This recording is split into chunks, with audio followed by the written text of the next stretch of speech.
Part 1. Too Many Ways to Die. No hawk can be a pet. There is no sentimentality. In a way, it is the psychiatrist's art. One is matching one's mind against another mind with deadly reason and interest. The Goshawk, T.H. White. Chapter 1. When Edward Carney said goodbye to his wife, Percy, he never thought it would be the last time he'd see her. He climbed into his car, which was parked in a precious space on East 81st Street in Manhattan, and pulled into traffic. Carney, an observant man by nature, noticed a black van parked near their townhouse. A van with mud-flecked mirrored windows. He glanced at the battered vehicle and recognized the West Virginia plates, realizing he'd seen the van on the street several times in the past few days. But then the traffic in front of him sped up. He caught the end of the yellow light and forgot the van completely. He was soon on the FDR Drive, cruising north. 20 minutes later, he juggled the car phone and called his wife. He was troubled when she didn't answer. Percy'd been scheduled to make the flight with him. They'd flipped a coin last night for the left-hand seat, and she'd won, then given him one of her trademark victory grins. But then she'd wakened at 3 a.m. with a blinding migraine, which had stayed with her all day. After a few phone calls, they found a substitute co-pilot, and Percy'd taken a Fiorinol and gone back to bed. A migraine was the only malady that would ground her. Lanky Edward Carney, 45 years old and still wearing a military hairstyle, cocked his head as he listened to the phone ringing miles away. Their answering machine clicked on, and he returned the phone to the cradle, mildly concerned. He kept the car at exactly 60 miles per hour, centered perfectly in the right lane. Like most pilots, he was conservative in his car.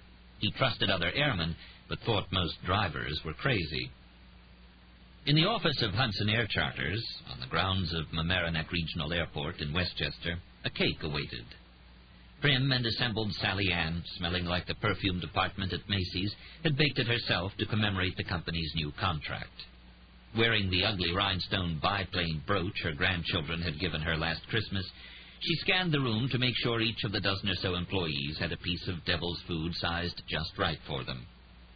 Ed Carney ate a few bites of cake and talked about tonight's flight with Ron Talbot, whose massive belly suggested he loved cake, though in fact he survived mostly on cigarettes and coffee. Talbot wore the dual hats of operations and business manager, and he worried out loud if the shipment would be on time, if the fuel usage for the flight had been calculated correctly, if they'd priced the job right. Carney handed him the remains of his cake and told him to relax. He thought again about Percy and stepped away into his office, picked up the phone. Still no answer at their townhouse. Now concern became worry. People with children and people with their own business always pick up a ringing phone.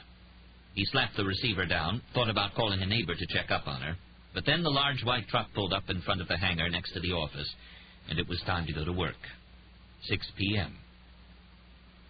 Talbot gave Carney a dozen documents to sign just as young Tim Randolph arrived, wearing a dark suit, white shirt, and narrow black tie.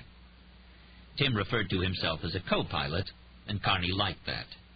First officers were company people, airline creations, and while Carney respected any man who was competent in the right-hand seat, pretension put him off.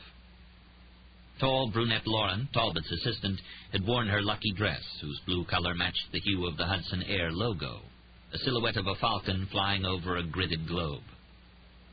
She leaned close to Carney and whispered, "It's going to be okay now, won't it?" "It'll be fine," he assured her. They embraced for a moment. Sally Ann hugged him too and offered him some cake for the flight. He demurred. Ed Carney wanted to be gone, away from the sentiment, away from the festivities, away from the ground. And soon he was, sailing 3 miles above the earth, piloting a Lear 35A, the finest private jet ever made, clear of markings or insignia except for its N registration number, polished silver, sleek as a pike. They flew toward a stunning sunset, a perfect orange disk easing into big rambunctious clouds, pink and purple, leaking bolts of sunlight. Only dawn was as beautiful, and only thunderstorms more spectacular. It was 723 miles to O'Hare, and they covered that distance in less than 2 hours. Air Traffic Control's Chicago Center politely asked them to descend to 14,000 feet, then handed them off to Chicago Approach Control. Tim made the call. Chicago Approach, Lear 49er Charlie Juliet with you at 14,000. Evening, Niner Charlie Juliet, said yet another placid air traffic controller. Descend and maintain 8,000. Chicago altimeter 30.11. Expect vectors to 27L. Roger, Chicago. Niner Charlie Juliet out of 14 for 8. O'Hare is the busiest airport in the world, and ATC put them in a holding pattern out over the western suburbs of the city, where they'd circle, awaiting their turn to land. 10 minutes later, the pleasant, staticky voice requested, Niner Charlie Juliet, heading 090 over the numbers downwind for 27L. 090, 9 Charlie Juliet, Tim responded. Carney glanced up at the bright points of constellations in the stunning gunmetal sky and thought, Look, Percy, it's all the stars of evening. And with that, he had what was the only unprofessional urge of perhaps his entire career. His concern for Percy arose like a fever. He needed desperately to speak to her. Take the aircraft, he said to Tim. Roger, the young man responded, his hands going unquestioningly to the yoke. Air traffic control crackled, Niner Charlie Juliet, descend to 4,000, maintain heading. Roger, Chicago, Tim said. Niner Charlie Juliet, out of 8 for 4. Carney changed the frequency of his radio to make a Unicom call. Tim glanced at him. Calling the company, Carney explained. When he got Talbot, he asked to be patched through the telephone to his home. As he waited, Carney and Tim went through the litany of the pre-landing check. Flaps approach, 20 degrees. 20 green, Carney responded. Speed check, 180 knots. As Tim spoke into his mic, Chicago, Niner Charlie Juliet, crossing the numbers, through 4 for 5. Carney heard the phone start to ring in their Manhattan townhouse 700 miles away. Come on, Percy, pick up. Where are you? Please. ATC said, Niner Charlie Juliet, reduce speed to 180, contact tower, good evening. Roger, Chicago, 180 knots, evening. 3 rings. Where the hell is she? What's wrong? The knot in his gut grew tighter. The turbofan sang, a grinding sound. Hydraulics moaned.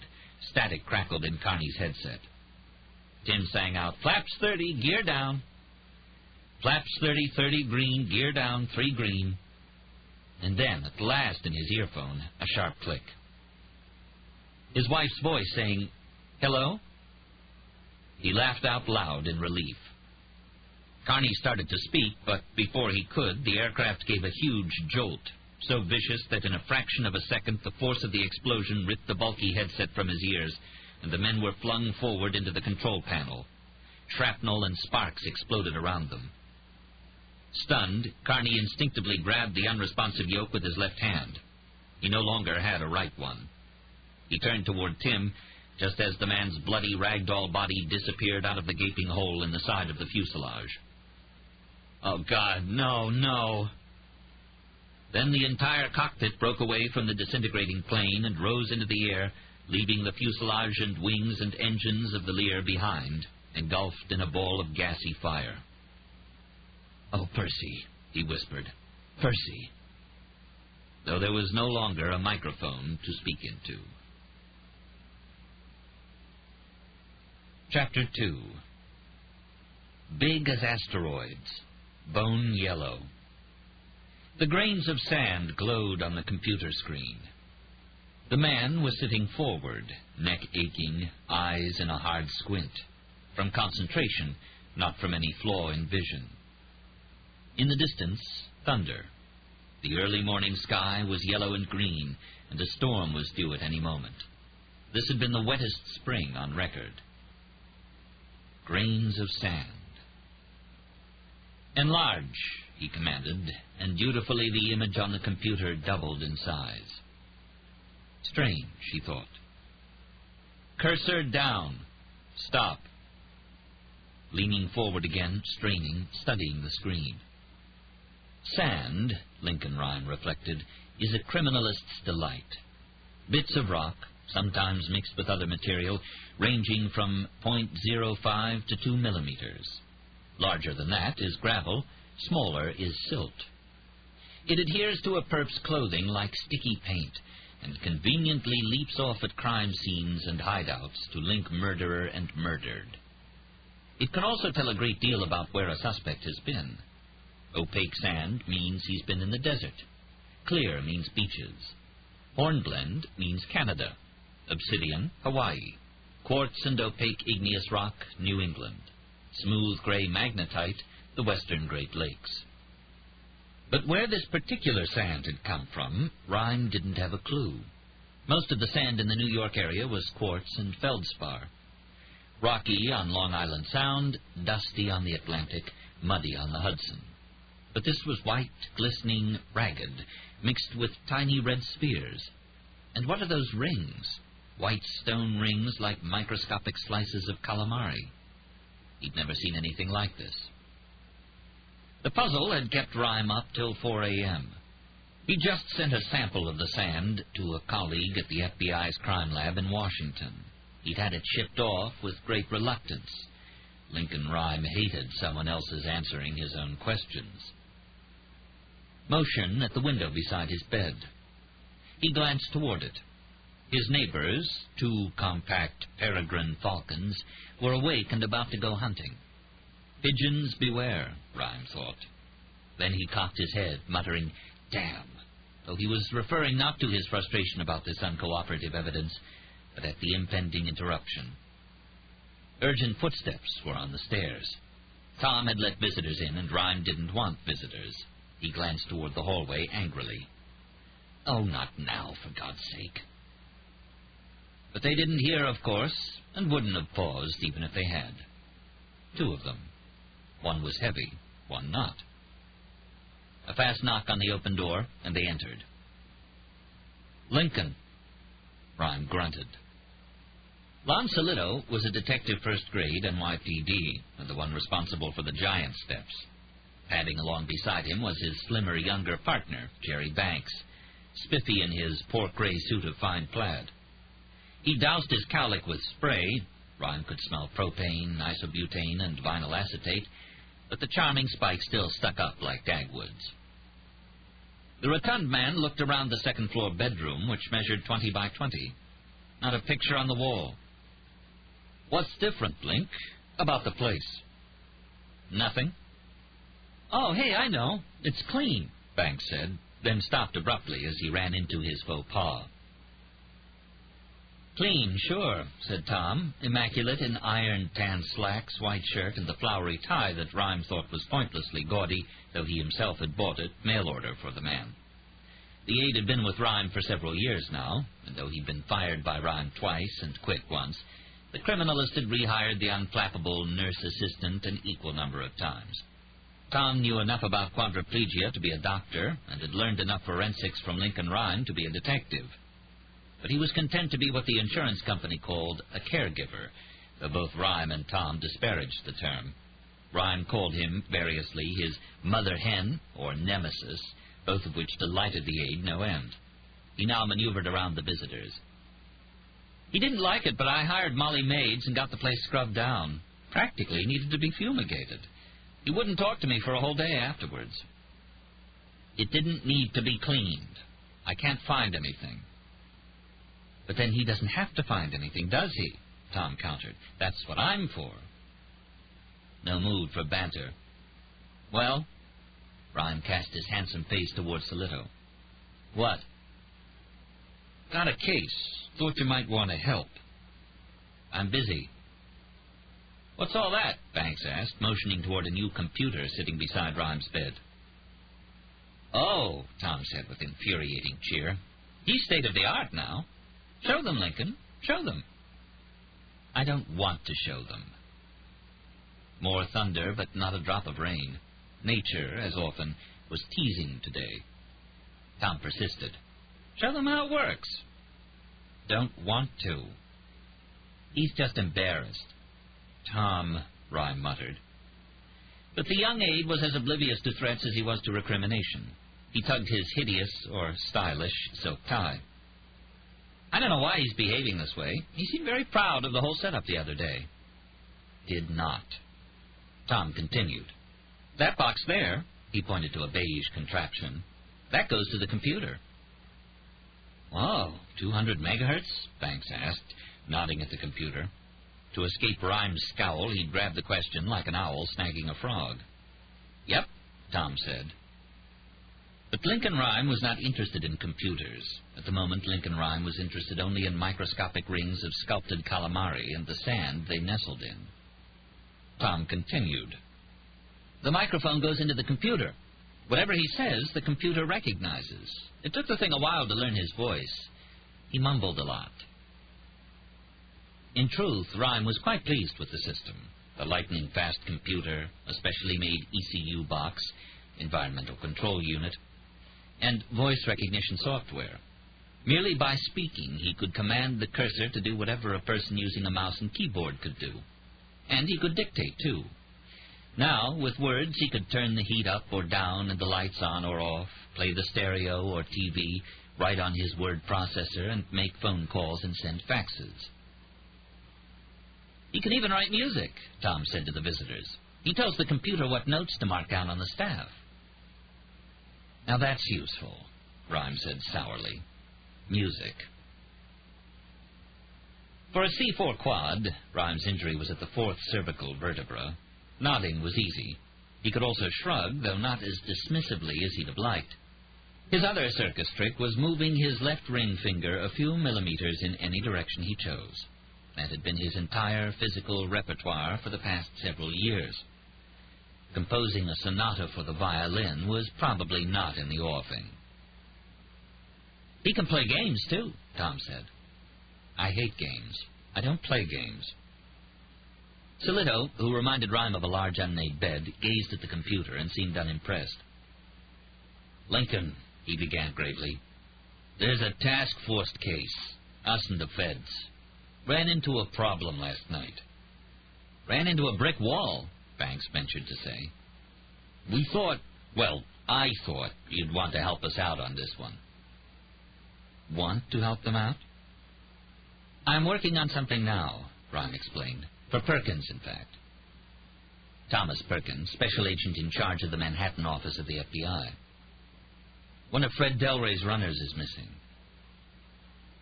Special Agent Fred Delray, a longtime veteran with the Bureau, was a handler for most of the Manhattan office's undercover agents. Delray himself had been one of the Bureau's top undercover ops. He'd earned commendations from the director himself for his work. One of Delray's agents, Tom Pinelli, had gone missing a few days earlier. Perkins told us, Banks said. Pretty weird. Rhyme rolled his eyes at the unartful phrase, though he couldn't dispute it. The agent had disappeared from his car across from the Federal Building in downtown Manhattan around 9 p.m. The streets weren't crowded, but they weren't deserted either. The engine of the Bureau's Crown Victoria was running, the door open. There was no blood, no gunshot residue, no scuff marks indicating struggle, no witnesses. At least, no witnesses willing to talk. Pretty weird indeed. Perkins had a fine crime scene unit at his disposal, including the Bureau's physical evidence response team, but it had been Rhyme who'd set up PERT, and it was Rhyme whom Delray had asked to work the scene of the disappearance. The crime scene officer who worked as Rhyme's partner had spent hours at Pinelli's car and had come away with no unidentified fingerprints, 10 bags of meaningless trace evidence, and the only possible lead, a few dozen grains of this very odd sand. The grains that now glowed on his computer screen, as smooth and huge as heavenly bodies. Solito continued. Perkins is going to put other people in the Pinelli case, Lincoln, if you'll help us. Anyway, I think you'll want this one. That verb again. What? What was this all about? Rhyme and Solito had worked together on major homicide investigations some years ago. Hard cases and public cases. He knew Solito as well as he knew any cop. Rhyme generally distrusted his own ability to read people. His ex-wife Blaine had said, often and heatedly, that Rhyme could spot a shell casing a mile away and miss a human being standing in front of him. But he could see now that Solito was holding back. Okay, Lon, what is it?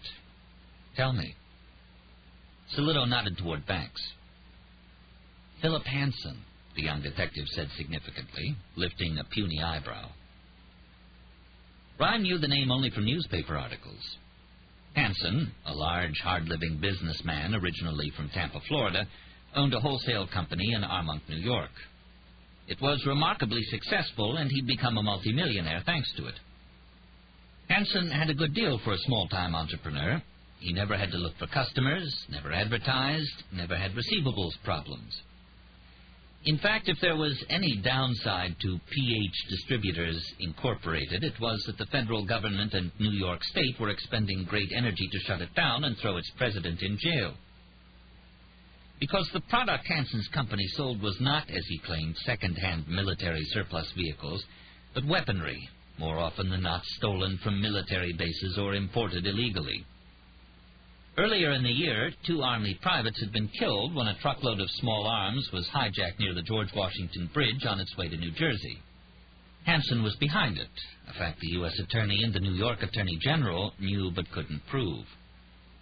Perkins and us are hammering together a case, Solido said, working with the Army CID, but it's been a bitch. And nobody ever dimes him, said Banks, ever.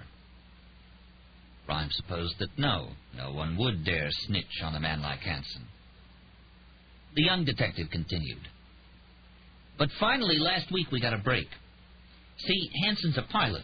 His company's got warehouses at Mamaroneck Airport, the one near White Plains. A judge issued paper to check him out. Naturally, we didn't find anything. But then last week, it's midnight. The airport's closed, but there's some people there working late. They see a guy fitting Hansen's description drive out to this private plane, load some big duffel bags into it, and take off, unauthorized. No flight plan, just takes off. Comes back 40 minutes later, lands, gets back into his car, and burns rubber out of there. No duffel bags. The witnesses give the registration number to the FAA. Turns out it's Hansen's private plane, not his company's. Rhyme said, so he knew you were getting close, and he wanted to ditch something linking him to the killings. He was beginning to see why they wanted him. Some seeds of interest here. Air traffic control tracking? LaGuardia had him for a while, straight out over Long Island Sound. Then he'd drop below radar for 10 minutes or so. And you drew a line to see how far he could get over the Sound. There are divers out? Right. Now, we knew that soon as Hansen heard we had the 3 witnesses, he was going to rabbit. So we managed to put him away till Monday, federal detention. Ryan laughed. You got a judge to buy probable cause on that? Yeah, with the risk of flight, Solido said, and some bullshit FAA violations and reckless endangerment thrown in. No flight plan, flying below FAA minimums. What did Mr. Hansen say? He knows the drill. Not a word to the arrestings, not a word to the prosecutors. Lawyer denies everything and's preparing suit for wrongful arrest, yada, yada, yada. So if we find the fucking bags, we go to the grand jury on Monday, and bang, he's away. Provided, Ryan pointed out, there's anything incriminating in the bags. Oh, there's something incriminating. How do you know? Because Hansen's scared. He's hired somebody to kill the witnesses. He's already got one of them. Blew up his plane last night outside of Chicago. And Rhyme thought they want me to find the duffel bags. Fascinating questions were now floating into his mind. Was it possible to place the plane at a particular location over the water because of a certain type of precipitation or saline deposit or insect found crushed on the leading edge of the wing? Could one calculate the time of death of an insect? What about salt concentrations and pollutants in the water? Flying that low to the water, would the engines or wings pick up algae and deposit it on the fuselage or tail? I'll need some maps of the Sound, Ryan began. Engineering drawings of his plane. Lincoln, that's not why we're here, Solido said. Not to find the bags, Banks added. No, then? Ryan tossed an irritating tickle of black hair off his forehead and frowned the young man down. Solido's eyes again scanned the beige ECU box. The wires that sprouted from it were dull red and black and yellow and lay curled on the floor like sunning snakes. "We want you to help us find the killer, the guy Hanson hired. Stop him before he gets the other two wits." And? For Rhyme saw that Solito had not mentioned what he was holding in reserve. With a glance out the window, the detective said, "Looks like it's the dancer, Lincoln." "The Coffin Dancer?" Solito looked back and nodded. "You're sure?" "We heard he'd done a job in D.C. a few weeks ago. Killed a congressional aide mixed up in arms deals. We got pen registers and found calls from a payphone outside Hanson's house to the hotel where the dancer was staying. It's got to be him, Lincoln." On the screen, the grains of sand, big as asteroids, smooth as a woman's shoulders, lost their grip on Rhyme's interest. "Well," he said softly, "that's a problem now, isn't it?" Chapter 3. She remembered. Last night, the cricket chirp of the phone intruding on the drizzle outside their bedroom window. She looked at it contemptuously, as if Bell Atlantic were responsible for the nausea and the suffocating pain in her head, the strobe lights flashing behind her eyelids. Finally, she'd rolled to her feet and snagged the receiver on the fourth ring. "Hello?" Answered by the empty pipe echo of a Unicom radio-to-phone patch. Then a voice, perhaps. A laugh, perhaps. A huge roar. A click. Silence. No dial tone. Just silence, shrouded by the crashing waves in her ears. "Hello? Hello?"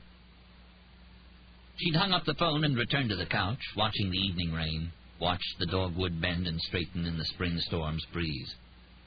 She'd fallen asleep again, until the phone rang again a half-hour later with the news about Lear Niner Charlie Juliet going down on approach and carrying her husband and young Tom Randolph to their deaths.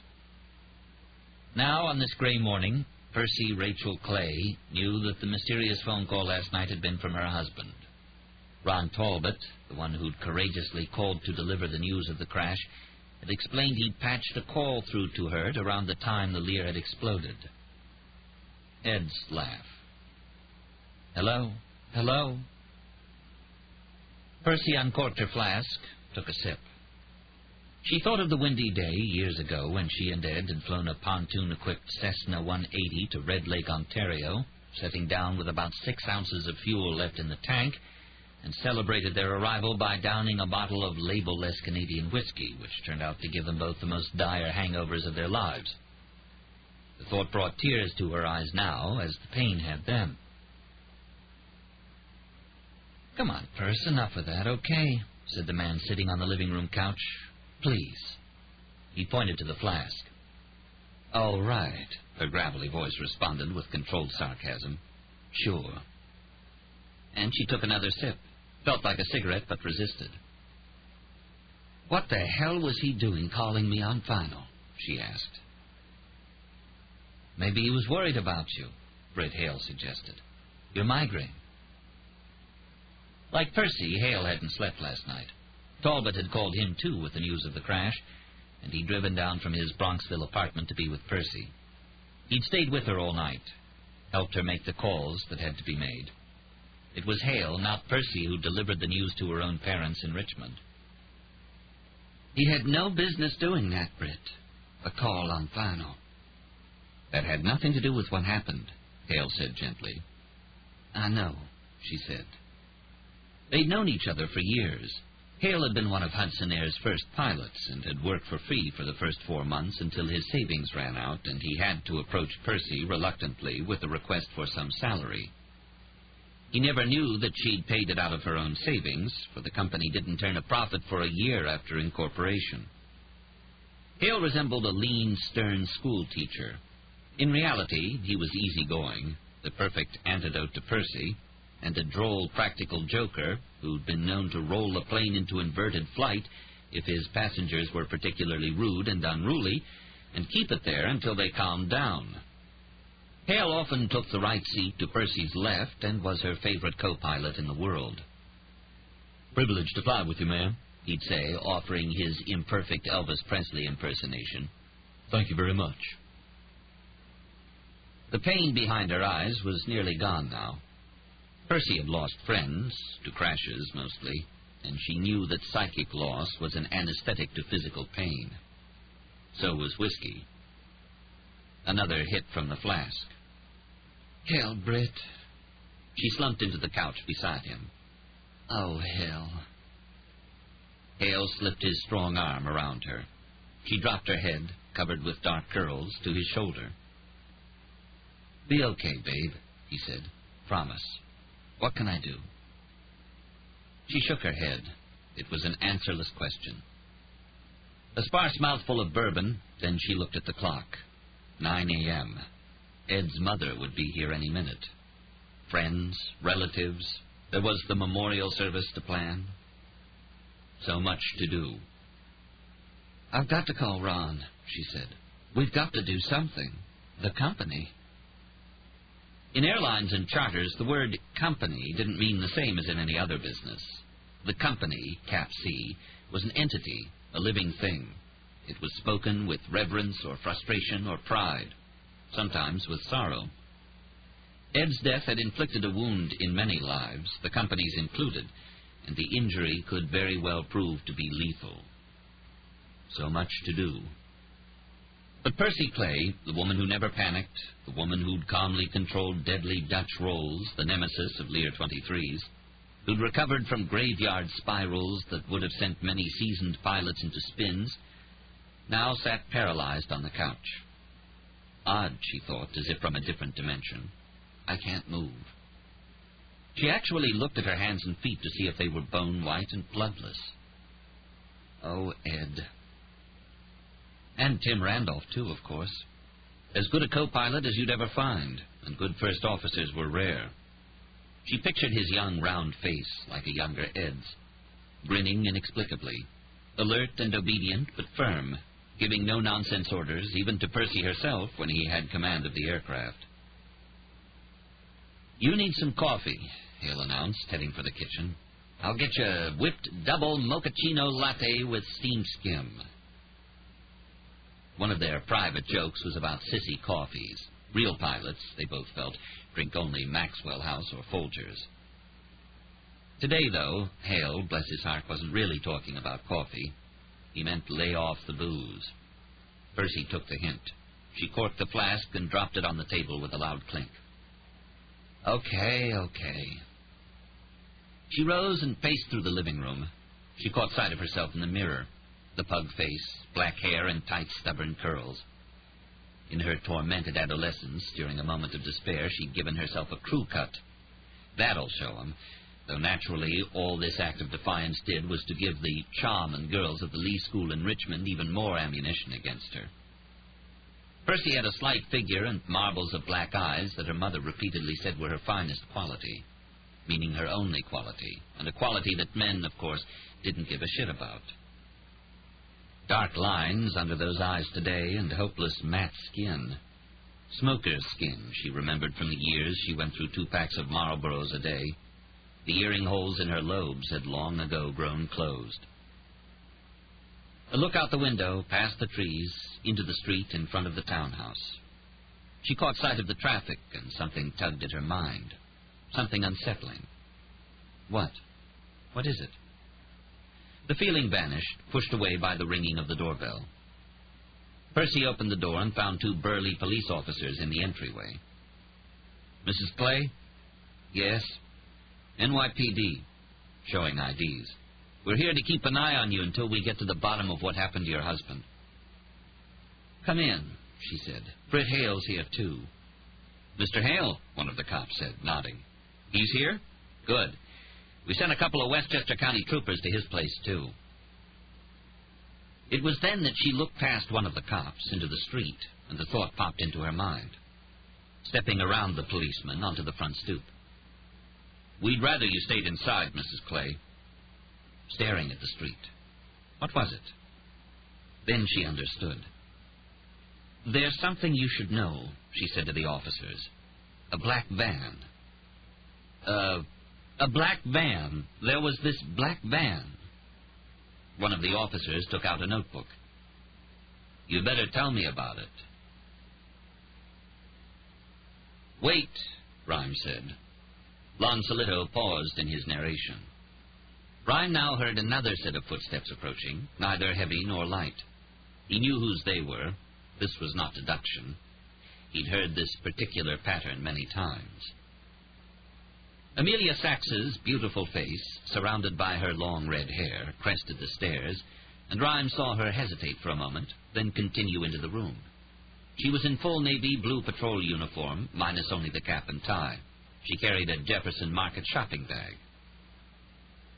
Jerry Banks flashed her a smile.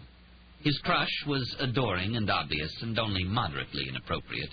Not many patrol officers have a history of a Madison Avenue modeling career behind them, as did tall Amelia Sachs. But the gaze, like the attraction, was not reciprocated, and the young man, a pretty boy himself, despite the badly shaped face and cowlick, seemed resigned to carrying his torch a bit longer. "Hi, Jerry," she said. To Solito she gave another nod and a deferential "sir."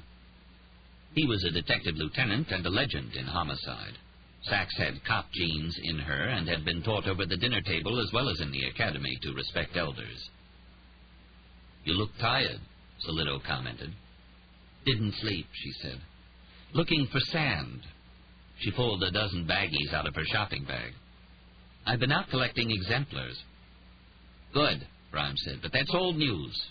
We've been reassigned." "Reassigned?" "Somebody's come to town, and we have to catch him." "Who?" "A killer," Solito said. "Pro?" Sachs asked. "OC?" "Professional, yes," Rhyme said. "No OC connection that we know about." Organized crime was the largest purveyor of for-hire killers in the country. "He's freelance," Rhyme explained. "We call him the Coffin Dancer." She lifted an eyebrow, red from worrying with a fingernail. "Why?" "Only one victim's ever got close enough to him and lived long enough to give us any details. He's got, or had at least, a tattoo on his upper arm. The Grim Reaper dancing with a woman in front of a coffin." "Well, that's something to put in the distinguishing marks box on an incident report," she said wryly. "What else do you know about him?" "White male, probably in his 30s. That's it." "You traced the tattoo?" Sachs asked. "Of course," Rhyme responded dryly. "To the ends of the earth." He meant this literally. No police department in any major city around the world could find any history of a tattoo like his. "Excuse me, gentleman and lady," Tom said. "Work to do." Conversation came to a halt while the young man went through the motions of rotating his boss. This helped clear his lungs. To quadriplegics, certain parts of their body become personified. Patients develop special relationships with them. After his spine was shattered while searching a crime scene some years ago, Rhyme's arms and legs had become his cruelest enemies, and he'd spent desperate energy trying to force them to do what he wanted. But they'd won, no contest, and stayed as still as wood. Then he'd confronted the racking spasms that shook his body unmercifully. He tried to force them to stop. Eventually they had, on their own, it seemed. Rhyme couldn't exactly claim victory, though he did accept their surrender. Then he turned to lesser challenges and had taken on his lungs. Finally, after a year of rehab, he weaned himself off the ventilator. Out came the trachea tube, and he could breathe on his own. It was his only victory against his body, and he harbored a dark superstition that the lungs were biding their time to get even. He figured he'd die of pneumonia or emphysema in a year or two. Lincoln Rhyme didn't necessarily mind the idea of dying, but there were too many ways to die. He was determined not to go unpleasantly. Sachs asked, "Any leads? LKA?" This book is continued at this point on the other side of this cassette. "Last known was down in the D.C. area," Solito said in his Brooklyn drawl. "That's it. Nothing else. Oh, we hear about him some. Del Rey more than us, with all his skills and CIs, you know. The dancer, he's like he's 10 different people. Ear jobs, facial implants, silicone, adds scars, removes scars, gains weight, loses weight. Once he skinned his corpse, took some guy's hands off and wore 'em like gloves to fool CS about the prince. Not me, though, Rhyme reminded. I wasn't fooled. Though I still didn't get him, he reflected bitterly. He plans everything, the detective continued. Sets up diversions, then moves in, does the job, and he fucking cleans up afterwards real efficient. Solito stopped talking, looking strangely uneasy for a man who hunts killers for a living. Eyes out the window, Rhyme didn't acknowledge his ex-partner's reticence. He merely continued the story. That case, with the skinned hands, was the dancer's most recent job in New York, 5-6 years ago. He was hired by one Wall Street investment banker to kill his partner. Did the job nice and clean. My CS team got to the scene and started to walk the grid. One of them lifted a wad of paper out of the trash can. It set off a load of PETN. About 8 ounces, gas-enhanced. Both techs were killed, and virtually every clue was destroyed. I'm sorry, Sachs said. There was an awkward silence between them. She'd been his apprentice and his partner for more than a year, and had become his friend, too. Had even spent the night here sometimes, sleeping on the couch, or even, as chaste as a sibling, in Rhyme's half-ton Clinitron bed. But the talk was mostly forensic, with Rhymes lulling her to sleep with tales of stalking serial killers and brilliant cat burglars. They generally steered clear of personal issues. Now she offered nothing more than, it must have been hard. Rhyme deflected the taut sympathy with a shake of his head. He stared at the empty wall. For a time there'd been art posters taped up around the room. They were long gone, but his eyes played a game of connect the dots with the bits of tape still stuck there. A lopsided star was the shape they traced, while within him somewhere, deep, Rhyme felt an empty despair, replaying the horrid crime scene of the explosion, seeing the burnt, shattered bodies of his officers. Sachs asked, the guy who hired him, he was willing to dime the dancer? He was willing to, sure, but there wasn't much he could say. He delivered cash to a drop box with written instructions. No electronic transfers, no account numbers. They never met in person. Rhyme inhaled deeply. But the worst part was that the banker who'd paid for the hit changed his mind. He lost his nerve, but he had no way to get in touch with the dancer. It didn't matter anyway. The dancer told him right up front, recall is not an option. Solito briefed Sachs about the case against Philip Hansen, the witnesses who'd seen his plane make its midnight run, and the bomb last night. Who are the other wits? She asked. Percy Clay, the wife of this Carney guy killed last night in the plane. She's the president of their company, Hudson Air Charters. Her husband was VP. The other wit's Britton Hale. He's a pilot, works for them. I sent babysitters to keep an eye on them both. Rhyme said, I've called Mel Cooper in. He'll be working the lab downstairs. The Hansen case is task-forced, so we're getting Fred Delray to represent the feds. He'll have agents for us if we need them, and clearing one of the U.S. Marshals' wit protection safe houses for the Clay woman and Hale. Lincoln Rhyme's opulent memory intruded momentarily, and he lost track of what the detective was saying. An image of the office where the dancer had left the bomb 5 years ago came to mind again. Remembering, the trash can, blown open like a black rose, the smell of the explosive, the choking chemical scent, nothing at all like wood fire smoke, the silky alligatoring on the charred wood, the seared bodies of his techs, drawn into the pugilistic attitude by the flames. He was saved from this horrid reverie by the buzz of the fax machine. Jerry Banks snagged the first sheet. Crime scene report from the crash, he announced. Rhyme's head snapped toward the machine eagerly. Time to go to work, boys and girls.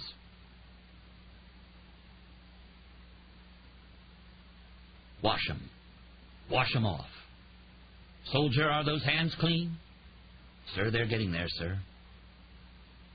The solid man in his mid-30s stood in the washroom of a coffee shop on Lexington Avenue, lost in his task. Scrub, scrub, scrub. He paused and looked out the men's room door. Nobody seemed interested that he'd been in here for nearly 10 minutes. Back to scrubbing. Stephen Call examined his cuticles and big red knuckles. Looking clean, no worms, not a single one. He'd been feeling fine as he moved the black van off the street and parked it deep in an underground garage. Stephen had taken what tools he needed from the back of the vehicle and climbed the ramp, slipping out onto the busy street. He'd worked in New York several times before, but he could never get used to all the people, 1,000 people on this block alone. Makes me feel cringy. Makes me feel wormy. And so he stopped here in the men's room for a little scrub. Soldier, aren't you through with that yet? You've got 2 targets left to eliminate. Sir, almost, sir. I have to remove the risk of any trace evidence prior to proceeding with the operation, sir. Oh, for the love of Christ. The hot water pouring over his hands, scrubbing with a brush he carried with him in a plastic baggie, squirting the pink soap from the dispenser, and scrubbing some more. Finally, he examined the ruddy hands and dried them under the hot air of the blower. No towels, no telltale fibers. No worms, either. Stephen wore camouflage today, though not military olive drab or Desert Storm beige. He was in jeans, Reeboks, a work shirt, a gray windbreaker speckled with paint drips. On his belt was his cell phone and a large tape measure. He looked like any other contractor in Manhattan, and was wearing this outfit today because no one would think twice about a workman wearing cloth gloves on a spring day. Walking outside. Still lots of people, but his hands were clean, and he wasn't cringy anymore. He paused at the corner and looked down the street at the building that had been the husband's and wife's townhouse, but was the wife's alone now because the husband had been neatly blown into a million small pieces over the land of Lincoln. So, 2 witnesses were still alive, and they both had to be dead before the grand jury convened on Monday. He glanced at his bulky stainless steel watch. It was 9:30 Saturday morning. Soldier, is that enough time to get them both? Sir, I may not get them both now, but I still have nearly 48 hours, sir. That is more than sufficient time to locate and neutralize both targets, sir. But, soldier, do you mind challenges? Sir, I live for challenges, sir. There was a single squad car in front of the townhouse, which he'd expected. All right, we have a known kill zone in front of the house, an unknown one inside. He looked up and down the street, then started along the sidewalk, his scrubbed hands tingling. The backpack weighed close to 60 pounds, but he hardly felt it. Crew-cut Stephen was mostly muscle. As he walked, he pictured himself as a local, anonymous. He didn't think of himself as Stephen or as Mr. Call or Todd Johnson or Stan Bledsoe or any of the dozens of other aliases he'd used over the past 10 years. His real name was like a rusty gym set in the backyard, something you were aware of but didn't really see. He turned suddenly and stepped into the doorway of the building opposite the wife's townhouse. Stephen pushed open the front door and looked out at the large glass windows in front, partially obscured by a flowering dogwood tree. He put on a pair of expensive yellow-tinted shooting glasses, and the glare from the window vanished. He could see figures moving around inside. 2 cops. A man with his back to the window, maybe the friend, the other witness he'd been hired to kill. And, yes, there was the wife. Short, homely, boyish. She was wearing a white blouse. It made a good target. She stepped out of view. Stephen bent down and unzipped his backpack. Chapter 4. A sitting transfer into the Storm Arrow wheelchair. Then Rhyme took over, gripping the plastic straw of the sip and puff controller in his mouth, and he drove into the tiny elevator, formerly a closet, that carried him unceremoniously down to the first floor of his townhouse. In the 1890s, when the place had been built, the room into which Lincoln Rhyme now wheeled had been a parlor off the dining room. Plaster and lath construction, fleur-de-lis crown molding, domed icon recesses, and solid oak floorboards joined as tight as welded steel. An architect, though, would have been horrified to see that Rhyme had had the wall separating the two rooms demolished and large holes dug into the remaining walls to run additional electrical lines. The combined rooms were now a messy space filled not with Tiffany's stained glass or moody landscapes by George Inness, but with very different objets d'art. Density gradient tubes, computers, compound microscopes, comparison scopes, a gas chromatograph/mass spectrometer, a polylight alternative light source, fuming frames for raising friction-ridge prints, a very expensive scanning electron microscope hooked to an energy-dispersive X-ray unit sat prominently in the corner. Here, too, were the mundane tools of the criminalist's trade: goggles, latex and cut-resistant gloves, beakers, screwdrivers and pliers, post-mortem finger spoons, tongs, scalpels, tongue depressors, cotton swabs, jars, plastic bags, examining trays, probes. A dozen pairs of chopsticks. Rhyme ordered his assistants to lift evidence the way they picked up dim sum at Ming-Hua's. Rhyme steered the sleek candy-apple-red Storm Arrow into position beside the work table. Tom placed the microphone over his head and booted up the computer. A moment later, Solito and Banks appeared in the doorway, joined by another man who'd just arrived. He was tall and rangy, with skin as dark as tires. He was wearing a green suit and an unearthly yellow shirt. "Hello, Fred." "Lincoln?" "Hey." Sachs nodded to Fred Delray as she entered the room. She'd forgiven him for arresting her not long ago, an interagency squabble, and they now had a curious affinity, this tall, beautiful cop and the tall, quirky agent. They were both, Rhyme had decisively concluded, people cops, he himself being an evidence cop. Delray trusted forensics as little as Rhyme trusted the testimony of witnesses. As for former beat cop Sachs, well, there was nothing Rhyme could do about her natural proclivities, but he was determined that she push those talents aside and become the best criminalist in New York, if not the country. A goal that was easily within her grasp, even if she herself didn't know it. Delray loped across the room, stationed himself beside the window, crossed his lanky arms. No one, Rhyme included, could peg the agent exactly. He lived alone in a small apartment in Brooklyn, loved to read literature and philosophy, and loved even more to play pool in tawdry bars.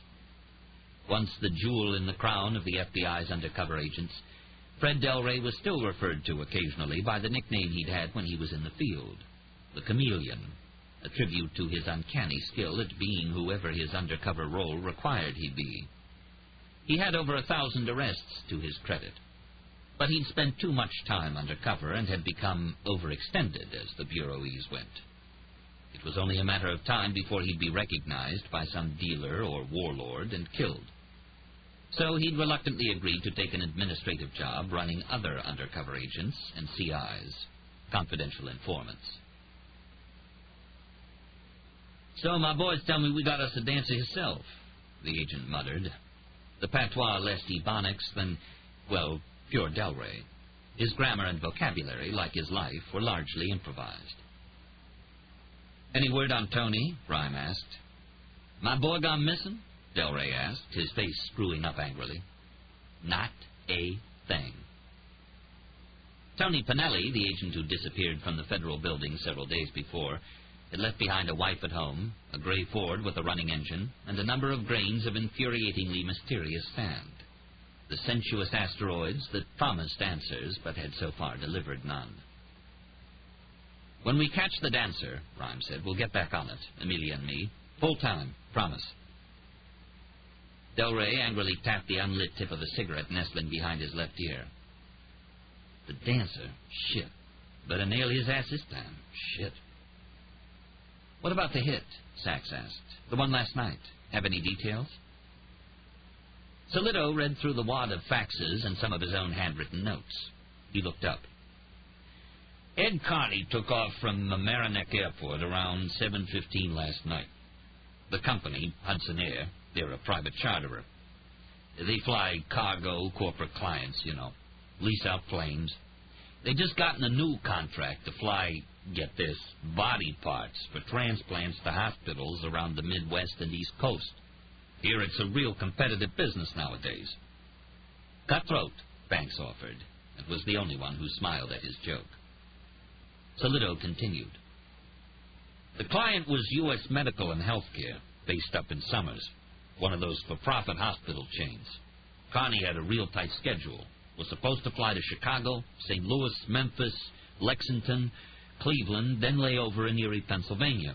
Come back this morning. Any passengers? Rhyme asked. Not whole ones, Solido muttered. Just the cargo. Everything's routine about the flight. Then, about 10 minutes out of O'Hare, a bomb goes off. Blows the shit out of the plane.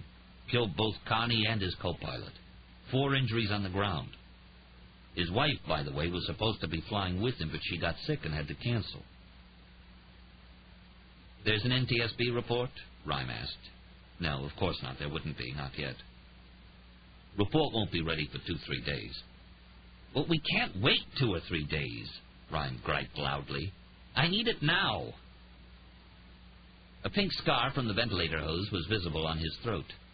But Rhyme had weaned himself off the fake lung and could breathe like nobody's business. Lincoln Rhyme was a C4 quad who could sigh, cough, and shout like a sailor. I need to know everything about the bomb. I'll call a buddy in the Windy City, Del Rey said. He owes me major.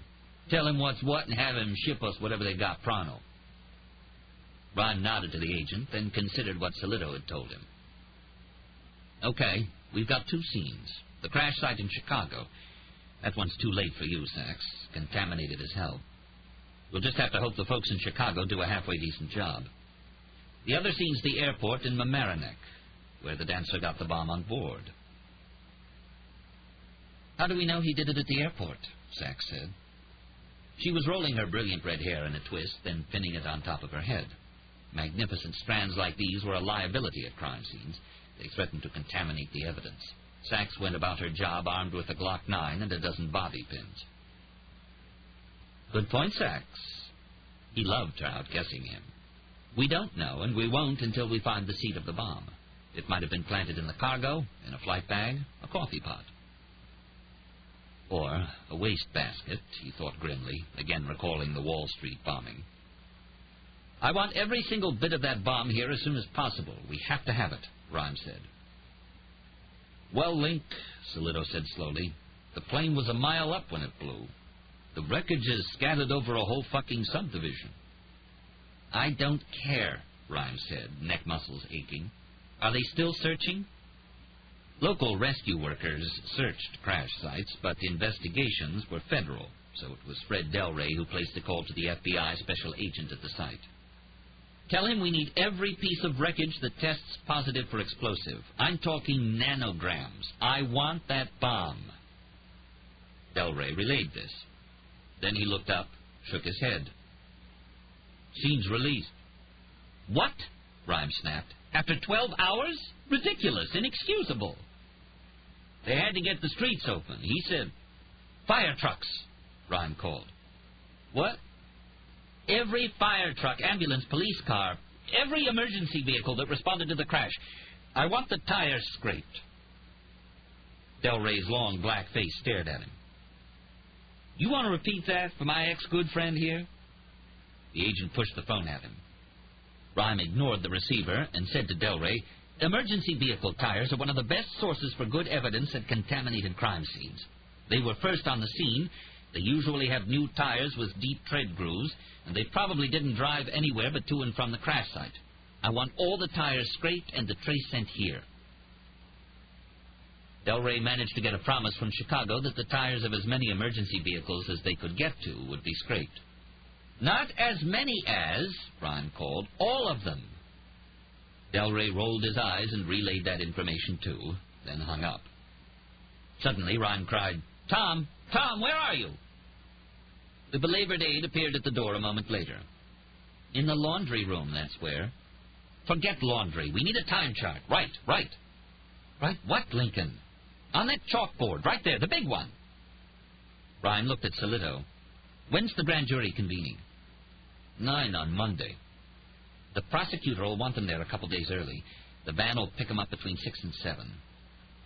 He looked at the wall clock. It was now 10 a.m. Saturday.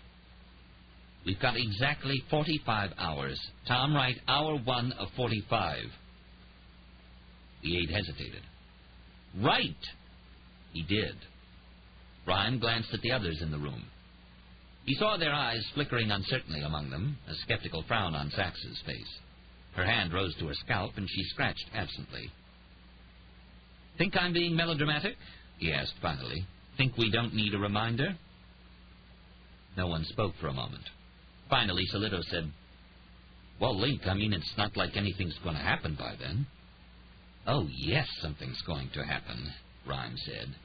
Eyes on the male falcon as the muscular bird launched himself effortlessly into the air over Central Park. By 7 o'clock on Monday morning, either we've nailed the dancer or both our witnesses will be dead. There are no other options. The dense silence was broken by the chirp of Banks's cell phone. He listened for a moment, then looked up. Here's something, he said. What? Rhyme asked. Those uniforms guarding Mrs. Clay and the other witness, Britton Hale? What about them? They're at her townhouse. One of them just called in.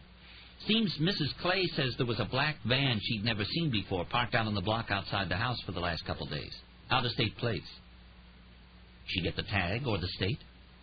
No, Banks responded. She said it was gone for a while last night after her husband left for the airport.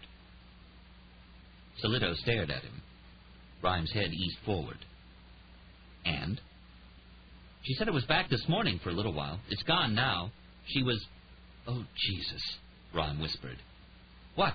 Banks asked. Central, the criminalist shouted. Get on the horn to Central, now! A taxi pulled up in front of the wife's townhouse. An elderly woman got out and walked unsteadily to the door. Stephen watching, vigilant. Soldier, is this an easy shot? Sir, a shooter never thinks of a shot as easy. Every shot requires maximum concentration and effort. But, sir, I can make this shot and inflict lethal wounds, sir. I can turn my targets into jelly, sir.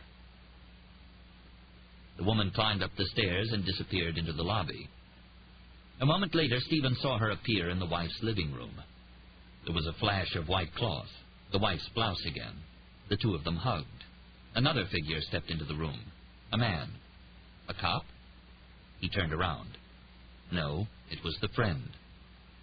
Both targets, Stephen thought excitedly, only 30 yards away. The older woman, mother or mother-in-law, remained in front of the wife as they talked, heads down. Stephen's beloved Model 40 was in the van, but he wouldn't need the sniper rifle for this shot, only the long-barrel Beretta. It was a wonderful gun, old, battered, and functional. Unlike many mercenaries and pros, Stephen didn't make a fetish out of his weapons. If a rock was the best way to kill a particular victim, he'd use a rock. He assessed his target, measuring angles of incidence, the window's potential distortion and deflection. The old woman stepped away from the wife and stood directly in front of the glass. Soldier, what is your strategy? He'd shoot through the window and hit the elderly woman high. She'd fall. The wife would instinctively step forward toward her and bend over her, presenting a fair target. The friend would run into the room, too, and would profile just fine. And what about the cops? A slight risk. But uniformed patrolmen were modest shots at best, and had probably never been fired on in the line of duty. They'd be sure to panic. The lobby was still empty. Stephen pulled back the slide to cock the weapon and give himself the better control of squeezing the trigger in the gun's single-action mode. He pushed the door open and blocked it with his foot, looked up and down the street. No one. Breathe, soldier. Breathe, breathe, breathe. He lowered the gun to his palm, the butt resting heavy in his gloved hand. He began applying imperceptible pressure to the trigger. Breathe, breathe. He stared at the old woman and forgot completely about squeezing, forgot about aiming, forgot about the money he was making, forgot everything in the universe. He simply held the gun steady as a rock in his supple, relaxed hands and waited for the weapon to fire itself. Chapter 5. Hour 1 of 45. The elderly woman wiping tears, the wife standing behind her, arms crossed. They were dead. They were... Soldier! Stephen froze, relaxed his trigger finger. Lights. Flashing lights, silently zooming along the street. The turret lights on a police cruiser. Then 2 more cars, then a dozen, and an emergency services van bounding over the potholes, converging on the wife's townhouse from both ends of the street. Safety your weapon, soldier. Stephen lowered the gun, stepped back into the dim lobby. Police ran from the cars like spilt water. They spread out along the sidewalk, gazing outward and up at the rooftops. They flung open the doors to the wife's townhouse, shattering the glass and pushing inside. The 5 ESU officers, in full tactical gear, deployed along the curb, covering exactly the spots that ought to be covered, eyes vigilant, fingers curled loosely on the black triggers of their black guns. Patrol officers might be glorified traffic cops, but there were no better soldiers than New York's ESU. The wife and the friend had disappeared, probably flung to the floor. The old lady, too. More cars, filling the street and pulling up onto the sidewalks. Stephen Cole, feeling cringy, wormy. Sweat dotted his palms, and he flexed his fist so the glove would soak it up. Evacuate, soldier. With a screwdriver, he pried open the lock to the main door and pushed inside, walking fast, but not running, head down, making for the service entrance that led to the alley. No one saw him, and he slipped outside. Was soon on Lexington Avenue, walking south through the crowds toward the underground garage where he'd parked the van. Looking ahead. Sir, trouble here, sir. More cops. They'd closed down Lexington Avenue about 3 blocks south and were setting up a perimeter around the townhouse, stopping cars, looking over pedestrians, moving door to door, shining their long flashlights into parked cars. Stephen saw 2 cops, hands twitching on the butts of their Glocks, ask one man to step out of his car while they searched under a pile of blankets in the back seat. What troubled Stephen was that the man was white and about Stephen's age. The building where he'd parked the van was within the search perimeter. He couldn't drive out without being stopped. The line of cops moved closer. He walked back to the garage and pulled open the van door. Quickly, he changed clothes, ditching the contractor outfit and dressing in blue jeans, work shoes, no telltale tread marks, a black T-shirt, a dark green windbreaker, no lettering of any kind, and a baseball cap, free of team insignia. The backpack contained his laptop, several cellular phones, his small arms weapons, and ammunition from the van. He got more bullets, his binoculars, the night vision scope, tools, several packages of explosives, and various detonators. Stephen put the supplies in the large backpack. The Model 40 was in a Fender bass guitar case. He lifted this out of the back of the van and set it with the backpack on the garage floor. He considered what to do about the van. Stephen had never touched any part of the vehicle without wearing gloves, and there was nothing inside that would give away his identity. The Dodge itself was stolen, and he'd removed both the dash VIN and the secret VINs. He'd made the license plates himself. He'd planned on abandoning it sooner or later and could finish the job without the vehicle. He decided to leave it now. He covered the boxy Dodge with a blue wolf car tarp, slipped his K-bar knife into the tires, flattening them to make it look like the van had been there for months.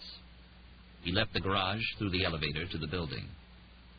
Outside, he slipped into the crowd, but there were police everywhere. His skin started to crawl. It felt wormy, moist. He stepped up to a phone booth and pretended to make a call, lowering his head to the metal plate of the phone, feeling the sweat trickle on his forehead, under his arms, thinking, they're everywhere, looking for him, looking at him, from cars, from the street, from windows. The memory came back again. The face in the window. He took a deep breath. The face in the window. It had happened recently. Stephen had been hired for a hit in Washington, D.C. The job was to kill a congressional aide selling classified military arms information to, Stephen assumed, a competitor of the man who'd hired Stephen. The aide had been understandably paranoid and kept a safe house in Alexandria, Virginia. Stephen had learned where it was and finally managed to get close enough for a pistol shot, although it would be a tricky one. One chance, one shot. Stephen had waited for 4 hours, and when the victim arrived and darted toward his townhouse, Stephen had managed to fire a single shot. Hit him, he believed, but the man had fallen out of sight in a courtyard. "Listen to me, boy. You listening?" "Sir, yes, sir." "You track down every wounded target and finish the job. You follow the blood spoor to hell and back, you have to." "Well, know well about it. You confirm every kill. You understand me? This is not an option." "Yes, sir." Stephen had climbed over the brick wall into the man's courtyard. He found the aide's body sprawled on the cobblestones beside a goat-head fountain. The shot had been fatal after all. But something odd had happened. Something that sent a shiver through him, and very few things in life had ever made him shiver. Maybe it was just a fluke, the way the aide had fallen or the way the bullet hit him. But it appeared that someone had carefully untucked the victim's bloody shirt and pulled it up to see the tiny entrance wound above the man's sternum. Stephen had spun around, looking for whoever had done this. But no, there was no one nearby. Or so he thought at first.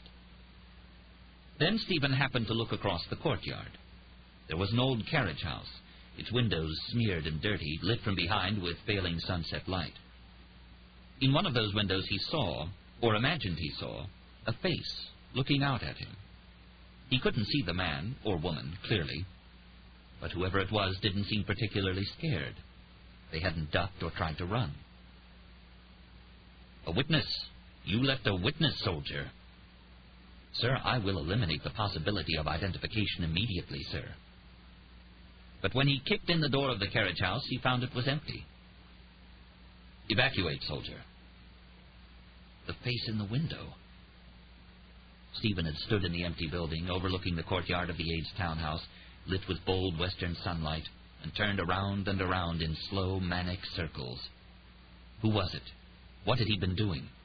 Or was it just Stephen's imagination, the way his stepfather used to see snipers in the hawk nests of West Virginia oak trees? The face in the window had gazed at him the way his stepfather would look at him sometimes, studying him, inspecting. Stephen, remembering what young Stephen had often thought, "Did I fuck up? Did I do good? What's he thinking about me?" Finally, he couldn't wait any longer, and he'd headed back to his hotel in Washington. Stephen had been shot at and beaten and stabbed, but nothing had shaken him as much as that incident in Alexandria.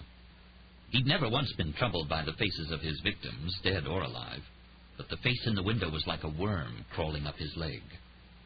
Cringy. Which was exactly what he felt now, seeing the lines of officers moving toward him from both directions on Lexington. Cars were honking, drivers were angry, but the police paid no mind. They continued their dogged search. It was just a matter of minutes until they spotted him, an athletic white man by himself, carrying a guitar case that might easily contain the best sniper rifle God put on this earth. His eyes went to the black, grimy windows overlooking the street. He prayed he wouldn't see a face looking out. "Soldier, the fuck you talking about?" "Sir, reconnoiter, soldier." "Sir, yes, sir." A burnt, bitter smell came to him. He turned around and found he was standing outside a Starbucks. He walked in, and while he pretended to read the menu, in fact, he surveyed the customers. At a table by herself, a large woman sat in one of the flimsy, uncomfortable chairs. She was reading a magazine and nursing a tall cup of tea. She was in her early 30s, dumpy, with a broad face and a thick nose. Starbucks, he pre-associated. Seattle, Dyke. But no, he didn't think so. She pored over the Vogue in her hands with envy, not lust. Stephen bought a cup of Celestial Seasonings tea, chamomile. He picked up the container and started to walk toward a seat at the window. Stephen was just passing the woman's table when the cup slipped from his hand and dropped onto the chair opposite her, spraying the hot tea all over the floor. She slid back in surprise, looking up at the horrified expression on Stephen's face. "Oh, my goodness," he whispered. "I am so sorry." He lunged for a handful of napkins.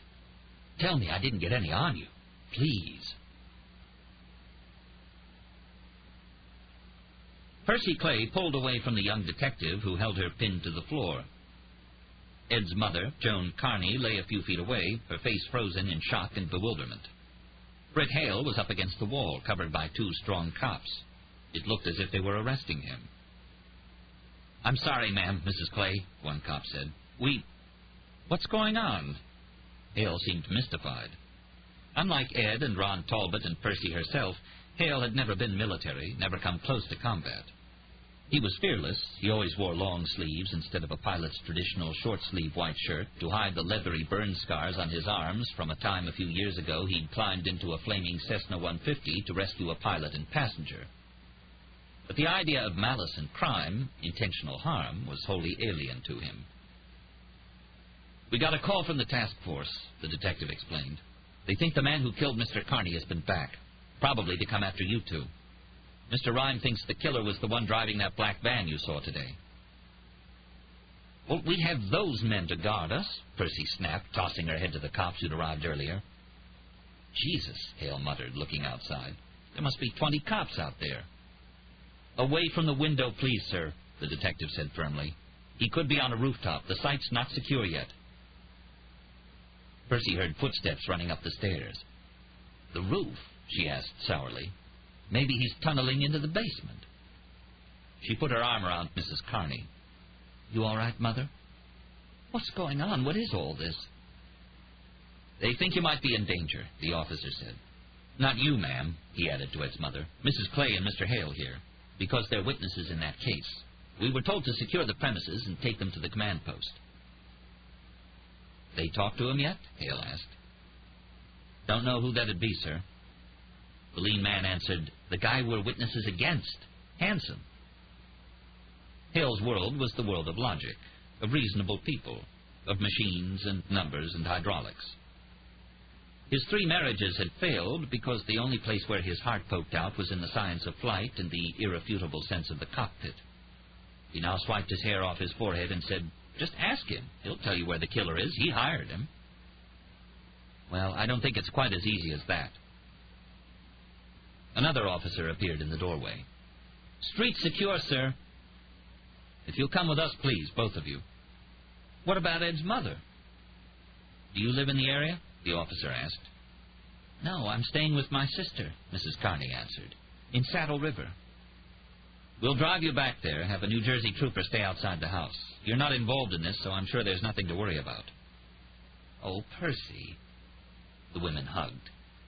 "It'll be okay, Mother." Percy struggled to hold back the tears. "No, it won't," the frail woman said.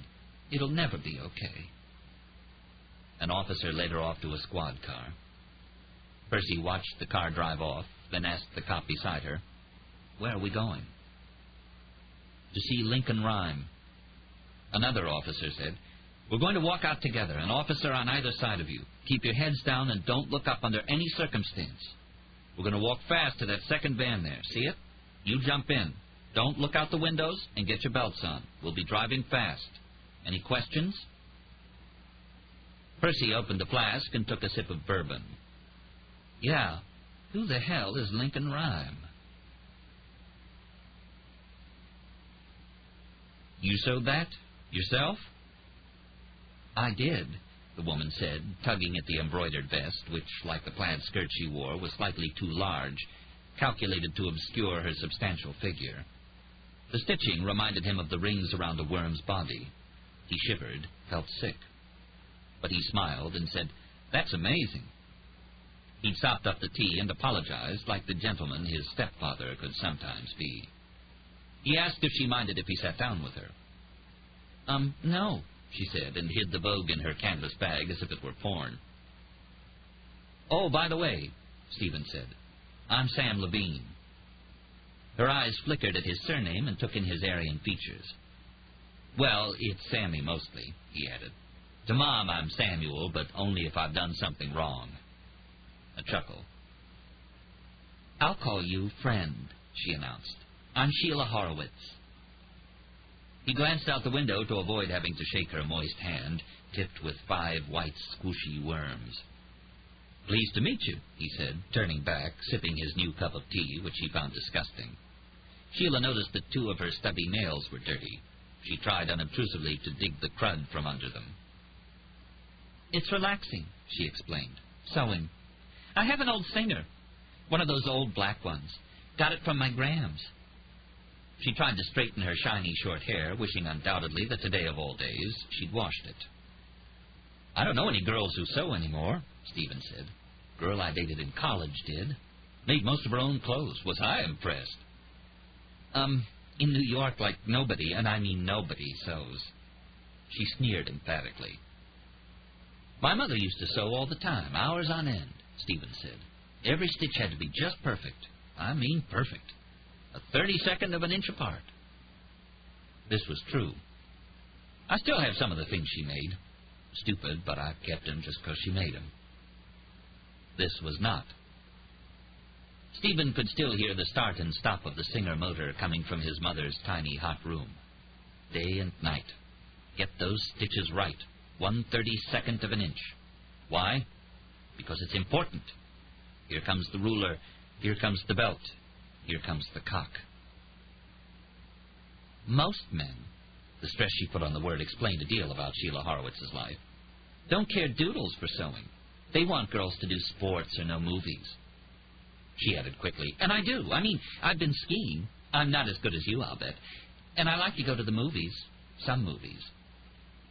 Stephen said, "Oh, I don't ski. I don't like sports much." He looked outside and saw the cops everywhere, looking in every car, a swarm of blue worms. "Sir, I don't understand why they're mounting this offensive, sir." "Soldier, your job is not to understand. Your job is to infiltrate, evaluate, delegate, isolate, and eliminate. That is your only job." "Sorry?" he asked, missing what she'd said. "I said, oh, don't give me that. I mean, I'd have to work out for, like, months to get in shape like you. I'm going to join the Health and Racket Club. I've been planning to, only I've got back problems. But I really, really am going to join." Stephen laughed. "Oh, I get so tired of, geez, all these girls look so sick, you know, all thin and pale. Take one of those skinny girls you see on TV and send her back to King Arthur's day, and bang, they'd call for the court surgeon and say, 'She must be dying, my lord.'"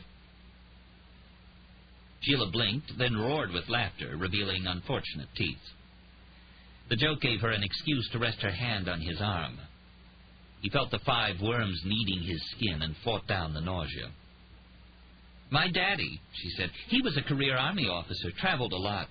He told me in other countries they think American girls are way skinny." "He was a soldier?" Samuel Levine asked, smiling. "Retired colonel." "Well." Too much, he wondered. "No." He said, "I'm service, sergeant, Army." "No, where are you stationed?"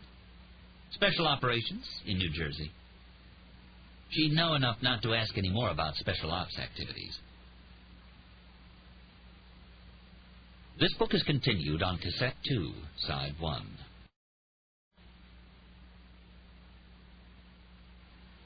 "I'm glad you've got a soldier in the family. I sometimes don't tell people what I do. It's not too cool. Especially around here. New York, I mean." "Don't you worry about that. I think it's very cool, friend." She nodded at the Fender case. "And you're a musician, too?" "Not really. I volunteer at a daycare center. Teach kids music. It's something the bass does." Looking outside, flashing lights, blue, white. A squad car streaked past.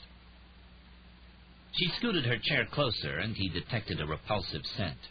It made him go cringy again, and the image came to mind of worms oozing through her greasy hair. He nearly vomited. He excused himself for a moment and spent 3 minutes scrubbing his hands. When he returned, he noticed 2 things: that the top button of her blouse had been undone, and that the back of her vest contained about 1,000 cat hairs.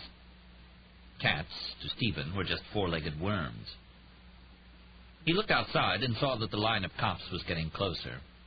Stephen glanced at his watch and said, "Say, I've got to pick up my cat. He's at the vet."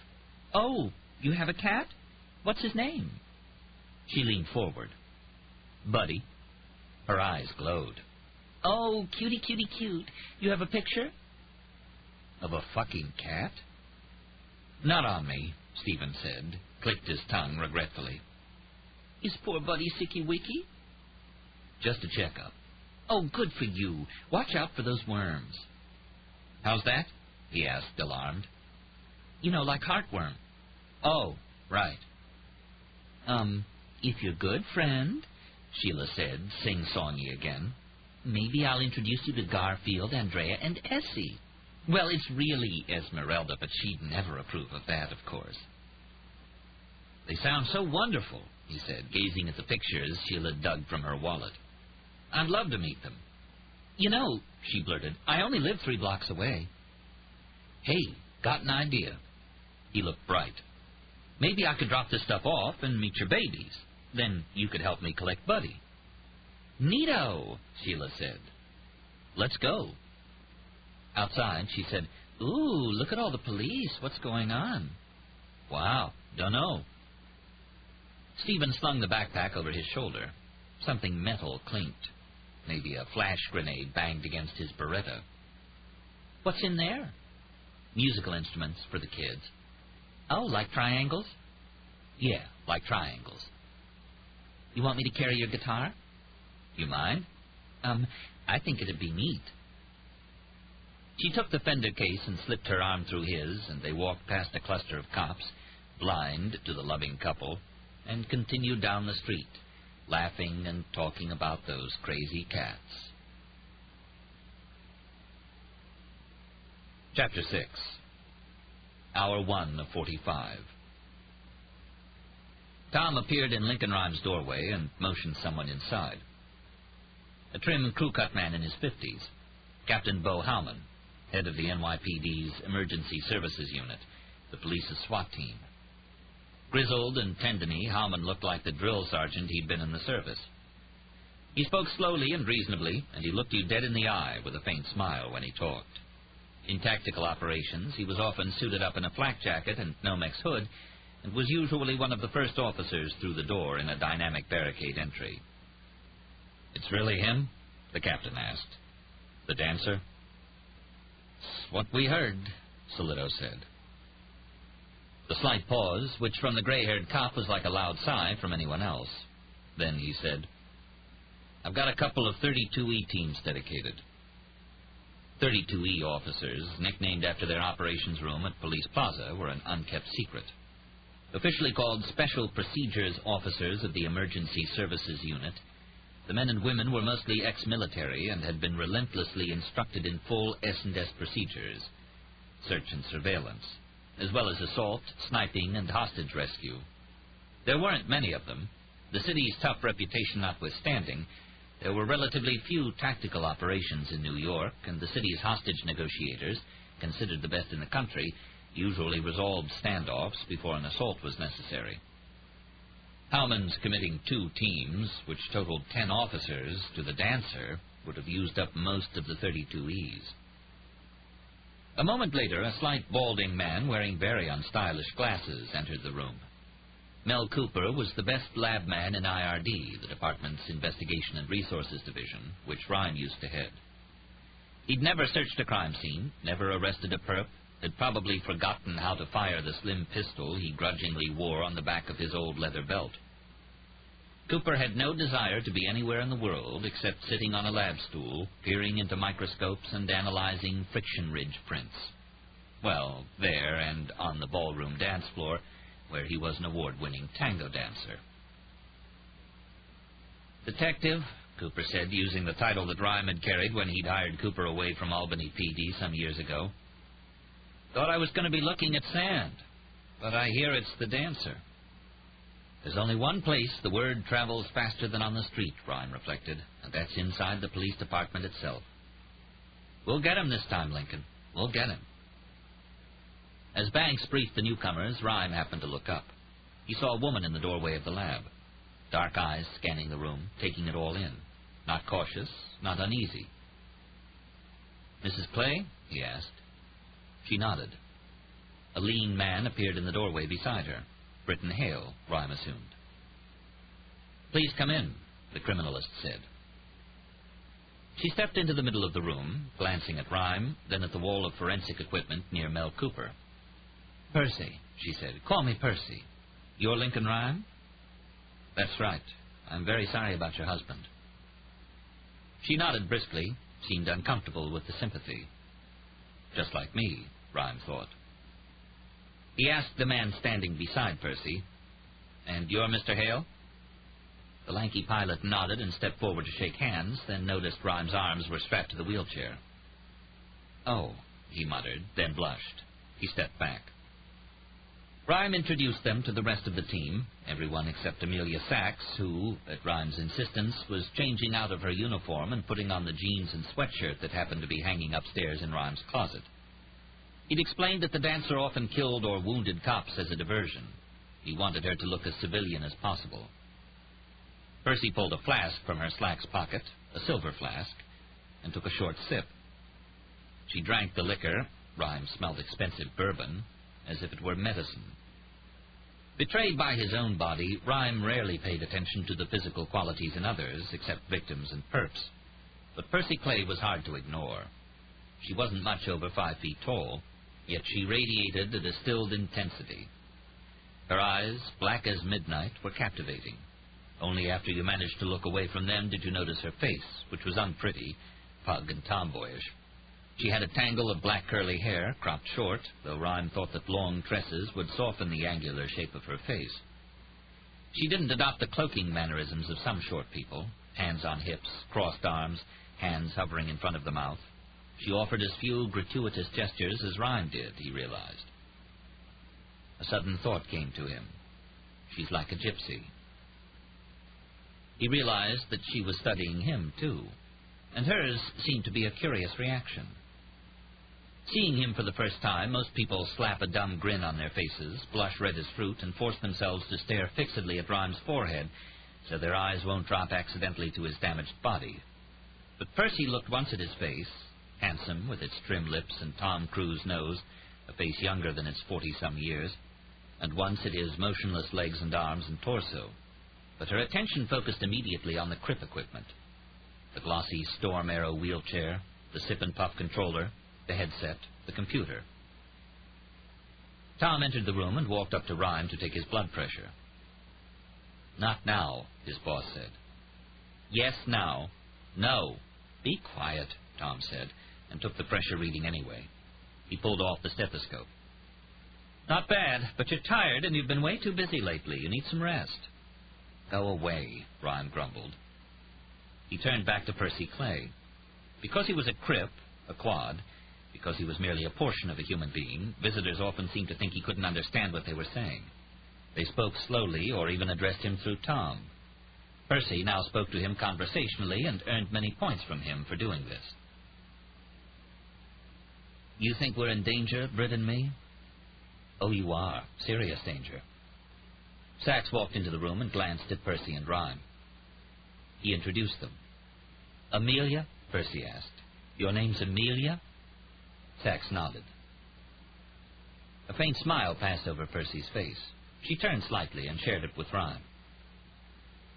"I wasn't named after her, the flyer," Sachs said, recalling Rhyme guessed that Percy was a pilot. "One of my grandfather's sisters. Was Amelia Earhart a hero?" "No," Percy said, "not really. It's just kind of a coincidence." Hale said, "You're going to have guards for her, aren't you, full-time?" He nodded at Percy. "Sure, you bet," Del Rey said. "Okay," Hale announced. "Good. One thing, I was thinking you really ought to have a talk with that guy, Philip Hansen." "A talk?" Rhyme queried. "With Hansen?" Solito asked. "Sure, but he's denying everything and won't say a word more than that." He looked at Rhyme. "Had the twins on him for a while." Then back to Hale. "They're our best interrogators, and he's stonewalled completely. No luck so far." "Can't you threaten him or something?" No," the detective said. "Don't think so." "Doesn't matter," Rhyme continued. "There's nothing Hansen could tell us anyway. The dancer never meets his clients face-to-face, and he never tells them how he's going to do the job." "The dancer?" Percy asked. "That's the name we have for the killer, the Coffin Dancer." "Coffin Dancer?" Percy gave a faint laugh, as if the phrase meant something to her, but she didn't elaborate. Well, that's a little spooky, Hale said dubiously, as if cops shouldn't have eerie nicknames for their bad guys. Rhyme supposed he was right. Percy looked into Rhyme's eyes, nearly as dark as hers. So what happened to you? You get shot? Sachs, and Hale too, stirred at these blunt words, but Rhyme didn't mind. He preferred people like himself, those with no use for pointless tact. He said equably, I was searching a crime scene at a construction site. A beam collapsed, broke my neck. Like that actor, Christopher Reeve. Yes. Hale said, that was tough, but man, he's brave. I've seen him on TV. I think I would have killed myself if that had happened. Rhyme glanced at Sachs, who caught his eye. He turned back to Percy. We need your help. We have to figure out how he got that bomb on board. Do you have any idea? None, Percy said, then looked at Hale, who shook his head. Did you see anyone you didn't recognize near the plane before the flight? I was sick last night, Percy said. I didn't even go to the airport. Hale said, I was upstate fishing. I had the day off. Didn't get home till late. Where exactly was the plane before it took off?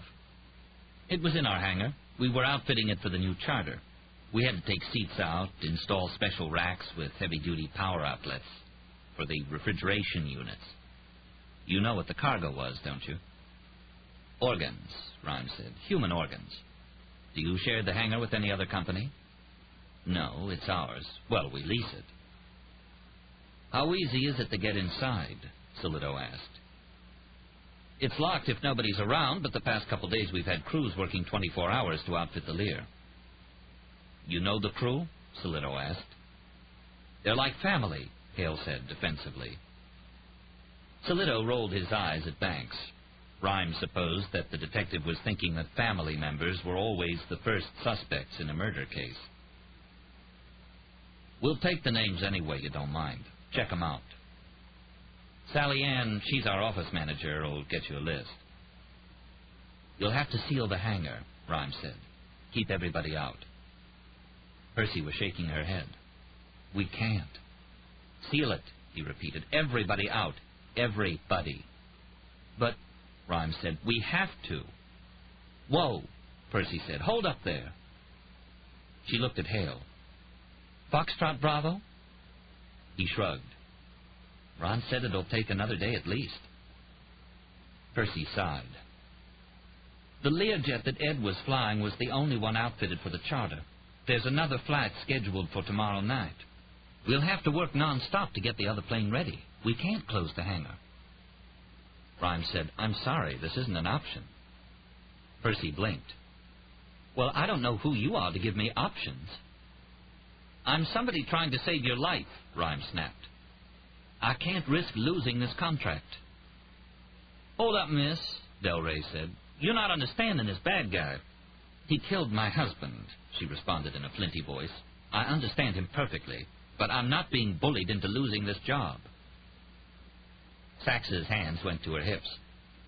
Hey, hold up there. If there's anybody who can save your skin, it's Lincoln Rhyme. I don't think we need an attitude here. Rhyme's voice broke into the argument. He asked calmly, Can you give us an hour for the search? An hour? Percy considered this.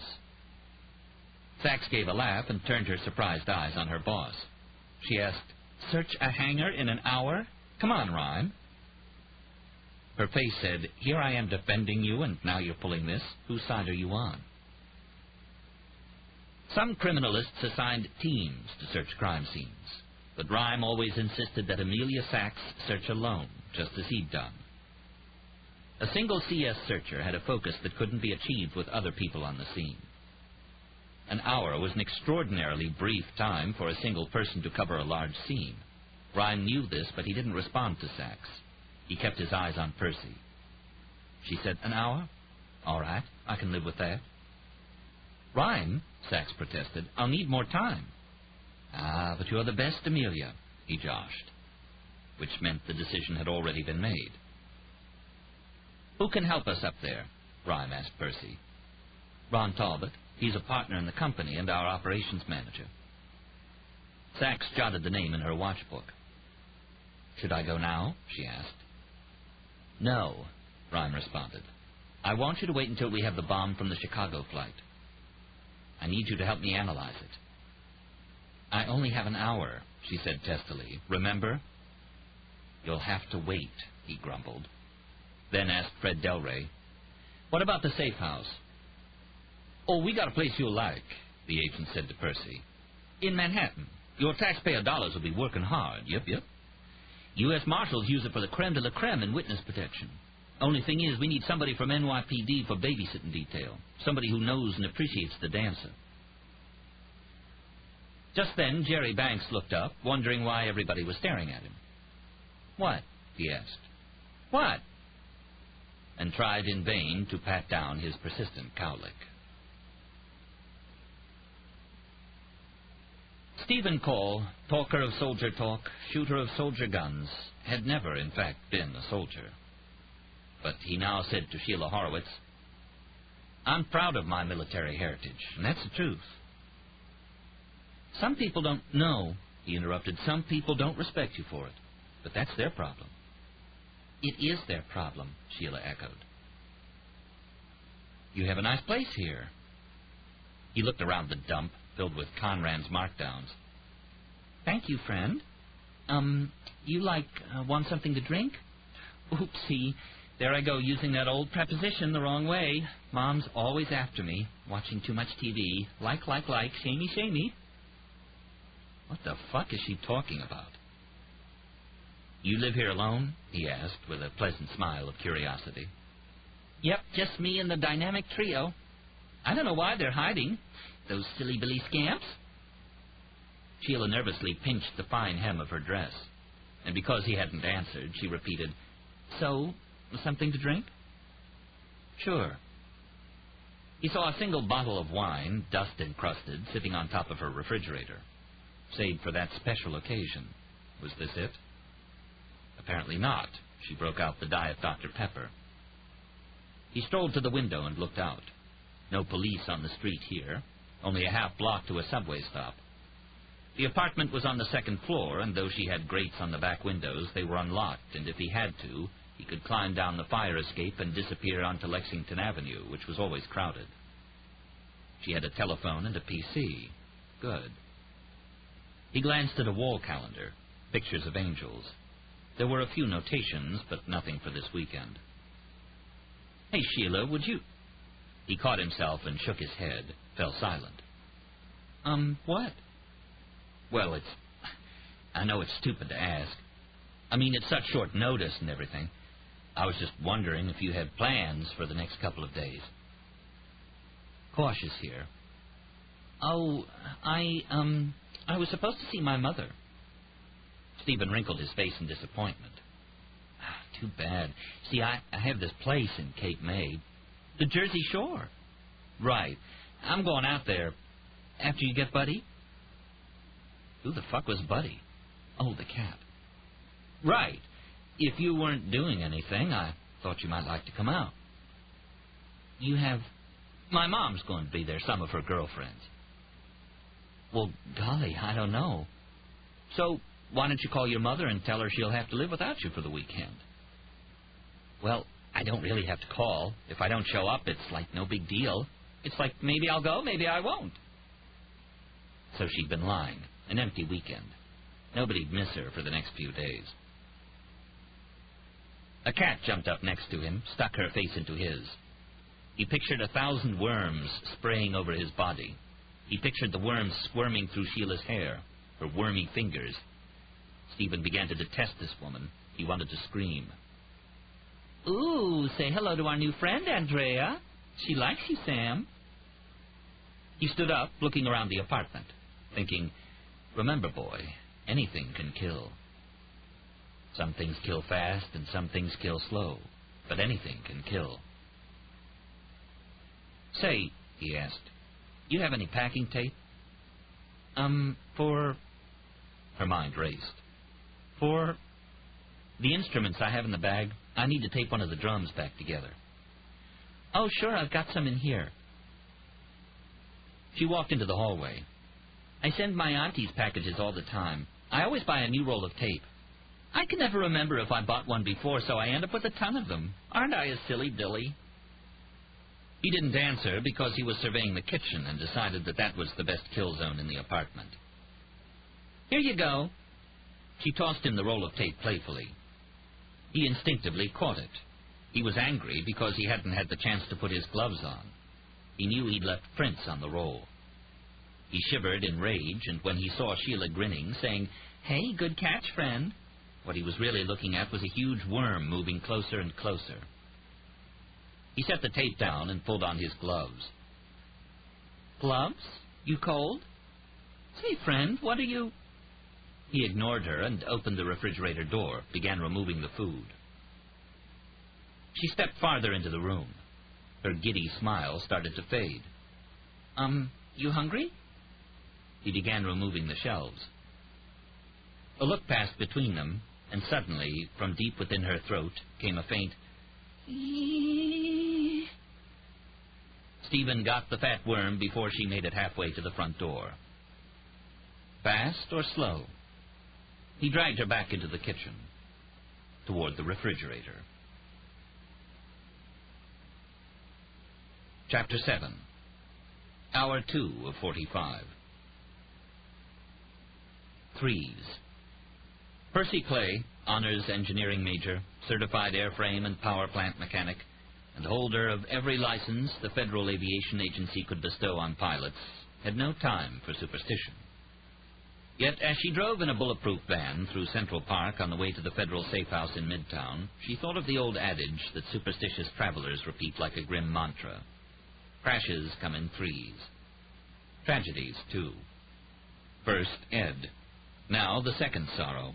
What she was hearing over the cell phone from Ron Talbot, who was in his office at Hudson Air.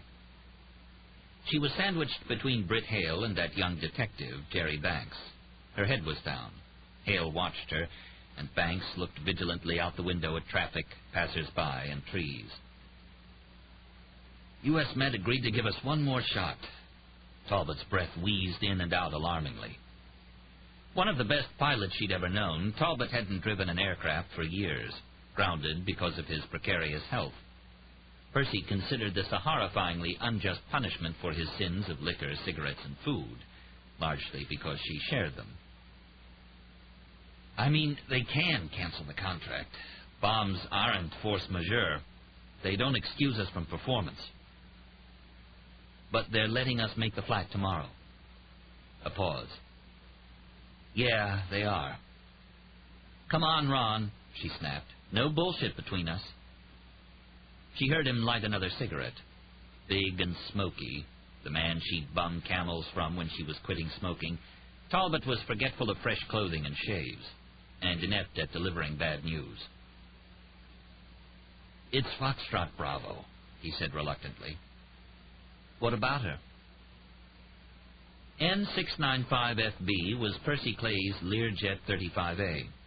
Not that the paperwork indicated this.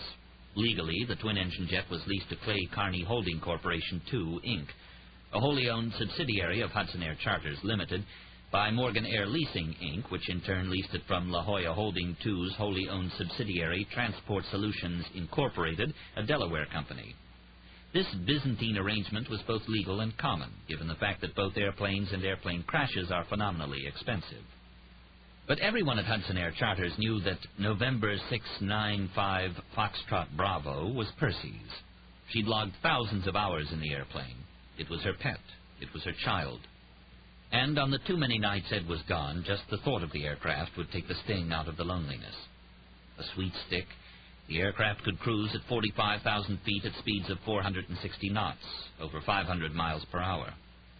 She personally knew it could fly higher and faster, though that was a secret kept from Morgan Air Leasing, La Jolla Holding, Transport Solutions, and the FAA. Talbot finally said, "Getting her outfitted. It's going to be trickier than I thought." "Go on." "All right," he said finally. Stu quit. Stu Markward, their chief mechanic. "What?" "The son of a bitch quit." "Well, he hasn't yet," Talbot continued. "He called in sick, but it sounded funny, so I made some calls. He's going over to Sikorsky. Already took the job." Percy was stunned. This was a major problem. Lear 35As came equipped as 8-seat passenger jets. To make the aircraft ready for the U.S. medical run, most of the seats had to be stripped out. Shock-absorbed, refrigerated bays had to be installed, and extra power outlets had to be run from the engine's generators. This meant major electrical and airframe work. There were no mechanics better than Stu Marquardt, and he'd outfitted Ed's Lear in record time. But without him, Percy didn't know how they could finish in time for tomorrow's flight. "What is it, Perce?" Hale asked, seeing her grimacing face. "Stu quit," she whispered. He shook his head, not understanding. "Quit what?" "He left," she muttered. "Quit his job, going to work on fucking choppers." Hale gazed at her in shock. "Today?" She nodded. Talbot continued. "He's scared, Perce. They know it was a bomb. The cops aren't saying anything, but everybody knows what happened. They're nervous. I was talking to John Ringel." "Johnny?" "A young pilot they'd hired last year." "He's not leaving, too?" "He was just asking if we're closing down for a while, until all this blows over." "No, we're not closing down," she said firmly. "We're not canceling a single goddamn job. It's business as usual. And if anybody else calls in sick, fire them." "Percy..." Talbot was dour, but everybody knew he was the company's soft touch. "All right," she snapped. "I'll fire them." "Look, about Foxtrot Bravo, I can do most of the work myself," said Talbot, a certified airframe mechanic himself. "Do what you can, but see if you can find another mechanic," she told him. "We'll talk later." She hung up. "I can't believe it," Hale said. "He quit." The pilot was bewildered. Percy was furious. People were bailing out. The worst sin there was. The company was dying. Yet she didn't have a clue how to save it. Percy Clay had no monkey skills for running a business. Monkey skills. A phrase she'd heard when she was a fighter pilot. Coined by a Navy flyer, an admiral, it meant the esoteric, unteachable talents of a natural-born pilot. Well, sure, Percy had monkey skills when it came to flying. Any type of aircraft, whether she'd flown it previously or not, under any weather conditions, VFR or IFR, day or night.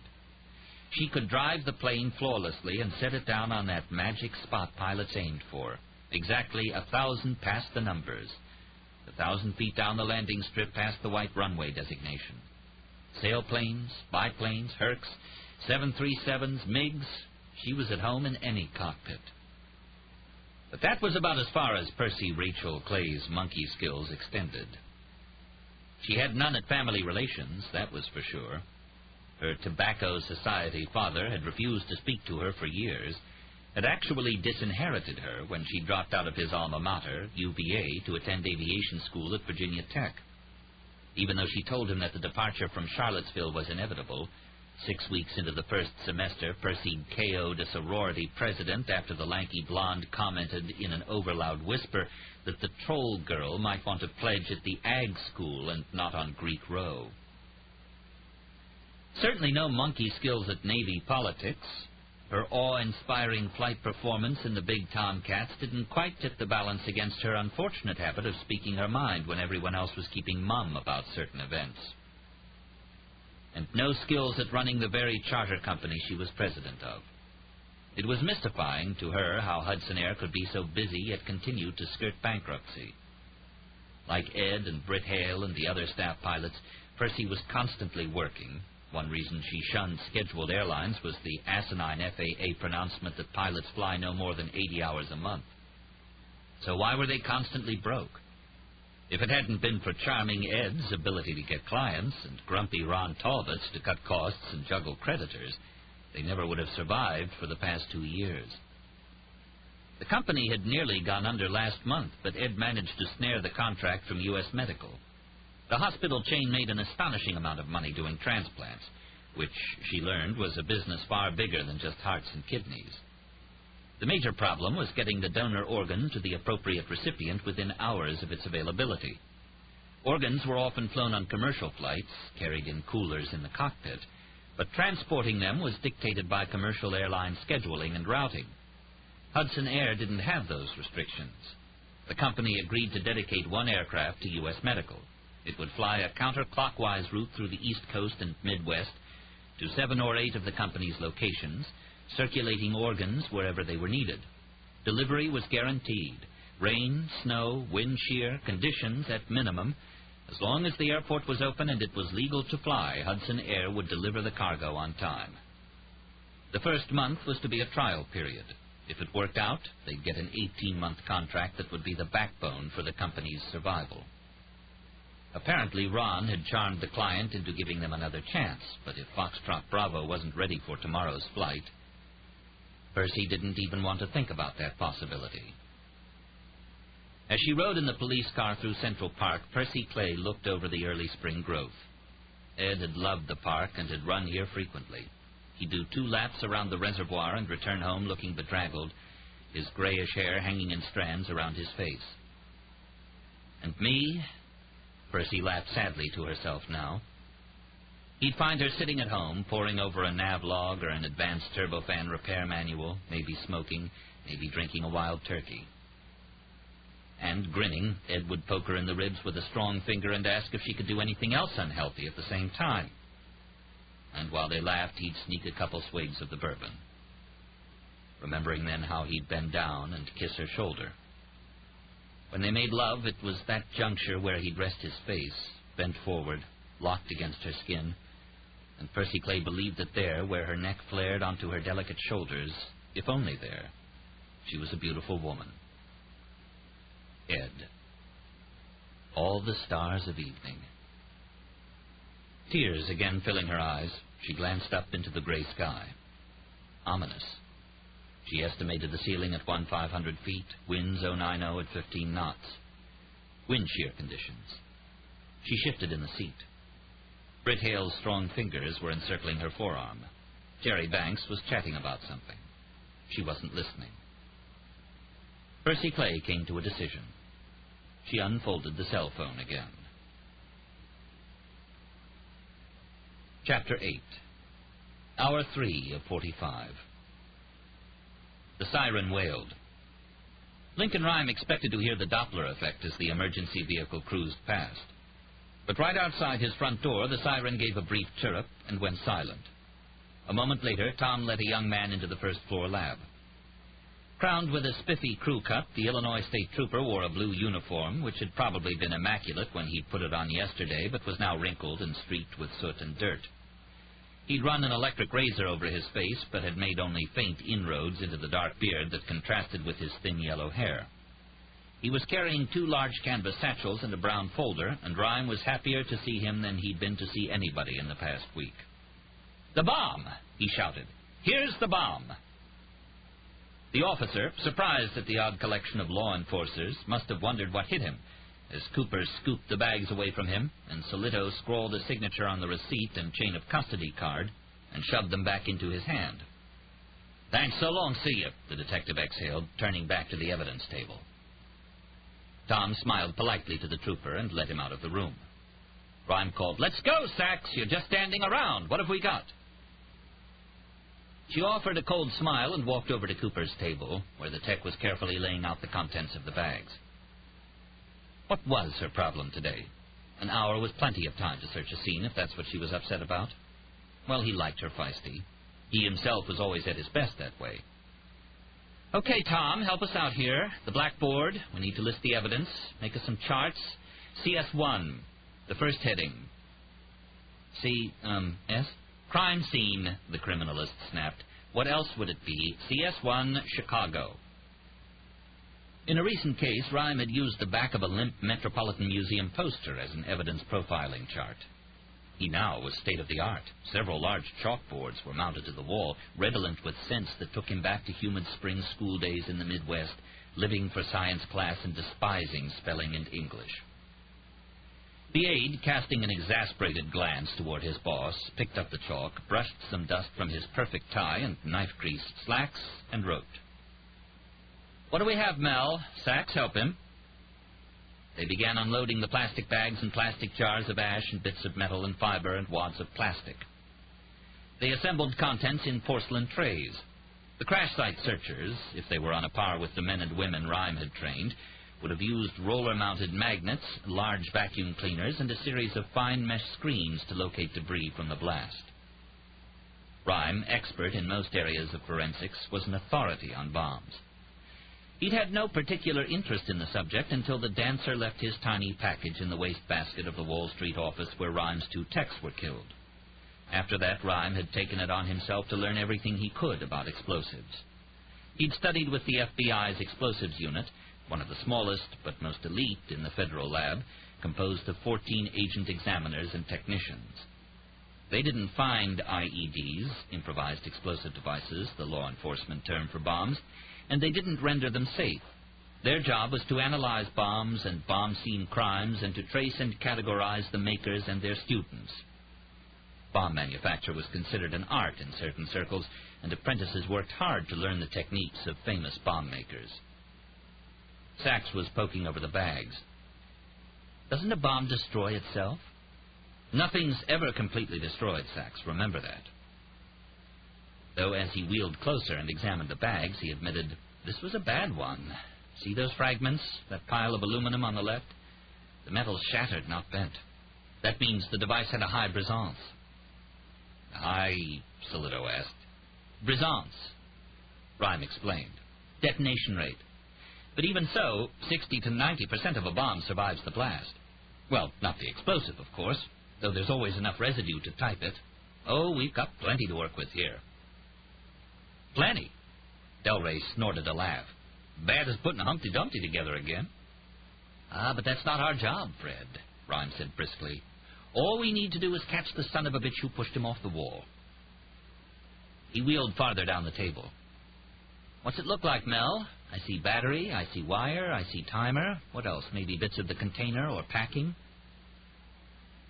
Suitcases have convicted more bombers than timers and detonators. It's not talked about, but unclaimed baggage is often donated to the FBI by airlines and blown up in an attempt to duplicate explosions and provide standards for criminalists. In the Pan Am Flight 103 bombing, the FBI identified the bombers not through the explosive itself, but through the Toshiba radio it had been hidden in, the Samsonite suitcase containing the radio, and the clothes packed around it. The clothing in the suitcase was traced back to a store in Slima, Malta, whose owner identified a Libyan intelligence agent as the person who'd bought the garments.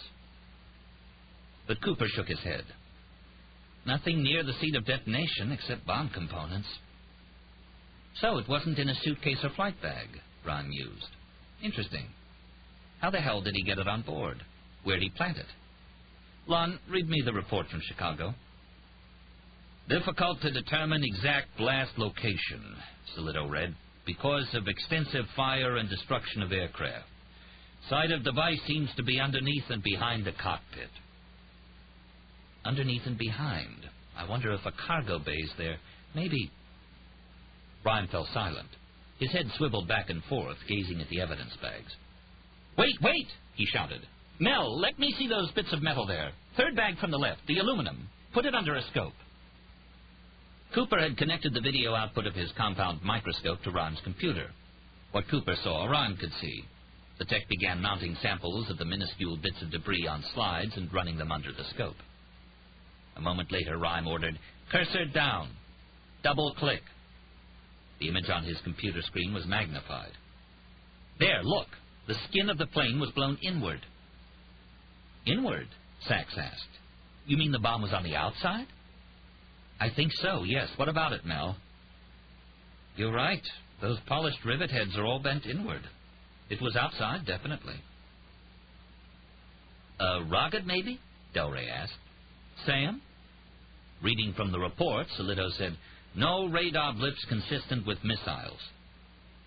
Rhyme shook his head. No, everything points to a bomb. But on the outside? Solido asked. Never heard of that before.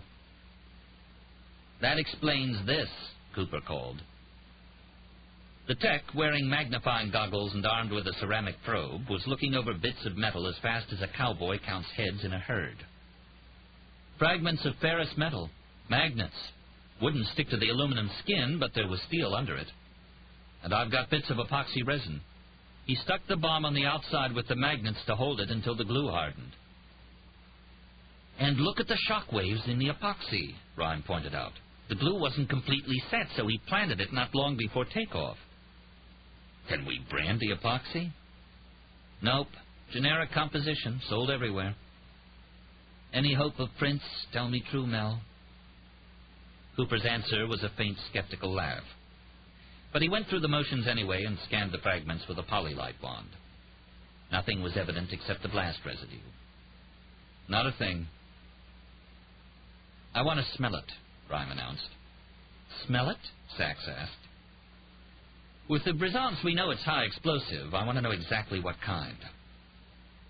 Many bombers used low explosives, substances that burn quickly but don't explode unless confined in, say, a pipe or box. Gunpowder was the most common of these. High explosives, like plastic or TNT, detonate in their natural state and don't need to be packed inside anything. They were expensive and hard to come by. The type and source of explosive could tell a lot about the bomber's identity.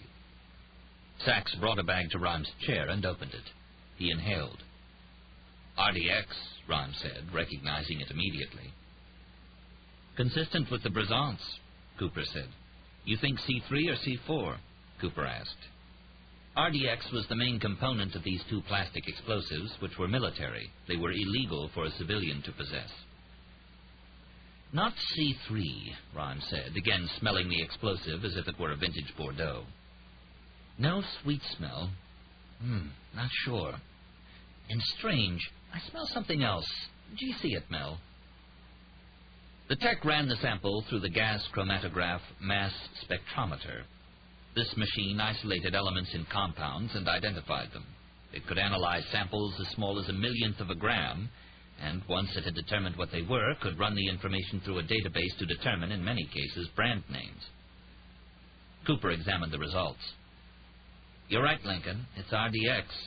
Also oil. And this is weird. Starch. This book is continued at this point on the other side of this cassette. Please reverse or turn the cassette over now.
Cooper examined the results. You're right, Lincoln. It's RDX. Also oil. And this is weird. Starch. Starch! Rhyme cried. That's what I smelled. It's guar flour. Cooper laughed as those very words popped up on the computer screen. How'd you know? Because it's military dynamite. But there's no nitroglycerin, Cooper protested. The active ingredient in dynamite. No, it's not real dynamite, Rhyme said. It's a mixture of RDX, TNT, motor oil, and the guar flour. You don't see it very often. Military, huh? Solido said. Points to Hanson.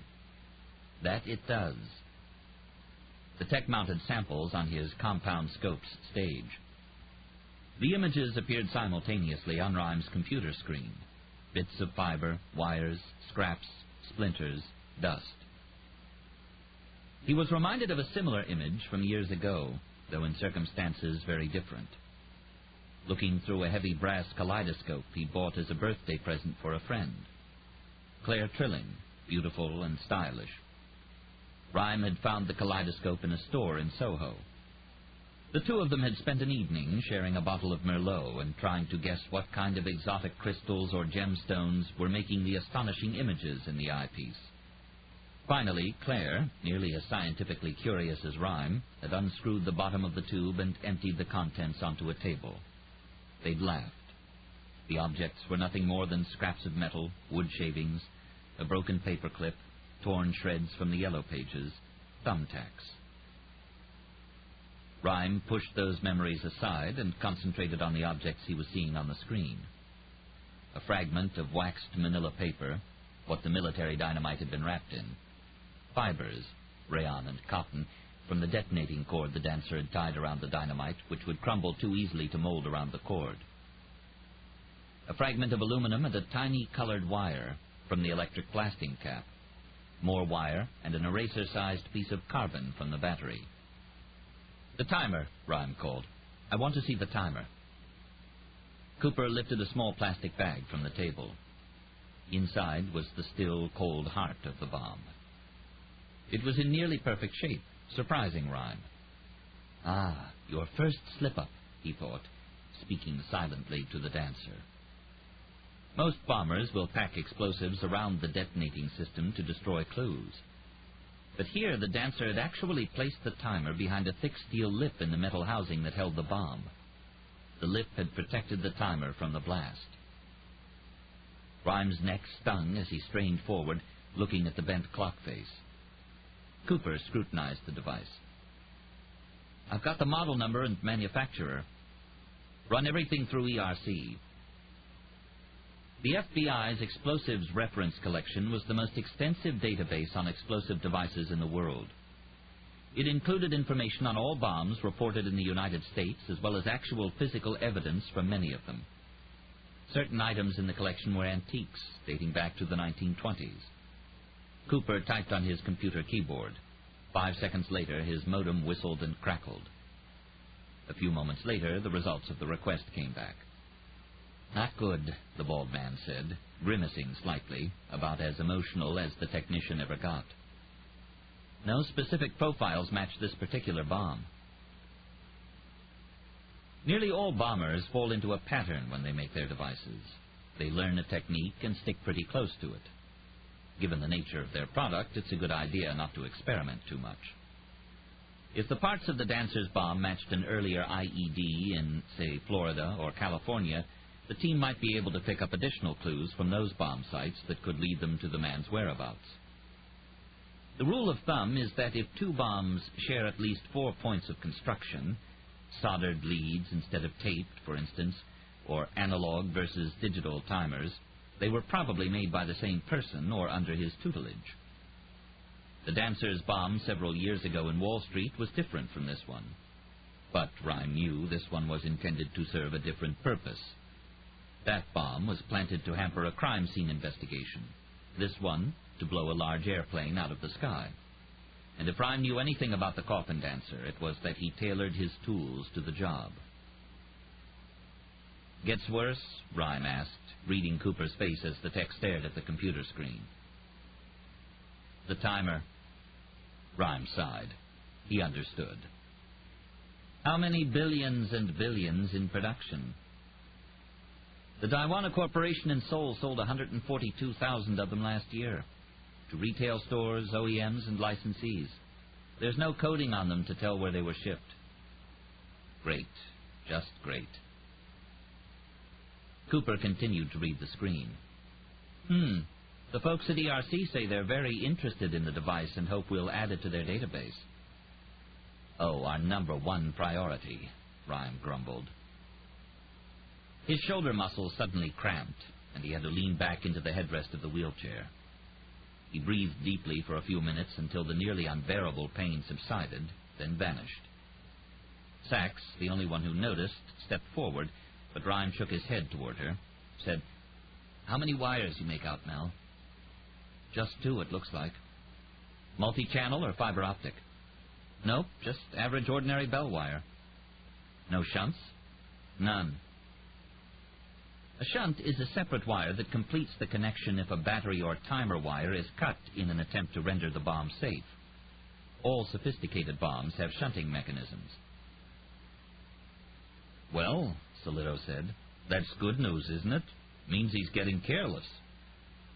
But Rhyme believed just the opposite. Don't think so, Lon. The only point of a shunt is to make rendering safe tougher. Not having a shunt means he was confident enough the bomb wouldn't be found and would blow up just like he'd planned, in the air. This thing, Del Rey asked contemptuously, looking over the bomb components. What kind of people our boy have to rub shoulders with to make something like this? I got good CIs knowing about bomb suppliers. Fred Del Rey, too, had learned more about bombs than he'd ever intended. His longtime partner and friend, Toby Doolittle, had been on the ground floor of the Oklahoma City Federal Building several years ago. He'd been killed instantly in the fertilizer bomb explosion. But Rhyme shook his head. It's all off-the-shelf stuff, Fred. Except for the explosives and the detonator cord. Hanson probably supplied them. Hell, the Dancer could have gotten everything he needed at Radio Shack. What? Sachs asked, surprised. Oh, yeah, Cooper said, adding, we call it the Bomber's Store. Rhyme wheeled along the table over to a piece of steel housing twisted like crumpled paper, stared at it for a long moment. Then he backed up and looked at the ceiling. But why plant it outside? He pondered. Percy said there were always lots of people around. And doesn't the pilot walk around the plane before they take off? Look at the wheels and things? I think so, Solito said. Why didn't Ed Carney or his co-pilot see it? Because, Sachs said suddenly, the Dancer couldn't put the bomb on board until he knew for sure who was going to be in the plane. Rhyme swiveled around to her. That's it, Sachs. He was there watching. When he saw Carney get on board, he knew he had at least one of the victims. He slipped it on somewhere after Carney got on board and before the plane took off. You've got to find out where, Sachs, and search it. Better get going. Only have an hour. Well, less now, said cool-eyed Amelia Sachs as she started toward the door. One thing, Rhyme said. She paused. The Dancer's a little different from everybody else you've ever been up against. How could he explain it? With him, what you see isn't necessarily what is. She cocked an eyebrow, meaning get to the point. He's probably not up there at the airport, but if you see anyone make a move for you, well, shoot first. What? She laughed. Worry about yourself first, the scene second. I'm just CS, she answered, walking through the door. He's not going to care about me. Amelia, listen. But he heard her footsteps receding. The familiar pattern, the hollow thud on the oak, the mute steps as she crossed the oriental carpet, then the tap on the marble entryway. Finally, the coda, as the front door closed with a snap.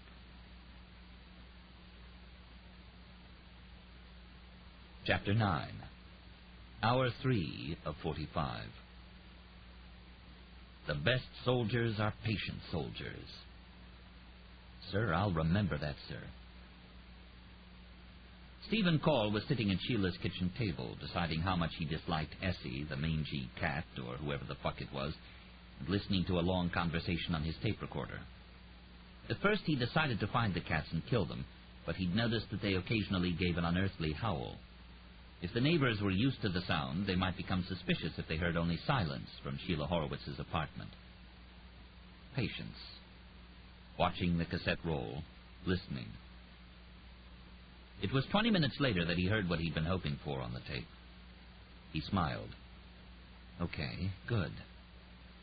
He collected his Model 40 in the Fender guitar case, snug as a baby, and walked to the refrigerator. He cocked his head. The noises had stopped. It didn't shake any longer. He felt a bit of relief, less cringy, less crawly, thinking of the worm inside, now cold and still. It was now safe to leave. He picked up his backpack and left the dim apartment with its pungent cat musk, dusty wine, and a million trails of disgusting worms. Into the country. Amelia Sachs sped through a tunnel of spring trees, rocks on one side, a modest cliff on another, a dusting of green, and everywhere the yellow starbursts of forsythia. Sachs was a city girl, born in Brooklyn General Hospital, and was a lifetime resident of that borough. Nature, for her, was Prospect Park on Sundays, or on weekday evenings, Long Island forest preserves, where she'd hid her black shark-like Dodge Charger from the patrol cruisers prowling for her and her fellow amateur auto racers.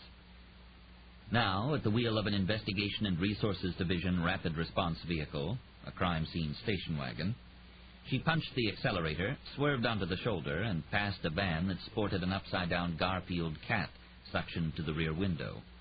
She made the turnoff that took her deep into Westchester County. Lifting her hand off the wheel, she compulsively poked her finger into her hair and worried her scalp. Then she gripped the plastic wheel of the RRV once again and shoved the accelerator down until she burst into the suburban civilization of strip malls, sloppy commercial buildings, and fast food franchises. She was thinking about bombs, about Percy Clay, and about Lincoln Rhyme. Something was different about him today, something significant. They'd been working together for a year now, ever since he'd shanghaied her away from a coveted assignment with public affairs to help him catch a serial kidnapper. At the time, Sachs had been at a low point in her life, an affair gone bad and a corruption scandal in the department that disillusioned her so much that she wanted out of patrol altogether. But Rhyme wouldn't let her. Simple as that. Even though he was a civilian consultant, he'd arranged for her transfer to crime scene. She protested some, but soon gave up the pretense of reluctance. The fact was that she loved the work. And she loved working with Rhyme, whose brilliance was exhilarating and intimidating, and, an admission she made to no one, goddamn sexy. Which wasn't to say that she could read him perfectly. Lincoln Rhyme played life close to his chest, and he wasn't revealing all to her. Shoot first. What was that all about? You never discharged a weapon at a crime scene if there was any way to avoid it.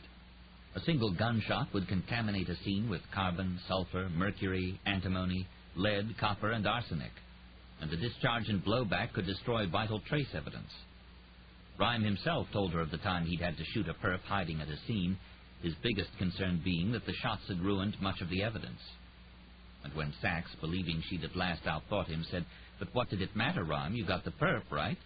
He'd pointed out acerbically, "But what if he'd had partners? What then?"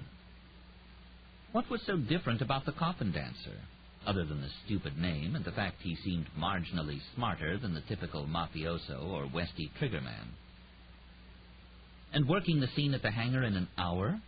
It seemed to Sachs that he'd agreed to that as a favor for Percy, which was completely unlike him. Rhyme would keep a scene sealed for days if he thought it was necessary. These questions nagged, and Amelia Sachs didn't like unanswered questions. Though she had no more time for speculation. Sachs spun the wheel of the RRV and turned into the wide entrance to the Mamaroneck Regional Airport. It was a busy place, nestled into a woody area of Westchester County, north of Manhattan. The big airlines had affiliated companies with service here, United Express, American Eagle, but most of the planes parked here were corporate jets, all of them unmarked, for security reasons, she guessed. At the entrance were several state troopers checking IDs. They did a double take when she pulled up, seeing the beautiful redhead driving an NYPD crime scene RRV and wearing blue jeans, a windbreaker, and a Mets cap. They waved her through. She followed signs to Hudson Air Charters and found the small cinder block building at the end of a row of commercial airline terminals. She parked in front of the building and leapt out. She introduced herself to two officers who were standing guard over the hangar and the sleek silver airplane that was inside. She was pleased that the local cops had run police tape around the hangar and the apron in front of it to secure the scene, but she was dismayed by the size of the area. An hour to search? She could have spent an entire day here. Thanks loads, Rhyme. She hurried into the office. A dozen men and women, some in business suits, some in overalls, stood in clusters. They were mostly in their 20s and 30s. Sachs supposed they'd been a young and enthusiastic group until last night. Now their faces revealed a collective sorrow that had aged them quickly. "Is there someone named Ron Talbot here?" she asked, displaying her silver shield. The oldest person in the room, a woman in her 50s, with spun and sprayed hair and wearing a frumpy suit, walked up to Sachs. "I'm Sally Ann McKay," she said. "I'm the office manager. Oh, how's Percy?" "She's all right," Sachs said guardedly. "Where's Mr. Talbot?" A brunette in her 30s, wearing a wrinkled blue dress, stepped out of an office and put an arm around Sally Ann's shoulders. The older woman squeezed the younger's hand. "Lauren, you okay?" Lauren, her puffy face a mask of shock, asked Sachs, "Do they know what happened yet?" "We're just starting the investigation. Now, Mr. Talbot?" Sally Ann wiped tears, then glanced toward an office in the corner. Sachs walked to the doorway. Inside was a bearish man with a stubbled chin and tangle of uncombed black and gray hair. He was poring over computer printouts, breathing heavily. He looked up, a dismal expression on his face. He'd been crying too, it seemed. "I'm Officer Sachs," she said. "I'm with the NYPD." He nodded. "You have him yet?" he asked, looking out the window as if he expected to see Ed Carney's ghost float past. He turned back to her. "The killer?" "We're following up on several leads." Amelia Sachs, second-generation cop, had the art of evasion down cold. Lauren appeared in Talbot's doorway. "I can't believe he's gone," she gasped, an edgy panic in her voice. "Who'd do something like that? Who?" As a patrol officer, a beat cop, Sachs had delivered her share of bad news to loved ones. She never got used to the despair she heard in the voices of surviving friends and family. "Lauren," Sally Ann took her colleague's arm. "Lauren, go on home." "No, I don't want to go home. I want to know who the hell did it. Oh, Ed." Stepping farther into Talbot's office, Sachs said, "I need your help. It looks like the killer mounted the bomb outside the plane, underneath the cockpit. We have to find out where." "Outside?" Talbot was frowning. "How?" "Magnetized and glued. The glue wasn't completely set before the blast, so it had to have been not long before takeoff." Talbot nodded. "Whatever I can do, sure." She tapped the walkie-talkie on her hip. "I'm going to go online with my boss. He's in Manhattan. We're going to ask you some questions." Hooked up the Motorola, headset, and stalk mic. "Okay, Rhyme, I'm here. Can you hear me?" Though they were on an area-wide special ops frequency and should have been 10-5ing and K-ing, according to Communications Department procedures, Sachs and Rhyme rarely bothered with radio ease. And they didn't now. His voice grumbled through the earphone, bouncing off who knew how many satellites. "Got it. Took you long enough." "Don't push it, Rhyme." She asked Talbot, "Where was the plane before it took off? Say an hour, hour and a quarter?" "In the hangar," Talbot said. "You think he could have gotten to the plane there, after the, what do you call it, when the pilot inspects the plane?" "The walk-around. I suppose it's possible." "But there were people around all the time," Lauren said. The crying fit was over, and she'd wiped her face. She was calmer now, and determination had replaced despair in her eyes. "Who are you, please?" "Lauren Simmons." "Lauren's our assistant operations manager," Talbot said. "She works for me." Lauren continued. "We've been working with Stu, our chief mechanic, our former chief mechanic, to outfit the aircraft, working round the clock. We would have seen anybody near the plane." "So," she said, "he mounted the bomb after the plane left the hangar." "Chronology!" Rhyme's voice crackled through the headset. "Where was it from the moment it left the hangar until takeoff?" When she relayed this question, Talbot and Lauren led her into a conference room. It was filled with charts and scheduling boards, hundreds of books and notebooks and stacks of papers. Lauren unrolled a large map of the airport. It contained 1,000 numbers and symbols Sachs didn't understand, though the buildings and roadways were clearly outlined. "No plane moves an inch," Talbot explained in a gruff baritone, "unless ground control gives the okay. Charlie Juliet was..." "What? Charlie..." "The number of the plane. We refer to planes by the last two letters on the registration number. See on the fuselage? CJ. So we called it Charlie Juliet. It was parked in the hangar here." He tapped the map. "We finished loading..." "When?" Rhyme called. so loud she wouldn't have been surprised if Talbot had heard. "We need times, exact times."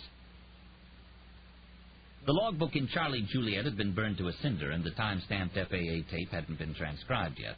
But Lauren examined the company's internal records.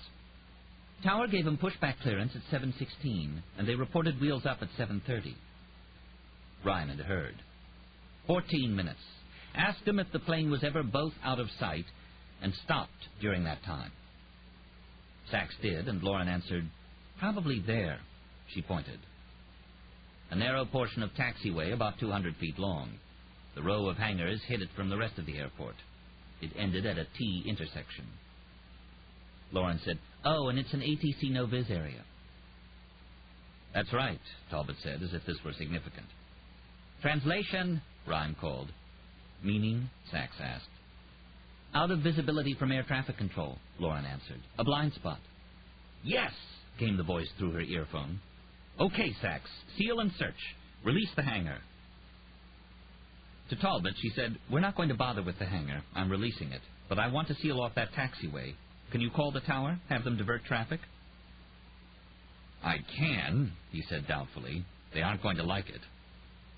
She said, "If there's any problem, have them call Thomas Perkins. He's head of the FBI's Manhattan office. He'll clear it with FAA HQ." "FAA in Washington?" Lauren asked. "That's the one." Talbot gave a faint smile. "Well, okay."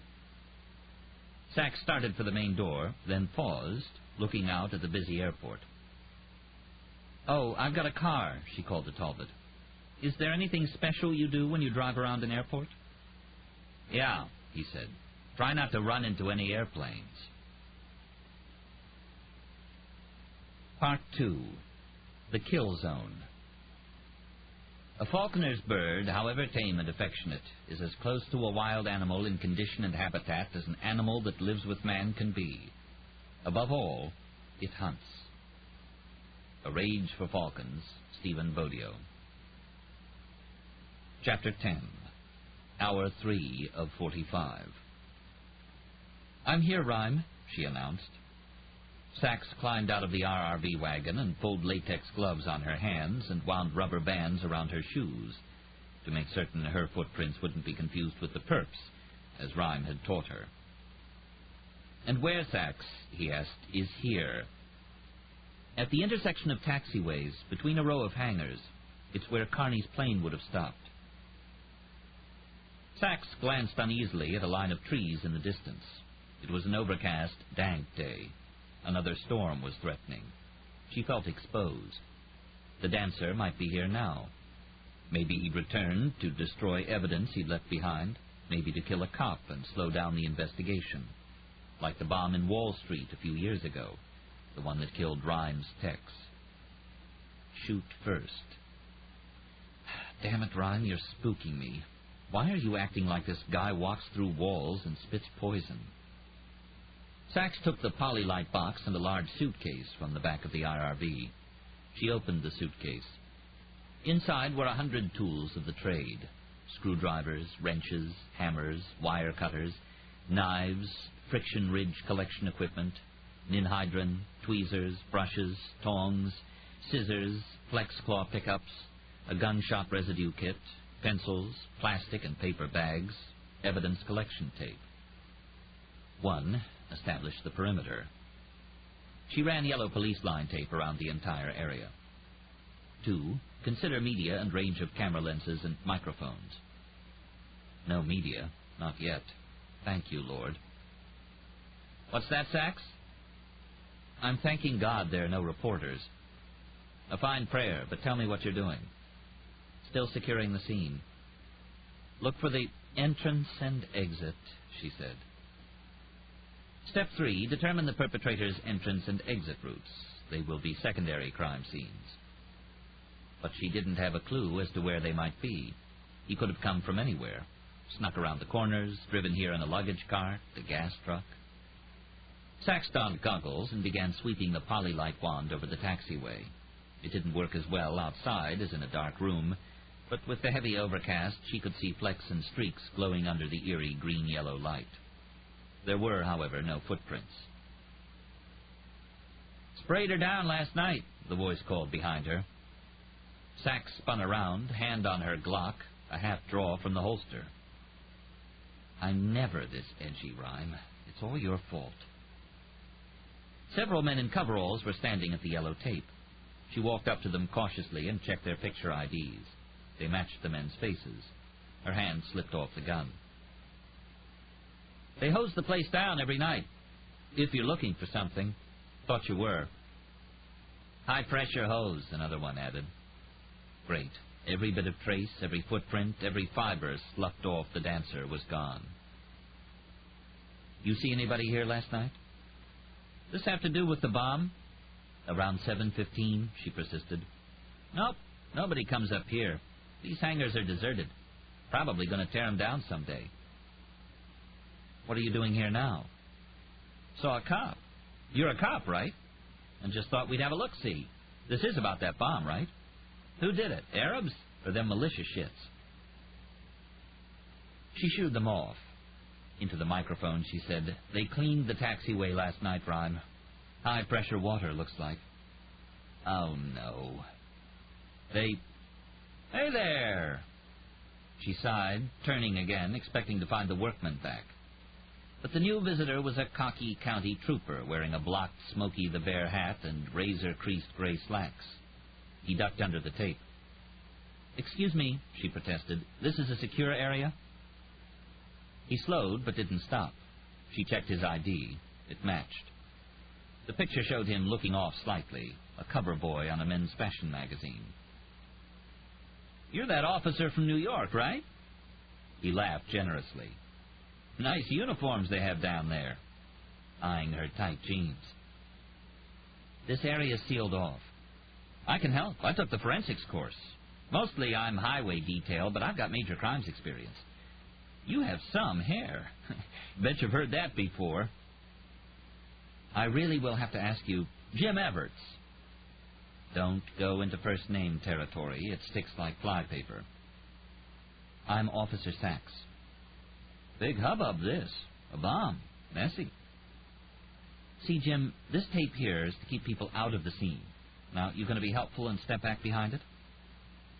Wait, you mean officers, too? That I do, yes. You mean me, too? Exactly. There were 5 classic crime scene contaminators. Weather, relatives of the victim, suspects, souvenir collectors, and the all-time worst, fellow cops. I won't touch a thing. Cross my heart. Just be a pleasure to watch you work, honey. Sachs, Rhyme whispered. Tell him to get the fuck out of your crime scene. Jim, get the fuck out of my crime scene. Or you'll report him. Or I'll report you. Ooh, gonna be that way, is it? He held his hands up in surrender. The last of the flirt drained from his slick grin. Get going, Sachs. The trooper ambled away slowly enough to drag some of his pride with him. He looked back once, but a scathing retort eluded him. Amelia Sachs began to walk the grid.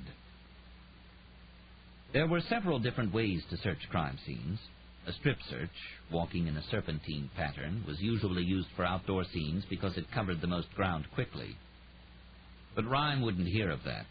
He used the grid pattern, covering the entire area back and forth in one direction, walking 1 foot at a time, then turning perpendicular and walking back and forth the other way.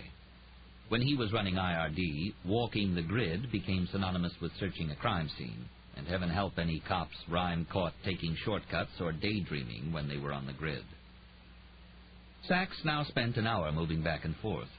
While the spray truck might have eliminated prints and trace evidence, it wouldn't destroy anything larger that the dancer might have dropped, nor would it ruin footprints or body impressions left in the mud beside the taxiway. But she found nothing. Hell, Rhyme, not a thing. Ah, Sachs, I'll bet there is. I'll bet there's plenty. Just takes a little bit more effort than most scenes. The dancer's not like other perps, remember. Oh, that again. Sachs. His voice low and seductive. She felt a shiver. Get into him, Rhyme whispered. You know what I mean. She knew exactly what he meant. Hated the thought, But oh yes, Sachs knew. The best criminalists were able to find a place in their minds where the line between hunter and hunted was virtually non-existent.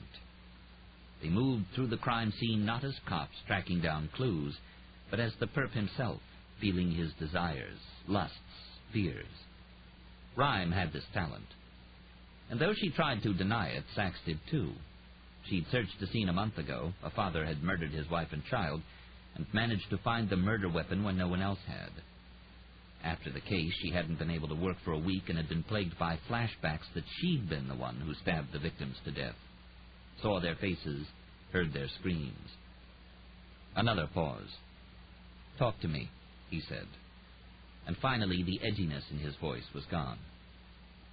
"You're him. You're walking where he's walked. You're thinking the way he thinks." He'd said words like these to her before, of course. But now, as with everything else about the dancer, it seemed to her that Rhyme had more in mind than just finding obscure evidence. No, she sensed that he was desperate to know about this perp, who he was, what made him kill. Another shiver, an image in her thoughts, back to the other night. The lights of the airfield, the sound of airplane engines, the smell of jet exhaust. "Come on, Amelia. You're him. You're the Coffin Dancer. You know Ed Carney's on the plane. You know you have to get the bomb on board. Just think about it for a minute or two." And she did, summoning up from somewhere a need to kill. He continued, speaking in an eerie, melodic voice. "You're brilliant," he said. "You have no morals whatsoever. You'll kill anyone. You'll do anything to get to your goal. You divert attention. You use people. Your deadliest weapon is deception." "I lay in wait. My deadliest weapon," she closed her eyes, "is deception." Sachs felt a dark hope, a vigilance, a hunt lust. He continued softly, "Is there any distraction, any diversion you can try?" Eyes open now. "The whole area's empty. Nothing to distract the pilots with." "Where are you hiding?" "The hangars are all boarded up. The grass is too short for cover. There are no trucks or oil drums. No alleys, no nooks." In her gut, desperation. "What am I going to do? I've got to plant the bomb. I don't have any time." Lights. There are lights everywhere. What should I do? She said, "I can't hide around the other side of the hangars. There are lots of workers. It's too exposed. They'll see me." For a moment, Sachs herself floated back into her mind, and she wondered, as she often did, why Lincoln Rhyme had the power to conjure her into someone else. Sometimes it angered her. Sometimes it thrilled. Dropping into a crouch, ignoring the pain in her knees from the arthritis that had tormented her off and on for the past 10 of her 33 years. "It's all too open here. I feel exposed." "What are you thinking?" "There are people looking for me. I can't let them find me. I can't. This is risky. Stay hidden. Stay down. Nowhere to hide. If I'm seen, everything's ruined. They'll find the bomb. They'll know I'm after all 3 witnesses. They'll put them in protective custody. I'll never get them then. I can't let that happen." Feeling his panic, she turned back to the only possible place to hide. The hangar beside the taxiway. In the wall facing her was a single broken window, about 3 by 4 feet. She'd ignored it because it was covered with a sheet of rotting plywood nailed to the frame on the inside. She approached it slowly. The ground in front was gravel. There were no footprints. "There's a boarded-up window, Rhyme. Plywood on the inside. The glass is broken." "Is it dirty, the glass that's still in the window?" "Filthy." "And the edges?" "No, they're clean." She understood why he'd asked the question. "The glass was broken recently." "Right. Push the board. Hard." It fell inward without any resistance and hit the floor with a huge bang. "What was that?" Rhyme shouted. "Sachs, are you all right?" "Just the plywood," she answered, once more spooked by his uneasiness. She shone her halogen flashlight through the hangar. It was deserted. "What do you see, Sachs?" It's empty. A few dusty boxes. There's gravel on the floor. That was him, Rhyme answered. He broke in the window and threw gravel inside so he could stand on the floor and not leave footprints. It's an old trick. Any footprints in front of the window? Bet it's more gravel, he added sourly. Is. Okay, search the window, then climb inside. But be sure to look for booby traps first. Remember the trash can a few years ago. Stop it, Rhyme, stop it. Sachs shined the light around the space again. It's clean, Rhyme, no traps. I'm examining the window frame. The polylight showed nothing other than a faint mark left by a finger in a cotton glove. No fiber, just the cotton pattern. Anything in the hanger? Anything worth stealing? No, it's empty. Good, Rhyme said. Why good? She asked. I said there's no print. Ah, but it means it's him, Sachs. It's not logical for someone to break in wearing cotton gloves when there's nothing to steal. She searched carefully. No footprints, no fingerprints, no visible evidence. She ran the dustbuster and bagged the trace. The glass and gravel? She asked. Paper bag? Yes. Moisture often destroyed trace, and though it looked unprofessional, certain evidence was best transported in brown paper bags rather than in plastic. Okay, Rhyme, I'll have it back to you in 40 minutes. They disconnected. As she packed the bags carefully into the RRV, Sachs felt edgy, as she often did just after searching a scene where she'd found no obvious evidence. Guns or knives or the perp's wallet. The trace she'd collected might have a clue as to who the dancer was and where he was hiding. But the whole effort could have been a bust, too.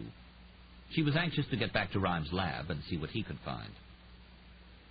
Sachs climbed into the station wagon and sped back to the Hudson Air office. She hurried into Ron Talbot's office. He was talking to a tall man whose back was to the door. Sachs said, I found where he was, Mr. Talbot. The scene's released. You can have the tower. The man turned around. It was Britt Hale. He frowned, trying to think of her name, remembered it. Oh, Officer Sachs. Hey, how you doing? She started to nod an automatic greeting, then stopped. What was he doing here? He was supposed to be in the safe house. She heard a soft crying and looked into the conference room. There was Percy Clay sitting next to Lauren, the pretty brunette who Sachs remembered was Ron Talbot's assistant. Lauren was crying, and Percy, resolute in her own sorrow, was trying to comfort her. She glanced up, saw Sachs, and nodded to her.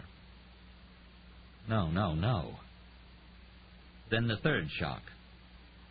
Hi, Amelia, Jerry Banks said cheerfully, sipping coffee and standing by a window where he'd been admiring the Learjet parked in the hangar. That plane's something, isn't it? What are they doing here? Sachs snapped, pointing at Hale and Percy, forgetting that Banks outranked her. They had some problem or other about a mechanic, Banks said. Percy wanted to stop by here, try to find... Rhyme! Sachs shouted into the microphone. She's here. Who? He asked acerbically. And where is here? Percy, and Hale, too, at the airport. No! They're supposed to be at the safe house. Well, they're not. They're right here in front of me. No! Rhyme raged. A moment passed. Then he said, Ask Banks if they followed evasive driving procedures. Banks, uncomfortable, responded that they hadn't. She was real insistent that they stop here first. I tried to talk to her. Jesus, Sachs. He's there someplace. The dancer. I know he's there. How could he be? Sax's eyes strayed to the window. Keep him down, Rhyme said. I'll have Delray get an armored van from the Bureau's White Plains field office. Percy heard the commotion. I'll go to the safe house in an hour or so. I have to find a mechanic to work on... Sachs waved her silent, then said, Jerry, keep them here. She ran to the door and looked out over the gray expanse of the airfield as a noisy prop plane charged down the runway. She pulled the stalk mic closer to her mouth. How, Rhyme? She asked. How will he come at us? I don't have a clue. He could do anything. Sachs tried to re-enter the dancer's mind, but couldn't. All she thought was deception. How secure is the area? Rhyme asked. Pretty tight. chain-link fence, troopers at a roadblock at the entrance checking tickets and IDs. Ryan asked, "But they're not checking IDs of police, right?" Sachs looked at the uniformed officers, recalling how casually they'd waved her through. "Oh, hell, Ryan, there are a dozen marked cars here, a couple unmarked, too. I don't know the troopers or detectives. He could be any one of them." "Okay, Sachs, listen. Find out if any local cops are missing. In the past 2 or 3 hours, the dancer might have killed one and stolen his ID and uniform." Sachs called a state trooper up to the door, examined him and his ID closely, and decided he was the real article. She said, "We think the killer may be nearby, maybe impersonating an officer. I need you to check out everybody here. If you don't recognize him, let me know. Also, find out from your dispatcher if any cops from around the area have gone missing in the past few hours." "I'm on it, officer." She returned to the office. There were no blinds on the windows, and Banks had moved Percy and Hale into an interior office. "What's going on?" Percy asked. "You're out of here in 5 minutes," Sachs said, glancing out the window, trying to guess how the dancer would attack. She had no idea. "Why?" the flyer asked, frowning. "We think the man who killed your husband's here, or on his way here." "Oh, come on. There are cops all over the field. It's perfectly safe. I need to—" Sachs snapped to her. "No arguments." But argue she did. "We can't leave. I've just had my chief mechanic quit. I have to—" "Perce," Hale said uneasily, "maybe we ought to listen to her." "We've got to get that aircraft." "Get back in there and be quiet." Percy's mouth opened wide in shock. "You can't talk to me that way. I'm not a prisoner." "Officer Sachs? Hello?" The trooper she'd spoken to outside stepped into the doorway.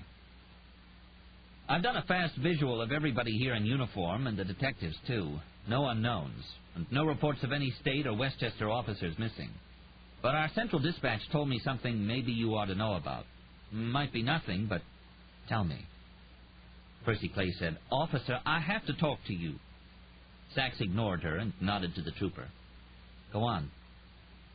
"Traffic control in White Plains, about 2 miles away. They found a body in a dumpster. Think he was killed about an hour ago, maybe less." This book is continued on Cassette 3, Side 1.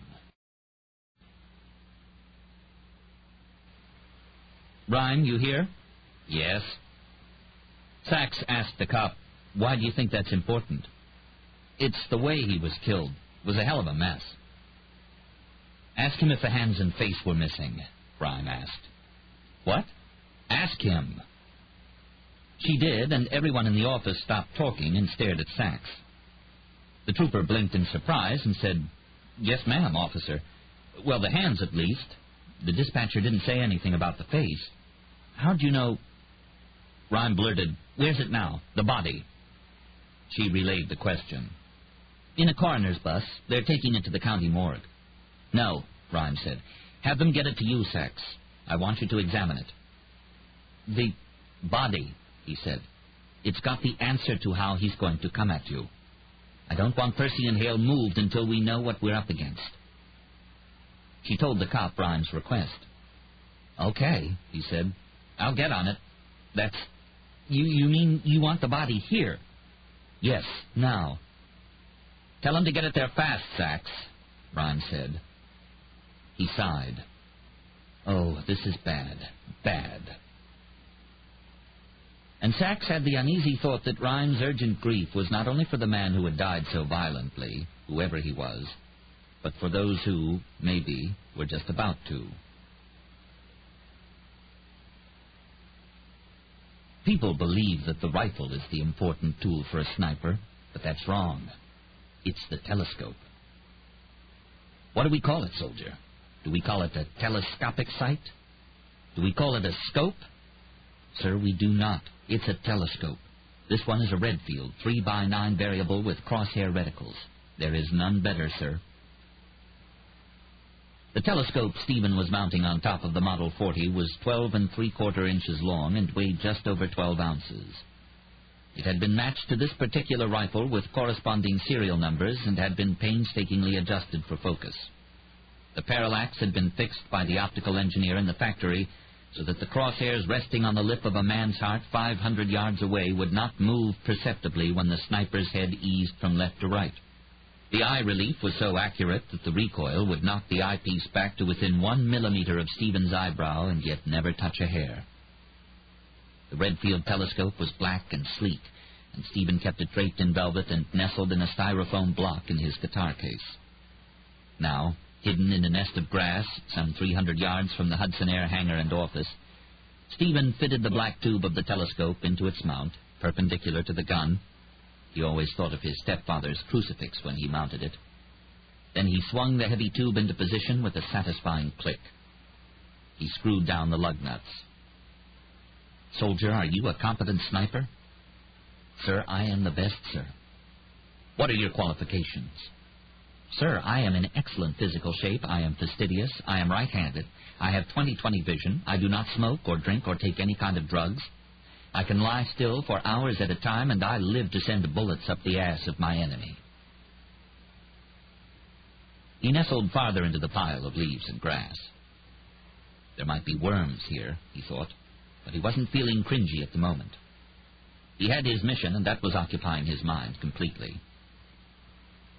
Stephen cradled the gun, smelling the machine oil from the bolt-action receiver and the neatsfoot oil from the sling, so worn and soft it was like Angora. The Model 40 was a 7.62 millimeter NATO rifle and weighed 8 pounds 10 ounces. The trigger pull generally ranged from 3 to 5 pounds, but Stephen set it a bit higher because his fingers were very strong. The weapon had a rated effective range of 1,000 yards, though he had made kills at more than 1,300. Stephen knew this gun intimately. In sniper teams, his stepfather had told him the snipers themselves had no disassemble authority, and the old man wouldn't let him strip the weapon himself. But that was one rule of the old man's that hadn't seemed right to Stephen, and so, in a moment of uncharacteristic defiance, he'd secretly taught himself how to dismantle the rifle, clean it, repair it, and even machine parts that needed adjustment or replacement. Through the telescope, he scanned Hudson Air. He couldn't see the wife, though he knew she was there, or soon would be.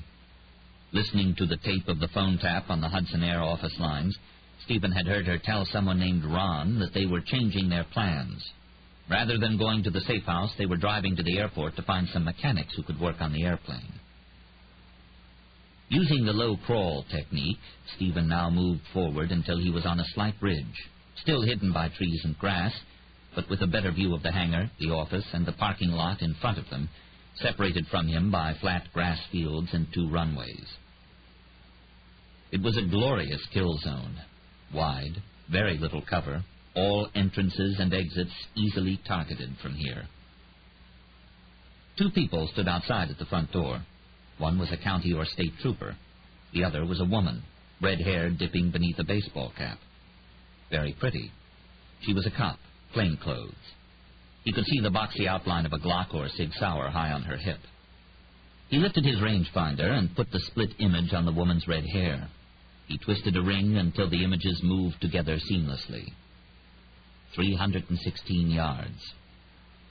He replaced the rangefinder, lifted the rifle, and sighted on the woman, centering the reticles on her hair once more. He glanced at her beautiful face. It troubled him, her attractiveness. He didn't like it. Didn't like her. He wondered why. The grass rustled around him. He thought, worms. Was starting to feel cringy. The face in the window. He put the crosshairs on her chest. The cringy feeling went away. Soldier, what is the sniper's motto? Sir, it is 1 chance, 1 shot, 1 kill. The conditions were excellent. There was a slight right-to-left crosswind, which he guessed was 4 miles an hour. The air was humid, which would buoy the slug. He was shooting over unburied terrain with only moderate thermals. He slid back down the knoll and ran a cleaning rod, tipped with a soft cotton cloth, through the Model 40. You always cleaned your weapon before firing. The slightest bit of moisture or oil could put a shot off by an inch or so. Then he made a loop sling and lay down in his nest. Stephen loaded 5 rounds into the chamber. They were M118 match-quality rounds, manufactured at the renowned Lake City Arsenal. The bullet itself was a 173 grain boat tail, and it struck its target at a speed of a half mile a second. Stephen had altered the slugs somewhat, however. He drilled into the core and filled them with a small explosive charge and replaced the standard jacket with a ceramic nose that would pierce most kinds of body armor. He unfolded a thin dish towel and spread it out on the ground to catch the ejected cartridges. Then he doubled the sling around his left biceps and planted that elbow firmly on the ground, keeping the forearm absolutely perpendicular to the ground, a bone support. He spot-welded his cheek and right thumb to the stock above the trigger. Then slowly he began scanning the kill zone. It was hard to see inside the offices, but Stephen thought he caught a glimpse of the wife. Yes, it was her. She was standing behind a big curly-haired man in a wrinkled white shirt. He held a cigarette. A young blond man in a suit, a badge on his belt, ushered them back out of sight. Patience. She'll present again. They don't have a clue that you're here. You can wait all day. As long as the worms... Flashing lights again. Into the parking lot sped a county ambulance. The red-haired cop saw it. Her eyes grew excited. She ran toward the vehicle. Stephen breathed deeply. One chance. Zero your weapon, soldier. Normal come-up elevation at 316 yards is 3 minutes, sir. He clicked the sight so that the barrel would be pointed upward slightly to take gravity into account. One shot. Calculate the crosswind, soldier. Sir, the formula is range in hundreds of yards times velocity divided by 15. Stephen's mind thought instantly, slightly less than 1 minute of windage. He adjusted the telescope accordingly. Sir, I am ready, sir. One kill. A shaft of light streamed from behind a cloud and lit the front of the office. Stephen began to breathe slowly and evenly. He was lucky. The worms stayed away, and there were no faces watching him from the windows.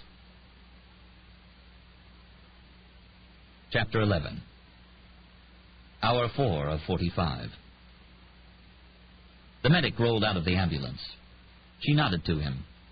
I'm Officer Sachs. He aimed his rotund belly her way and, straight-faced, said, So, you ordered the pizza? Then giggled. She sighed. What happened? Sachs said. What happened? To him? He got himself dead's what happened. He looked over her, shook his head. What kind of cop are you? I never seen you up here. I'm from the city. Oh, the city. She's from the city. Well, better ask, he added gravely. You ever see a body before?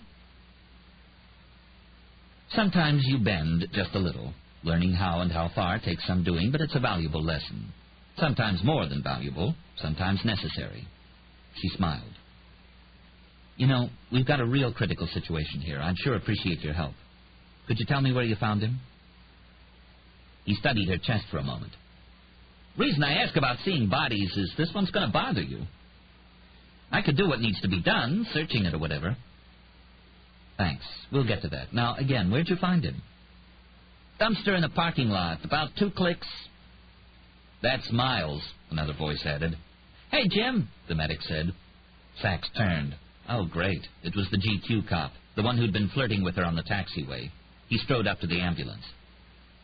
Hi, honey. Me again. How's your police tape holding up? What you got, Earl? One body, no hands. Earl yanked the door open, reached in, and unzipped the body bag. Blood flowed out onto the floor of the ambulance. Oops, Earl winked. Say, Jim, after you're through here, want to get some spaghetti? Maybe pig's knuckles. There's a thought. Rhyme interrupted. Sachs, what's going on there? You got the body? I've got it, trying to figure out the story. To the medic, she said, we've got to move on this. Anybody have any idea who he is? Wasn't anything around to ID him. No missing persons reported. Nobody saw nothing. Any chance he's a cop? No, nobody I know, Jim said. You, Earl? No, why? Sachs didn't answer. She said, I need to examine him. Okay, miss, Earl said. How about I give you a hand? Hell, the trooper said. Sounds like he's the one needs a hand. He chuckled. The medic gave another of his piggy giggles. She climbed up in the back of the ambulance and unzipped the body bag completely. And because she wasn't going to tug off her jeans and have intercourse with them, or at the very least flirt back, They had no choice but to torment her further. "The thing is, this isn't the kind of traffic detail you're probably used to," Earl said to her. "Hey, Jim, this as bad as the one you saw last week?" "That head we found?" the cop mused. "Hell, I'd rather have a fresh head any day than a monther. You ever seen a monther, honey? Now, they're about as unpleasant as can be. Give a body 3-4 months in the water, hey, not a problem, mostly just bones. But you got one's been simmering for a month." "Nasty," Earl said. "Go. You ever seen a monther, honey?" "Appreciate you not saying that, Jim," she said absently to the cop. "Monther? Honey." "Sure, sorry." "Sachs," Rhyme snapped. "What the hell is going on?" "No ID, Rhyme. Nobody's got a clue as to who it is. Hands removed with a fine-bladed razor saw." "Is Percy safe? Hale?" "They're in the office. Banks is with them. Away from the windows. What's the word on the van?" "Should be there in 10 minutes. You've got to find out about that body." "You talking to yourself, hon? Officer?" She studied the poor man's body. She guessed the hands had been removed just after he died, or as he was dying, because of the copious amount of blood. She pulled on her latex examining gloves. "It's strange, Rhyme. Why is he only partially ID-proofed?" "If killers don't have time to dispose of a body completely, they ID-proof it by removing the main points of identification, the hands and the teeth." "I don't know," the criminalist responded. "It's not like the dancer to be careless, even if he was in a hurry. What's he wearing?" "Just skivvies, no clothes or other ID found at the scene." "Why," Rhyme mused, "did the dancer pick him?" If it was the dancer did this. "How many bodies turn up like that in Westchester?" "To hear the locals tell it," she said ruefully, "every other day." "Tell me about the corpse. COD?" "You determine the cause of death?" she called the chubby Earl. "Strangled," the tech said. But Sachs noticed right away there were no petechial hemorrhages on the inner surface of the eyelids. No damage to the tongue, either. Most strangulation victims bite their tongue at some point during the attack. "I don't think so." Earl cast another glance at Jim and snorted. "Sure he was. Look at that red line on his neck. We call that a ligature mark, honey. You know, we can't keep them here forever. They start going right days like this. Now that's a smell you haven't lived till you smelled." Sachs frowned. "He wasn't strangled." They double-teamed her. "Hon, officer, that's a ligature mark," Jim, the trooper, said. "I've seen hundreds of them." No, she said. "The perp just ripped a chain off him." Rhyme broke in. "That's probably it, Sachs. First thing you do when you're ID-proofing a corpse, get rid of the jewelry. It was probably a St. Christopher, maybe inscribed. Who's there with you?" "A pair of cretins," she said. "Oh. Well, what is the COD?" After a brief search, she found the wound. "Ice pick or narrow-bladed knife in the back of the skull." The medic's round form eased into the doorway. "We would have found that," he said defensively. "I mean, we were in such an all-fire hurry to get here, thanks to you folks." Rhyme said to Sachs, "Describe him." "He's overweight, big gut, lot of flab. Tan or sunburn. On his arms and torso only, not legs. He's got untrimmed toenails and a cheap earring, steel posts, not gold. His briefs are Sears, and they've got holes in them." "Okay, he's looking blue-collar," Rhyme said. "Workman, delivery man. We're closing in. Check his throat." "What?" "For his wallet or papers. If you want to keep a corpse anonymous for a few hours, you shove his IDs down his throat. It doesn't get spotted till the autopsy." A chortle of laughter from outside, which Sachs ended quickly when she grabbed the man's jaws, pulled wide, and started reaching inside. "Jesus," Earl muttered. "What are you doing?" "Nothing there, Rhyme. You better cut the throat. Go deeper." Sachs had bridled at some of Rhyme's more macabre requests in the past, but today she glanced at the grinning boys behind her and lifted her illegal but cherished switchblade from her jeans pocket, clicked it open, took the grins off both their faces. "Say, honey, what are you doing?" "Little surgery. Got to look inside." Like she did this every day. "I mean, I can't deliver no corpse to the coroner cut up by some New York City cop." "Then you do it." She offered him the handle of the knife. "Aw, she's shitting us, Jim." She lifted an eyebrow and slipped the knife into the man's Adam's apple like a fisherman gutting a trout. "Oh, Jesus, Jim, look at what she's doing. Stop her." "I'm out of here, Earl. I didn't see that." The trooper walked off. She finished the tidy incision and gazed inside, sighed. Nothing. What the hell is he up to?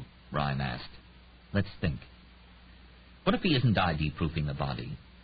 If he'd wanted to, he would have taken the teeth. What if there's something else he's trying to hide from us? Something on the Vic's hands? Sachs suggested. Maybe, Ryan responded. Something that he couldn't wash off the corpse easily, and something that'd tell us what he was up to. Oil? Grease? Maybe he was delivering jet fuel, Ryan said. Or maybe he was a caterer. Maybe his hands smelled of garlic. Sachs looked around the airport. There were dozens of gasoline delivery men, ground crews, repairmen, construction workers building a new wing on one of the terminals. Ryan continued. He's a big guy? Yep. He was probably sweating today. Maybe he wiped his head. Or scratched it. I've been doing that all day myself, Sachs thought, and felt an urge to dig into her hair, hurt her skin as she always did when she felt frustrated and tense. Check his scalp, Sachs, behind the hairline. She did, and there she found it. I see streaks of color, blue, bits of white, too, on the hair and skin. Oh, hell, Ryan, it's paint. He's a painting contractor. And there are about 20 construction workers on the grounds. The line on the neck, Ryan continued. The dancer pulled off his necklace ID. But the pic should be different. Hell, the ID's probably covered with paint or he faked it somehow. He's on the field somewhere, Sachs. Get Percy and Hale down on the floor. Put a guard on him and get everybody else out, looking for the dancer. SWAT's on its way. Problems. He was watching the red-haired cop in the back of the ambulance. Through the Redfield telescope, he couldn't see clearly what she was doing. But he suddenly felt uneasy. He felt she was doing something to him, something to expose him, to tie him down. The worms were getting closer. The face at the window, the wormy face, was looking for him. Stephen shuddered. She jumped out of the ambulance, looking around the field. Something's happening, soldier. Sir, I am aware of that, sir. The redhead began shouting orders to other cops. Most of them looked at her, took her news grimly, then looked around. One ran to his car, then a second. He saw the redhead's pretty face and her wormy eyes scanning the airport grounds. He rested the reticules on her perfect chin. What had she found? What was she looking for? She paused, and he saw her talking to herself. No, not herself. She was talking into a headset. The way she'd listen, then nod, it seemed that she was taking orders from someone. Who? He wondered. Someone who'd figured out that I'm here, Stephen thought. Someone looking for me. Someone who can watch me through windows and disappear instantly, who can move through walls and holes and tiny cracks to sneak up and find me. A chill down his back. He actually shivered. And for a moment, the reticles of the telescope danced away from the red-headed cop, and he lost acquisition of a target completely. What the fuck was that, soldier? Sir, I don't know, sir. When he reacquired the redhead, he saw how bad things were. She was pointing right at the painting contractor's van he'd just stolen. It was parked about 200 feet from him, in a small parking lot reserved for construction trucks. Whoever the redhead was talking to had found the painter's body and discovered how he'd gotten onto the airport grounds. The worm moved closer. He felt its shadow, its cold slime. The cringy feeling. Worms crawling up his legs, worms crawling down his neck. What should I do? He wondered. One chance, one shot. They're so close, the wife and the friend. He could finish everything right now. 5 seconds was all it would take. Maybe those were their outlines he could see in the window, that shadowy form, or that one. But Stephen knew that if he fired through the glass, everyone would drop to the floor. If he didn't kill the wife with the first shot, he'd ruin the chance. I need her outside. I need to draw them out of cover into the kill zone. I can't miss there. He had no time. No time. Think. If you want a doe, endanger the calf. Stephen began breathing slowly. In, out, in, out. He drew his target, began applying pressure imperceptible to the trigger. The Model 40 fired. The kaboom rolled over the field, and all the cops hit the ground, drawing their weapons. Another shot, and a second puff of smoke flew from the tail-mounted engine of the silver jet in the hangar. The red-headed cop, her own gun in hand, was crouching, scanning for location. She glanced at the two smoking holes in the skin of the plane, then looked out over the field once more, pointing a stubby Glock out in front of her. Take her out? Yes? No? Negative, soldier. Stay fixed on your target. He fired again. The puff of explosion tore another tiny chunk out of the side of the airplane. Calm. Another shot. The kick in the shoulder, the sweet smell of the burnt powder. The windshield in the cockpit exploded. This was the shot that did it. Suddenly, there she was, the wife, forcing her way through the office door, grappling with the young blonde cop who tried to hold her back. No target yet. Keep her coming. Squeeze. Another bullet tore through the engine. The wife, her face horrified, broke free and ran down the stairs toward the hangar to close the doors to protect her child. Reload. He laid the reticles on her chest as she stepped to the ground and started to run. Full target lead of 4 inches, Stephen calculated automatically. He moved the gun ahead of her and squeezed the trigger. It fired just as the blonde cop tackled her, and they went down below a slight dip in the earth. A miss, and they had just enough cover to keep him from skimming slugs into their backs. They're moving in, soldier. They're flanking you. Yes, sir. Understood. Stephen glanced over the runways. Other police had appeared. They were crawling toward their cars. One car was speeding directly toward him, only 50 yards away. Stephen used one shot to take out the engine block. Steam spraying from the front end, the car eased to a stop. Stay calm, he told himself. We're prepared to evacuate. We just need one clear shot. He heard several fast pistol shots. He looked back at the redhead. She was in a competition combat stance, pointing the stubby pistol in his direction, looking for his muzzle flash. The sound of the shot wouldn't do her any good, of course. It was why he never bothered with silencers. Loud noises are as hard to pinpoint as soft ones. The red-headed cop was standing tall, squinting as she gazed. Stephen closed the bolt of the Model 40. Amelia Sachs saw a faint glimmer, and she knew where the Coffin Dancer was. In a small grove of trees about 300 yards away. His telescopic sight caught the reflected glint of the pale clouds overhead. Over there, she cried, pointing to 2 county cops huddling in their cruiser. The troopers rolled into their car and took off, skidding behind a nearby hangar to flank him. Sachs, Rhyme called through her headset. What's... Jesus, Rhyme, he's on the field, shooting at the plane. What? Percy's trying to get to the hangar. He's shooting explosive slugs. He's shooting to draw her out. You stay down, Sachs. If Percy's going to kill herself, let her, but you stay down. She was sweating furiously, hands shaking, heart pounding. She felt the quiver of panic run down her back. Percy! Sachs cried. The woman had broken free from Jerry Banks and rolled to her feet. She was speeding toward the hangar door. No! Oh, hell. Sax's eyes were on the spot where she'd seen the flare of the dancer's scope. Too far, it's too far, she thought. I can't hit anything at that distance. If you stay calm, you can. You've got 11 rounds left. There's no wind. Trajectory's the only problem. Aim high and work down.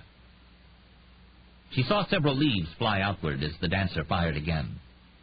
An instant later, a bullet passed within inches of her face. She felt the shockwave and heard the snap as the slug, traveling twice the speed of sound, burned the air around her. She uttered a faint whimper and dropped to her stomach, cowering. No, you had a chance to shoot before he rechambered. But it's too late now. He's locked and loaded again. She looked up fast, lifted her gun, then lost her nerve. Head down, the Glock pointed generally in the direction of the trees. She fired 5 fast shots. But she might as well have been shooting blanks. Come on, girl, get up, aim and shoot. You've got 6 left and 2 clips on your belt. But the thought of the near miss kept her pinned to the ground. Do it, she raged at herself. But she couldn't. All Sachs had the courage for was to raise her head a few inches, just far enough to see Percy Clay, sprinting, race to the hangar door just as Jerry Banks caught up with her. The young detective shoved her down to the ground behind a generator cart. Almost simultaneously with the rolling boom of the Coffin Dancer's rifle, there came the sickening crack of the bullets striking Banks, who spun about like a drunk as blood puffed into a cloud around him.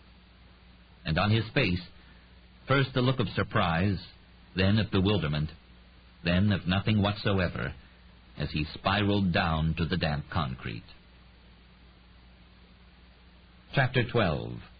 Hour 5 of 45. "Well?" Rhyme asked. Lon Solito folded up his phone. "They still don't know." Eyes out the window of Rhyme's townhouse, tapping the glass compulsively. The Falcons had returned to the ledge, but kept their eyes vigilantly on Central Park, uncharacteristically oblivious to the noise. Rhyme had never seen the detective this upset. His doughy, sweat-dotted face was pale. A legendary homicide investigator, Solito was usually unflappable. Whether he was reassuring victims' families or relentlessly punching holes in a suspect's alibi, he always concentrated on the job before him. But at the moment, his thoughts seemed miles away, with Jerry Banks in surgery, maybe dying, in a Westchester hospital. It was now 3 on Saturday afternoon, and Banks had been in the operating room for an hour. Solito, Sachs, Rhyme, and Cooper were on the ground floor of Rhyme's townhouse, in the lab. Delray had left to make sure the safe house was ready and to check out the new babysitter the NYPD was providing to replace Banks. At the airport, they'd loaded the wounded young detective into the ambulance, the same one containing the dead, handless painting contractor. Earl, the medic, had stopped being an asshole long enough to work feverishly to stop Banks's torrential bleeding. Then he'd sped the pale, unconscious detective to the emergency room several miles away. FBI agents from White Plains got Percy and Hale into an armored van and started south to Manhattan, using evasive driving techniques. Sachs worked the new crime scenes, the sniper's nest, the painter's van, and the dancer's getaway wheels, a catering van. It was found not far from where he'd killed the contractor, and where, they guessed, he'd have hidden the car he'd driven to Westchester in. Then she'd sped back to Manhattan with the evidence. "What have we got?" Rhyme now asked her and Cooper. "Any rifle slugs?" Worrying a tattered, bloody nail, Sachs explained, "Nothing left of them. They were explosive rounds." She seemed very spooked, eyes flitting like birds. "That's the dancer. Not only deadly, but his evidence self-destructs." Sachs prodded a plastic bag. "Here's what's left of one. I scraped it off a wall." Cooper spilled the contents into a porcelain examining tray. He stirred them. "Ceramic tip, too.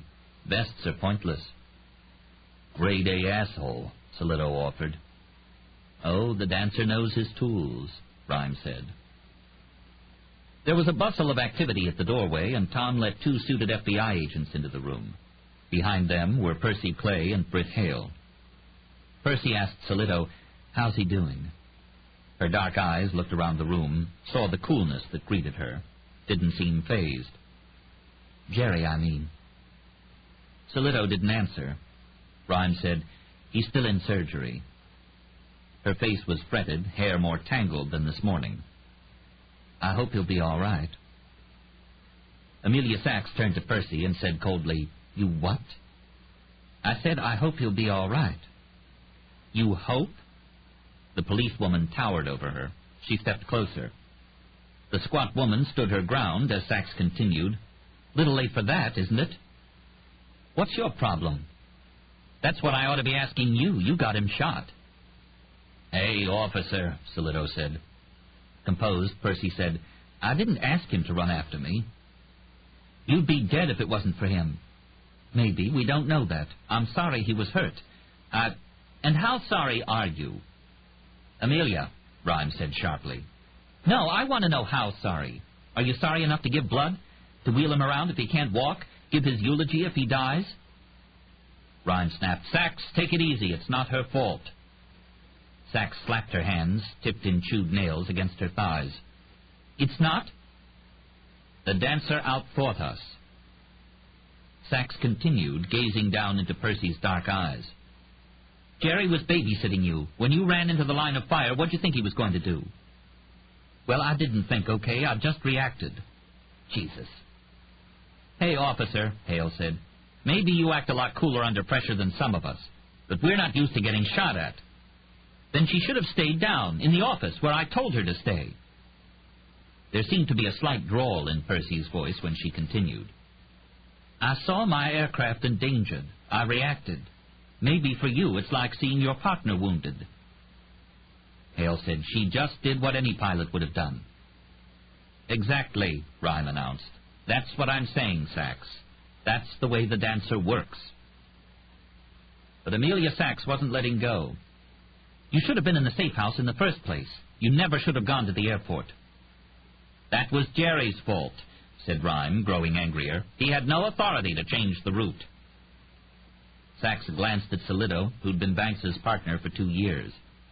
But apparently he wasn't about to stand up for the young man. This has been real pleasant, Percy Clay said dryly, turning toward the door. But I've got to get back to the airport. What? Sachs almost gasped. Are you crazy? That's impossible, Solido said, emerging from his gloom. It was bad enough just trying to get my aircraft outfitted for the flight tomorrow. Now we've got to repair the damage, too. And since it looks like every certified mechanic in Westchester's a damn coward, I'm going to have to do the work myself. Mrs. Clay, Solido began, not a good idea. You'll be okay in the safe house, but there's no way we can guarantee your safety anywhere else. You stay there until Monday, you'll be... Monday? She blurted. Oh, no. You don't understand. I'm driving that aircraft tomorrow night, the charter for U.S. Medical. You can't... A question, asked the icy voice of Amelia Sachs. Could you tell me exactly who else you want to kill? Percy stepped forward. She snapped, God damn it, I lost my husband and one of my best employees last night. I'm not losing my company, too. You can't tell me where I'm going or not unless I'm under arrest. Okay, Sachs said, and in a flash the cuffs were ratcheted onto the woman's narrow wrists. You're under arrest. Sachs, Rhyme called, enraged. What are you doing? Uncuff her, now!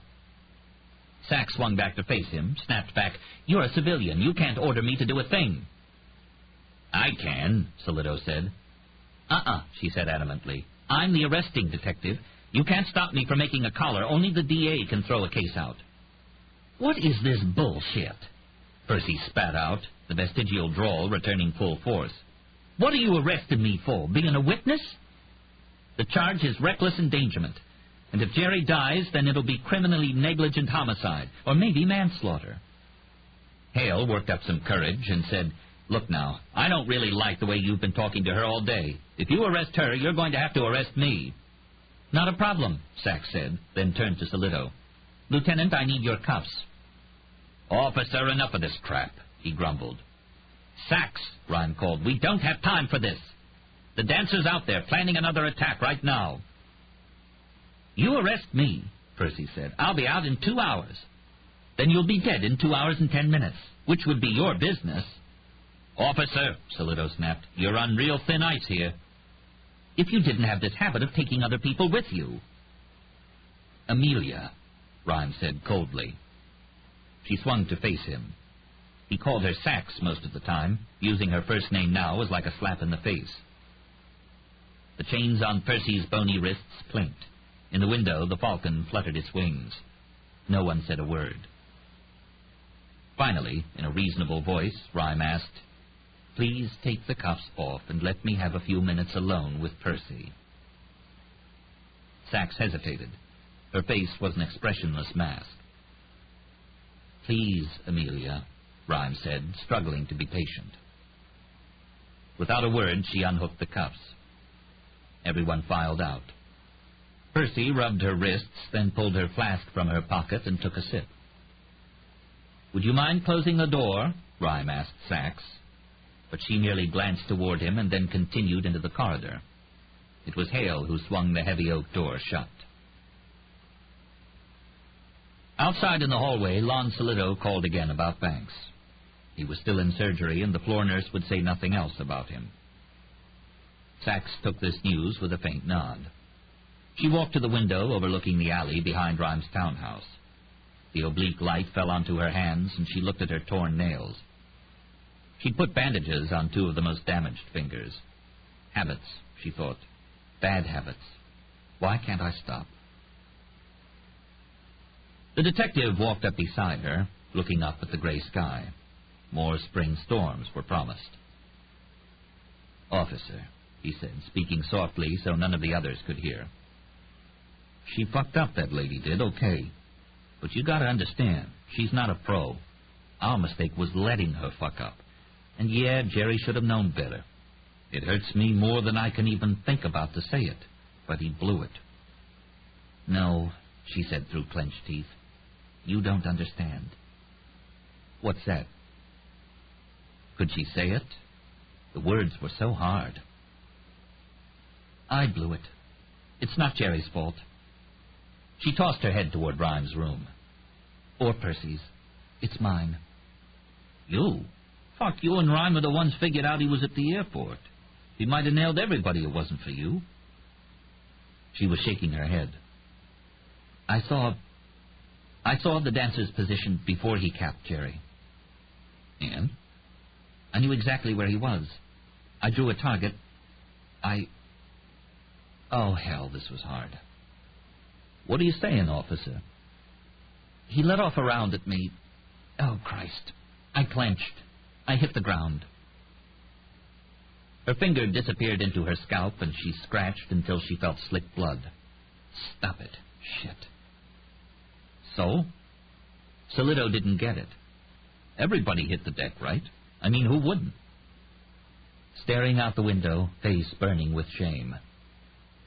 "After he fired and missed, I'd have had at least 3 seconds to fire. I knew he was shooting bolt action. I could have lost a whole clip at him, but I tongued dirt. Then I didn't have the balls to get up again because I knew he'd rechambered." Solito scoffed. "What? You're worried because you didn't stand up without cover and give a sniper a nice fat target? Come on, officer. And hey, wait a minute, you had your service weapon?" "Yeah, 300 yards with a Glock 9? In your dreams."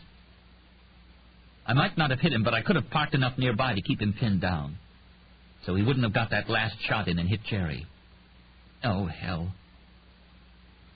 She clenched her hands, looked at her index fingernail again. It was dark with blood. She scratched harder.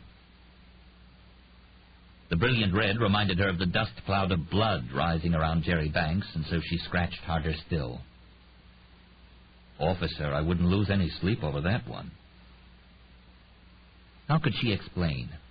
What was eating at her now was more complex than the detective knew. Rhyme was the best criminalist in New York, maybe in the country. Sachs aspired, but she'd never match him at that.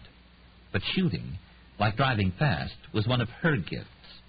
She could outshoot most of the men and women on the force, either-handed. She'd prop dimes up on the 50-yard range and shoot for the glare, making presents of the bent coins for her goddaughter and her friends. She could have saved Jerry. Hell, she might even have hit the son of a bitch. She was furious with herself, furious with Percy for putting her in this position, and furious with Rhyme, too. The door swung open, and Percy appeared. With a cold look at Sachs, she asked Hale to join them. He disappeared into the room, and a few minutes later it was Hale who opened the door and said he'd like everyone back inside. Sachs found them this way. Percy was sitting next to Rhyme in a battered old armchair. She had this ridiculous image of them as a married couple. "We're compromising," Rhyme announced. "Britt and Percy will go to Delray's safe house. They'll have somebody else do the repairs on the plane. Whether we find the dancer or not, though, I've agreed to let her make the flight tomorrow night." "And if I just arrest her?" Sachs said heatedly. "Take her to detention?" She thought Rhyme would explode at this. She was ready for it. But he said reasonably, "I thought about that, Sachs, and I don't believe it's a good idea. There'd be more exposure. Court, detention, transport. The dancer would have more of a chance to get them." Amelia Sachs hesitated, then gave in, nodded. He was right. He usually was. But right or not, he'd have things his way. She was his assistant, nothing more, an employee. That's all she was to him. Rhyme continued. "Here's what I've got in mind. We're going to set a trap. I'll need your help, Lon." "Talk to me." "Percy and Hale will go to the safe house. But I want to make it look like they're going someplace else. We'll make a big deal out of it, very visible. I'd pick one of the precincts, pretend they're going into the lockup there for security. We'll put out a transmission or two on Citywide, unscrambled, that we're closing the street in front of the station house for security and transporting all booked suspects down to detention to keep the facility clear. If we're lucky, the dancer will be listening on a scanner. If not, the media will pick it up, and he might hear about it that way. How about the 20th, Solito suggested. The 20th precinct on the Upper West Side was only a few blocks from Lincoln Rhymes' townhouse. He knew many of the officers there. Okay, good. Sachs then noticed some uneasiness in Solito's eyes. He leaned forward toward Rhymes' chair, sweat dripping down his broad-creased forehead. In a voice only Rhyme and Sachs could hear, he whispered, "You're sure about this, Lincoln? I mean, you thought about it?" Rhymes' eyes swiveled toward Percy. A look passed between the two of them. Sachs didn't know what it meant. She knew only that she didn't like it. "Yes," Rhymes said. "I'm sure." Though to Sachs, he didn't seem very sure at all. This book is continued at this point on the other side of this cassette. Chapter 13. Hour 6 of 45. Lots of trace, I see. Rhyme looked approvingly at the plastic bags Sachs had brought back from the airport crime scenes. Trace evidence was Rhyme's favorite. The bits and pieces, sometimes microscopic, left by perps at crime scenes, or picked up there by them unwittingly. It was trace evidence that even the cleverest of perps didn't think to alter or plant, and it was trace that even the most industrious couldn't dispose of altogether. The first bag, Sachs, where did it come from? She flipped angrily through her notes. What was eating at her, he wondered. Something was wrong, Rhyme could see. Maybe it had to do with her anger at Percy Clay, maybe her concern for Jerry Banks. But maybe not. He could tell from the cool glances that she didn't want to talk about it, which was fine with him. The dancer had to be caught. It was their only priority at the moment. This is from the hangar where the dancer waited for the plane. She held up 2 of the bags. She nodded at 3 others. This is from the sniper's nest. This is from the painting van. This is from the catering van. "Tom! Tom!" Rhyme shouted, startling everyone in the room. The aide appeared in the doorway. He asked a belabored, "Yes, I'm trying to fix some food here, Lincoln." "Food?" Rhyme asked, exasperated. "We don't need to eat. We need more charts. Write CS2 hangar.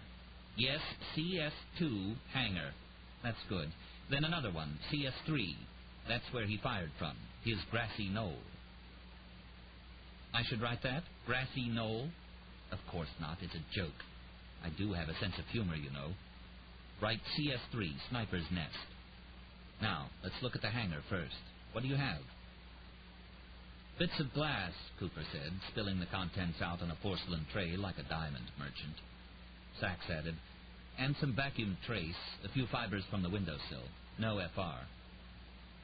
Friction ridge prints," she meant, finger or palm. "He's too careful with prints," Solito said glumly. "No, that's encouraging," Rhyme said, irritated, as he often was, that no one else drew conclusions as quickly as he could. "Why?" the detective asked. "He's careful because he's on file somewhere. So when we do find a print, we'll stand a good chance of IDing him. Okay, cotton glove prints, they're no help. No boot prints because he scattered gravel on the hangar floor. He's a smart one.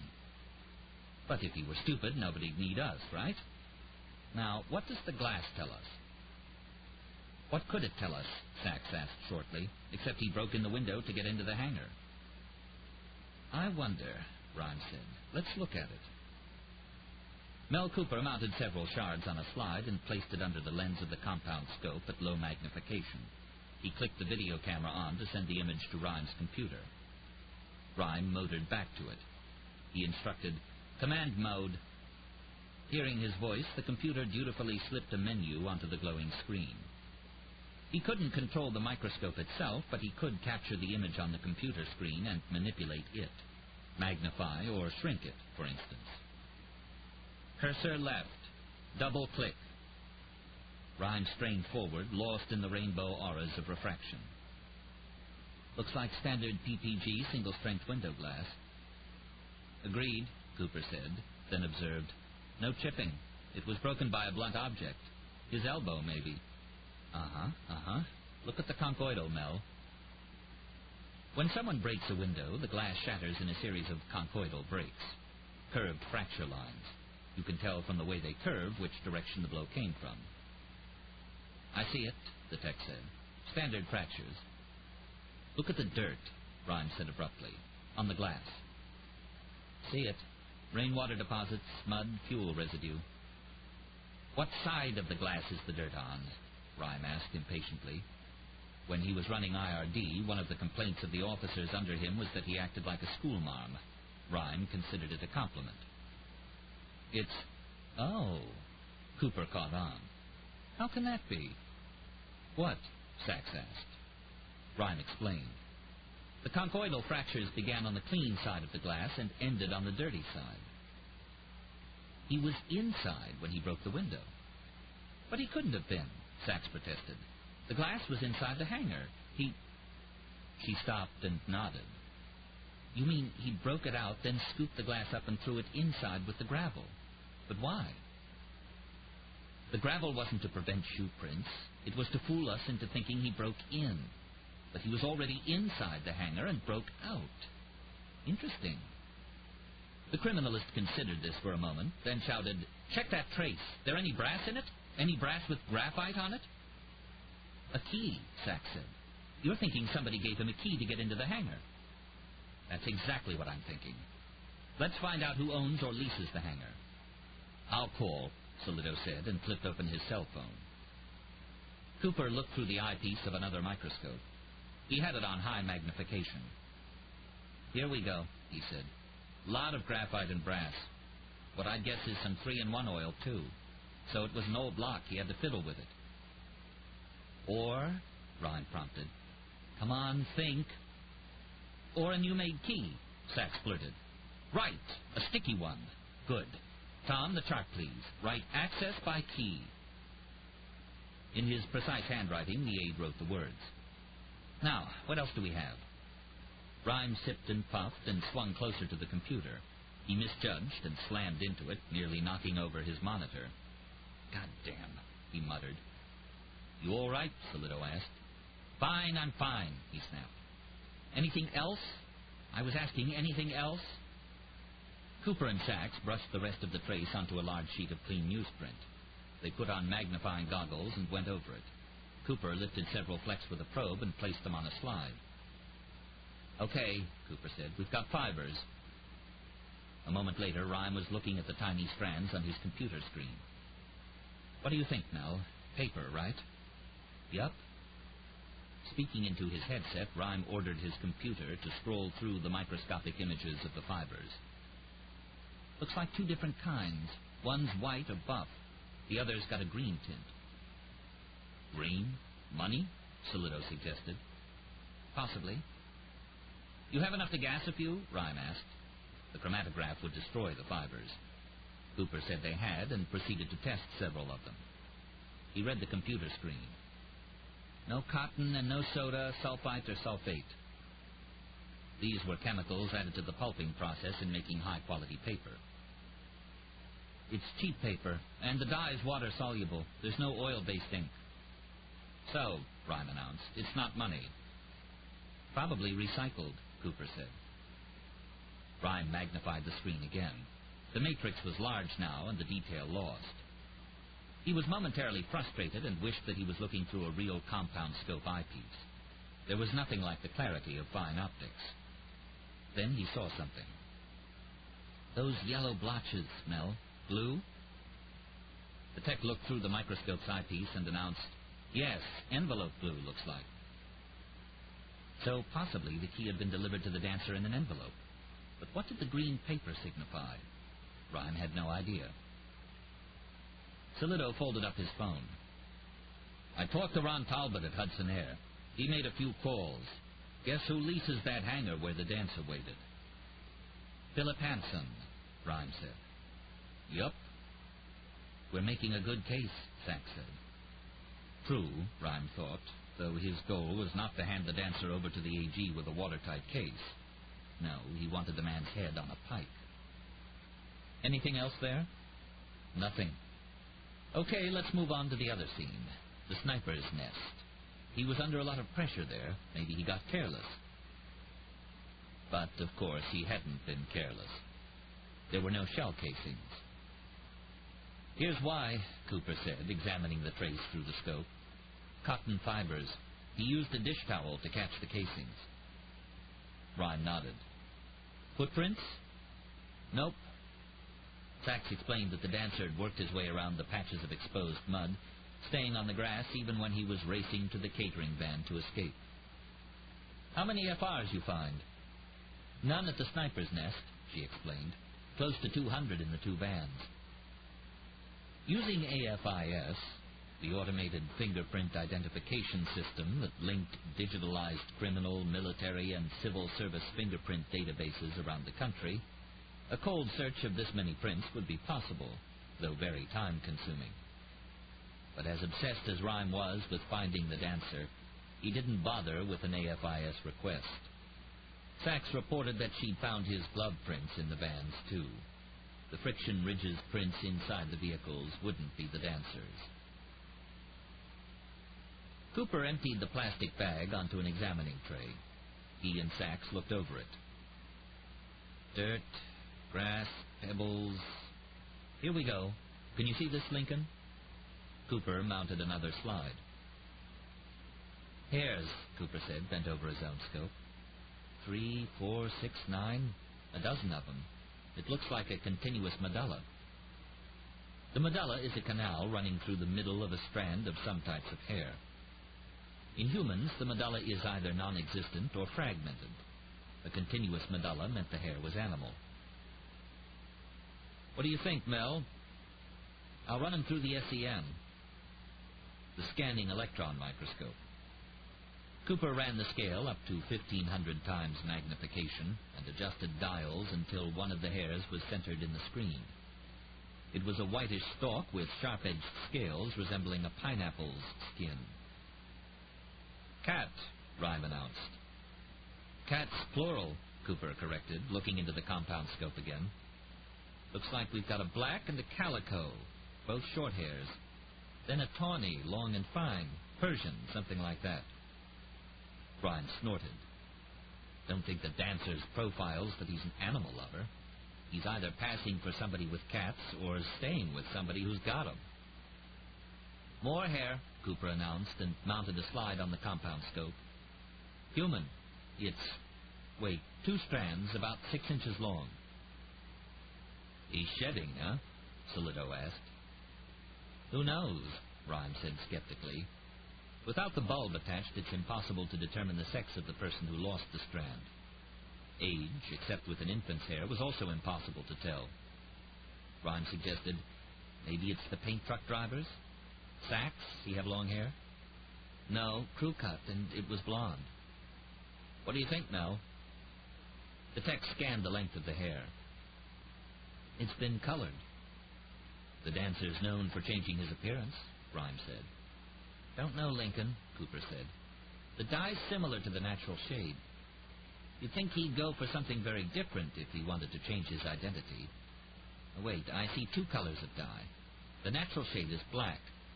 It's had some auburn added, and then more recently a dark purple wash. About 2 to 3 months apart. I'm also picking up a lot of residue here, Lincoln. I ought to gas one of the hairs. Do it. A moment later, Cooper was reading the chart on the computer connected to the GCMS. Okay, we've got some kind of cosmetic. Makeup was very helpful to the criminalist. Cosmetic manufacturers were notorious for changing the formulation of their products to take advantage of new trends. Different compositions could often be pinpointed to different dates of manufacture and distribution locations. What do we have? Hold on. Cooper was sending the formula to the brand name database. A moment later, he had an answer. Slimulite, Swiss-made, imported by GenCon, outside of Boston. It's a regular detergent-based soap with oils and amino acids added. It was in the news. The FTC's on their case for claiming that it takes off fat and cellulite. Let's profile, he announced. Sachs, what do you think? About him? About her, the one aiding and abetting him, or the one he killed to hide out in her apartment, and maybe steal her car. You're sure it's a woman? Wondered Lancelotto. No, but we don't have time to be timid in our speculations. More women are worried about cellulite than men. More women color their hair than men. Bold propositions. Come on. Well, overweight, Sachs said. Self-image problem. Maybe punky, new wave, or whatever the fuck the weirdos call themselves nowadays, Solito suggested. My daughter turned her hair purple. Here's some stuff, too, which I don't want to talk about. How about the East Village? I don't think she's going for a rebel image, Sachs said. Not with those colors. They're not different enough. She's trying to be stylish, and nothing she's doing is working. I say she's fat, with short hair, in her 30s, professional. Goes home alone to her cats at night. Ryan nodded, staring at the chart. Lonely. Just the sort to get suckered in by somebody with a glib tongue. Let's check veterinarians. We know she's got 3 cats, 3 different colors. But where? Solito asked. Westchester? Manhattan? Let's first ask, Ryan mulled, why would he hook up with this woman in the first place? Sachs snapped her fingers. Because he had to. Because we nearly trapped him. Her face had lit up. Some of the old Amelia was back. Yes, Ryan said. This morning, near Percy's townhouse, when ESU moved in. Sachs continued. He ditched the van and hid out in her apartment until it was safe to move. Ryan said to Solito, get some people calling vets for 10 blocks around the townhouse. No, make it the whole Upper East Side. Call on call. As the detective punched numbers into his phone, Sachs asked gravely, you think she's all right, the woman? Ryan answered from his heart, though not with what he believed to be the truth. We can hope, Sachs. We can hope. Chapter 14. Hour 7 of 45. To Percy Clay, the safe house didn't appear particularly safe. It was a 3-story brownstone structure like many others along this block near the Morgan Library. This is it, an agent said to her and Britt Hale, nodding out the window of the van. They parked in the alley, and she and Hale were hustled through a basement entrance. The steel door slammed shut. They found themselves staring at an affable man in his late 30s, lean and with thinning brown hair. He grinned. Howdy, he said, showing his NYPD identification and gold shield. Roland Bell. From now on, you meet anybody, even somebody charming as me, ask him for an ID and make sure it's got an identical picture on it. Percy listened to his relentless drawl and asked, Don't tell me, you're a Tar Heel? That I am, he laughed. Lived in Hogston. Not a joke, no. Until I escaped to Chapel Hill for 4 years. Understand you're a Richmond gal. Was, long time ago. And you, Mr. Hale? Bell asked. You flying the stars and bars, too? Michigan, Hale said, shaking the detective's vigorous hand. Via Ohio. Don't you worry, I'll forgive you for that little mistake of yours in the 1860s. I myself would have surrendered, Hale joked. Nobody asked me. Now, I'm a homicide detective, but I keep drawing this witness protection detail because I have this knack of keeping people alive. So my dear friend Lancelotto asked me to help him out. I'll be babysitting y'all for a spell. Percy asked, How's that other detective? Jerry? What I hear, he's still in the operating room. No news yet. His speech may have been slow, but his eyes were very fast, scooting over their bodies. Looking for what, Percy wondered? To see if they were armed? Had microphones hidden on them? Then he'd scan the corridor, then the windows. Now, Bell said, I'm a nice fella, but I can be a bit muley when it comes to looking after who I'm supposed to.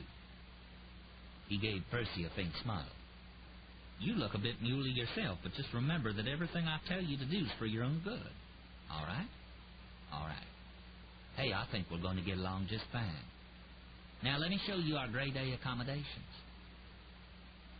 As they walked upstairs, he said, Y'all are probably dead to know how safe this place is. Hale asked uncertainly, What was that again? Dead to know? Means, eager. I guess I talk a bit south still. Boys down in the big building, that's headquarters, fool with me some. Leave messages saying they've collared themselves a redneck and want me to translate for them. Anyway, this place is good and safe. Our friends in Justice, oh, they know what they're doing. Bigger than it looks from the outside, right? Bigger than a cockpit, smaller than an open road, Hale said. Bell chuckled. Those front windows didn't look too secure when you were driving up. That was one thing, Percy began. Well, here's the front room. Take a peek. He pushed open a door. There were no windows. Sheets of steel had been bolted over them. Curtains are on the other side, Bell explained. From the street, it looks just like dark rooms. All the other windows are bulletproof glass. But you stay away from them all the same, and keep the shades drawn. The fire escape and roof are loaded with sensors, and we got tons of video cameras hidden around the place. Anybody comes near, we check them clip and clean before they get to the front door. It'd take a ghost with anorexia to get in here. He walked down a wide corridor. Follow me down this dog trot here. Okay, that's your room there, Mrs. Clay. Long as we're living together, you may as well call me Percy. Done deal. And you're over here, Britt. The rooms were small and dark and very still, very different from Percy's office in the corner of the hangar at Hudson Air. She thought of Ed, who preferred to have an office in the main building, his desk organized, pictures of B-17s and P-51s on the wall, lucite paperweights on every stack of documents. Percy liked the smell of jet fuel, and for a soundtrack to her workday, the buzz-saw of pneumatic wrenches. She thought of them together, him perched on her desk, sharing coffee. She managed to push the thought away before the tears started again. Bell called on his walkie-talkie. Principal's in position. A moment later, 2 uniformed policemen appeared in the corridor. They nodded, and one of them said, "We'll be out here, full time." Curiously, their New York twang didn't seem that different from Bell's resonant drawl. That was good, Bell said to Percy. She raised an eyebrow. You checked his ID. Nobody's going to get the bulge on you. She smiled wanly. Bell said to Percy, Now, we've got 2 men with your mother-in-law in New Jersey. Any other family needs watching? Percy said she didn't, not in the area. He repeated the question to Hale, who answered with a rueful grin, Not unless an ex-wife's considered family. Well, wives. Okay, cats or dogs need watering? Nope, Percy said. Hale shook his head. Then we may as well just relax. No phone calls from cell phones if you've got one. Use that line there. Remember the windows and curtains. Over there, that's a panic button. Worst comes to worst, and it won't. You hit it and drop to the ground. Now, you need anything, just give me a holler. As a matter of fact, I do, Percy said. She held up the silver flask. Well, now, Bell drawled. You want me to help you empty it, I'm afraid I'm still on duty, but appreciate the offer. You want me to help you fill it? Why, that's a done deal. Their scam didn't make the 5 o'clock news, but 3 transmissions went out unscrambled on a citywide police channel, informing the precincts about a 1066 secure operation at the 20th precinct, and broadcasting a 1067 traffic advisory about street closures on the Upper West Side. All suspects apprehended within the borders of the 20th were to be taken directly to central booking and the men's or women's detention center downtown. No one would be allowed in or out of the precinct without a special okay from the FBI or the FAA. Delray's touch. As this was being broadcast, Bo Howman's 32E teams went into position around the station house. Howman was now in charge of that portion of the operation. Fred Delray was putting together a federal hostage rescue team in case they discovered the cat lady's identity and her apartment. Rhyme, along with Sachs and Cooper, continued to work the evidence from the crime scenes. There were no new clues, but Rhyme wanted Sachs and Cooper to re-examine what they'd already found. This was criminalistics. You looked and looked and looked, and then when you couldn't find anything, you looked some more. and when you hit the inevitable brick wall, you kept right on looking. Rhyme had wheeled up close to his computer and was ordering it to magnify images of the timer found in the wreckage of Ed Carney's plane. The timer itself might have been useless because it was so generic, but Rhyme wondered if it might not contain a little trace or even a partial latent print. Bombers often believe that fingerprints are destroyed in the detonation and will shun gloves when working with the tinier components of the devices. But the blast itself will not necessarily destroy prints. Rhyme now ordered Cooper to fume the timer in the superglue frame, and, when that revealed nothing, to dust it with the Magna brush, a technique for raising prints that uses fine magnetic powder. Once again, he found nothing.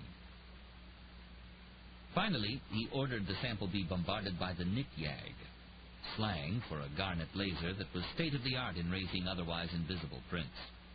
Cooper was looking at the image under the scope while Rhyme examined it on his computer screen. Rhyme gave a short laugh, squinted, then looked again, wondering if his eyes were playing tricks on him. "Is that? Look, lower right-hand corner," Rhyme called. But Cooper and Sachs could see nothing. His computer-enhanced image had found something that Cooper's optical scope had missed.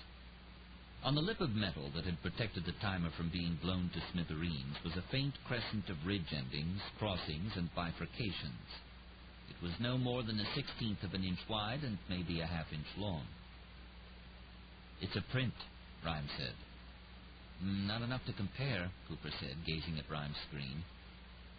"There are a total of about 150 individual ridge characteristics in a single fingerprint, but an expert can determine a match with only 8 to 16 ridge matches. Unfortunately, this sample didn't even provide half that." Still, Rhyme was excited. The criminalist who couldn't twist the focus knob of a compound scope had found something that the others hadn't, something he probably would have missed if he'd been normal. He ordered the computer to load a screen capture program, and he saved the print as a bitmap file, not compressing it to JPEG to avoid any risk of corrupting the image. He printed out a hard copy on his laser printer and had Tom tape it up next to the crash site scene evidence board. The phone rang, and with his new system, Rhyme tidily answered the call and turned on the speakerphone. It was the twins. Also known by the affectionate handle the Hardy Boys, this pair of homicide detectives worked out of the big building, One Police Plaza. They were interrogators and canvassers, the cops who interview residents, bystanders, and witnesses after a crime. And these two were considered the best in the city. Even Lincoln Rhyme, with his distrust of the powers of human observation and recall, respected them, despite their delivery. "Hey, Detective. Hey, Lincoln," said one of them. Their names were Betting and Saul. In person, you could hardly tell them apart. Over the phone, Rhyme didn't even try. "What have you got?" he asked. "Find the cat lady?" "This one was easy. 7 veterinarians, 2 boarding services. Made sense to hit them, too, and we did 3 pet walking companies, too, even though, who walks cats, right? But they also feed and water and change the litter when you're away. Figured it couldn't hurt. 3 of the vets had a maybe, but they weren't sure. They were pretty big operations.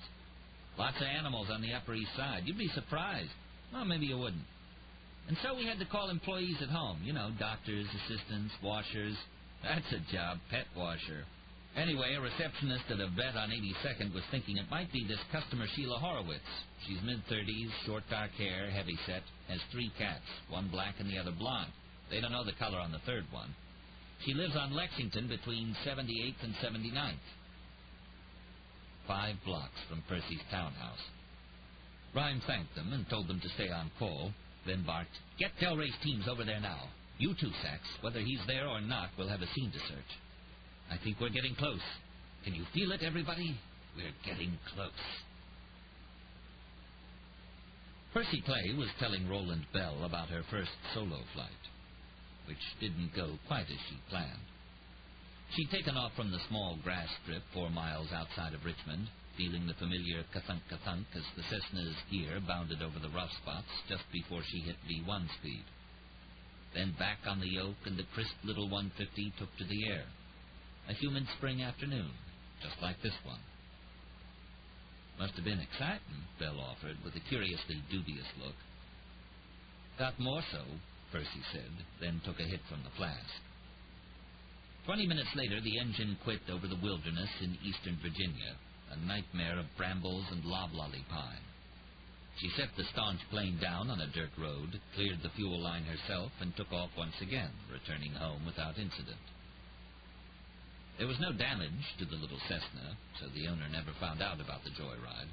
In fact, the only fallout from the incident was the whipping she got from her mother because the principal at the Lee School had reported Percy had been in yet another fight and had punched Susan Beth Hallworth in the nose and fled after fifth period. I had to get away, Percy explained to Belle. They were picking on me. I think they were calling me Troll. I got called that a lot. Kids can be cruel, Belle said. I'd tan my boys' hide if they ever did anything like... Wait, how old were you? 13. Can you do that? I mean, don't you need to be 18 to fly? 16. Oh, then how did it work that you were flying? They never caught me, Percy said. That's how it worked. Oh. She and Roland Bell were sitting in her room in the safe house. He'd refilled her flask with wild turkey, a bread and butter present from a mob informant who'd lived here for 5 weeks. And they were sitting on a green couch, the squelch mercifully turned down on his walkie-talkie. Percy sat back, Bell forward, his posture due not to the uncomfortable furniture, but to his extraordinary mindfulness. His eye would catch the motion of a fly zipping past the door, a breath of air pushing a curtain, and his hand would stray to one of the 2 large guns he carried. At his prompting, she continued the story of her flying career. She got her student pilot certificate at age 16, her private pilot certificate a year later, and at 18 she had her commercial ticket. To her parents' horror, she fled the tobacco business circuit. Father didn't work for a company, but for a grower, though it was a $6 billion corporation to everyone else, and went for her engineering degree. Dropping out of UVA was the first sensible thing she's done, her mother pointed out to Percy's father, the only time the girl could remember her mother taking her side. The woman had added, "It'll be easier to find a husband at Virginia Tech," meaning the boys won't have such high standards. But it wasn't parties or boys or sororities she was interested in. It was one thing and one thing only, aircraft. Every day that it was physically and financially possible, she flew. She got her flight instructor's cert and started teaching. She didn't like the job particularly, but she persisted for a very savvy reason. The hours you spent flight instructing went in your logbook as pilot in command time, which would look good on the resume when she went knocking on airline doors. After graduation, she began the life of an unemployed pilot. Lessons, air shows, joy rides, an occasional left-hand seat assignment for a delivery service or a small charter company, air taxis, seaplanes, crop dusting, even stunts, flying old Stearman and Curtis Jenny biplanes on Sunday afternoons at roadside carnivals. It was tough, real tough, she said to Roland Bell. Maybe like getting started in law enforcement. Not a world of difference, I'd guess. I was running speed traps and overseeing crossing guard detail as sheriff of Hoxton. We had 3 consecutive years with no homicides, even accidental. Then I started moving up. Got a job as a deputy with the county, working highway patrol. But that was mostly picking folk out of moonshine wrecks. So I went back to UNC for a criminology sociology degree. Then I moved to Winston-Salem and got myself a gold shield. A what? Detective. Of course, I got beat up twice and shot at 3 times before my first review. Hey, be careful what you ask for, you may get it. You ever hear that? But you were doing what you wanted. I was that. You know, my aunt who raised me'd always say, you walk the direction God points you. I think there's something to that. I'm keen to know, how'd you start your own company? Ed, my husband, and Ron Talbot and I did that. About 7, 8 years ago. But I had a stopover first. How's that? I enlisted. No fooling. Yep. I was desperate to fly and nobody was hiring. See, before you can get a job with a big charter or an airline, you have to be rated on the kind of planes they fly. And in order to get rated, you've got to pay for training and simulator time out of your own pocket. It can cost you $10,000 to get a ticket to fly a big jet. I was stuck flying props because I couldn't afford any training. Then it occurred to me I could enlist and get paid to fly the sexiest aircraft on Earth. So I signed up. Navy. Why them? Curious. Thought it'd be fun to land on a moving runway. Belle winced. She cocked her eyebrow, and he explained, in case you didn't guess, I'm not a huge fan of your business. You don't like pilots? Oh, no, don't mean that. It's flying I don't like. You'd rather be shot at than go flying? Without consideration, he nodded emphatically, then asked, you see combat? Sure did, Las Vegas. He frowned. 1991, the Hilton Hotel, 3rd floor. Combat? I don't get it. Percy asked, you ever hear about Tailhook? Oh, wasn't that Navy convention or something? Where a bunch of male pilots got all drunk and attacked some women? You were there? Got groped and pinched with the best of them. Decked one lieutenant and broke the finger of another, though I'm sorry to say he was too drunk to feel the pain till the next day. She sipped some more bourbon. Was it as bad as they said? After a moment, she said, you're used to expecting some North Korean or some Iranian in a MiG to drop out of the sun and lock on. But when the people supposed to be on your side do it, well, it really throws you. Makes you feel dirty, betrayed. What happened? Oh, kind of a mess, she muttered. I wouldn't roll over. I named names and put some folks out of business. Some pilots, but some high-up folks, too. That didn't sit well in the briefing room, as you can imagine. Monkey skills or no monkey skills, you don't fly with wingmen you don't trust. So I left. It was all right. I'd had fun with the cats, fun flying sorties, but it was time to leave. I'd met Ed, and we decided to open up this charter. I kissed and made up with Daddy, sort of, and he lent me most of the money for the company. She shrugged. Which I paid back at prime plus 3, never late a day on a payment. The son of a gun. This brought back a dozen memories of Ed, helping her negotiate the loan, shopping together for aircraft at the skeptical leasing companies, renting hangar space, arguing as they struggled to fix a NAVCOM panel at 3 in the morning, trying to get ready for a 6 a.m. flight. The images hurt as bad as her ferocious migraines. Trying to deflect her thoughts, she asked, so what brings you to Potts North? Wife's family's up here, on Long Island. You gave up North Carolina for in-laws? Percy nearly made a comment about how'd his wife lasso him into that, but was glad she hadn't. Belle's hazel eyes easily held hers as he said, Beth was pretty sick. Passed away 19 months ago. Oh, I'm so sorry. Thank you. They had Sloan Kettering up here and her folks and sister, too. The fact is, I needed some help with the kids. I'm fine pitching the football and making chili, but they need other stuff than that. Like I shrunk most of their sweaters first time I dried them, that sort of thing.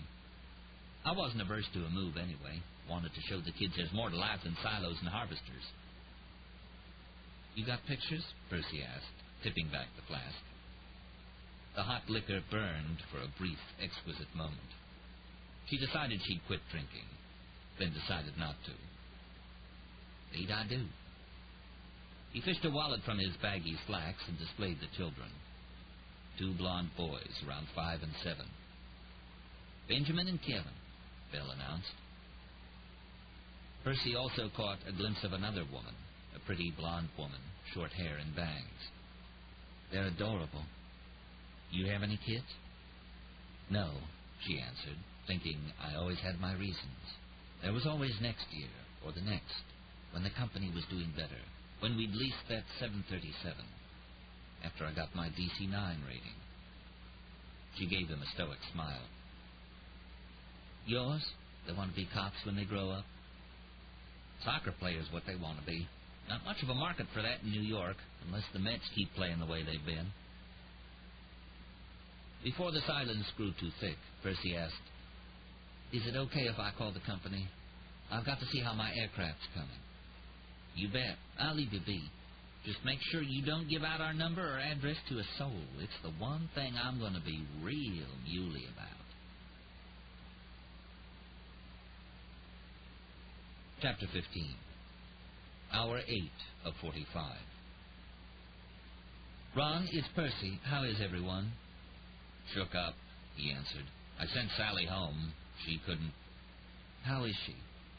Just couldn't deal with it. Carol, too. And Lauren. Lauren was out of control. I've never seen anybody that upset. How are you and Britt? Britt's mad. I'm mad. What a mess this is. Oh, Ron. And that detective, the cop who got shot? I don't think they know yet. How's Foxtrot Bravo? It's not as bad as it could be. I've already replaced the cockpit window. No breaches in the fuselage. Number 2 engine, that's a problem. We've got to replace a lot of the skin. We're trying to find a new fire extinguisher cartridge. I don't think it'll be a problem, but the annular has to be replaced. The combustor? Replace it? Oh, Jesus. I've already called the Garrett distributor in Connecticut. They agreed to deliver one tomorrow, even though it's Sunday. I can have it installed in a couple, 3 hours. Hell, she muttered. I should be there. I told them I'd stay put, but damn it, I should be there. Where are you, Percy?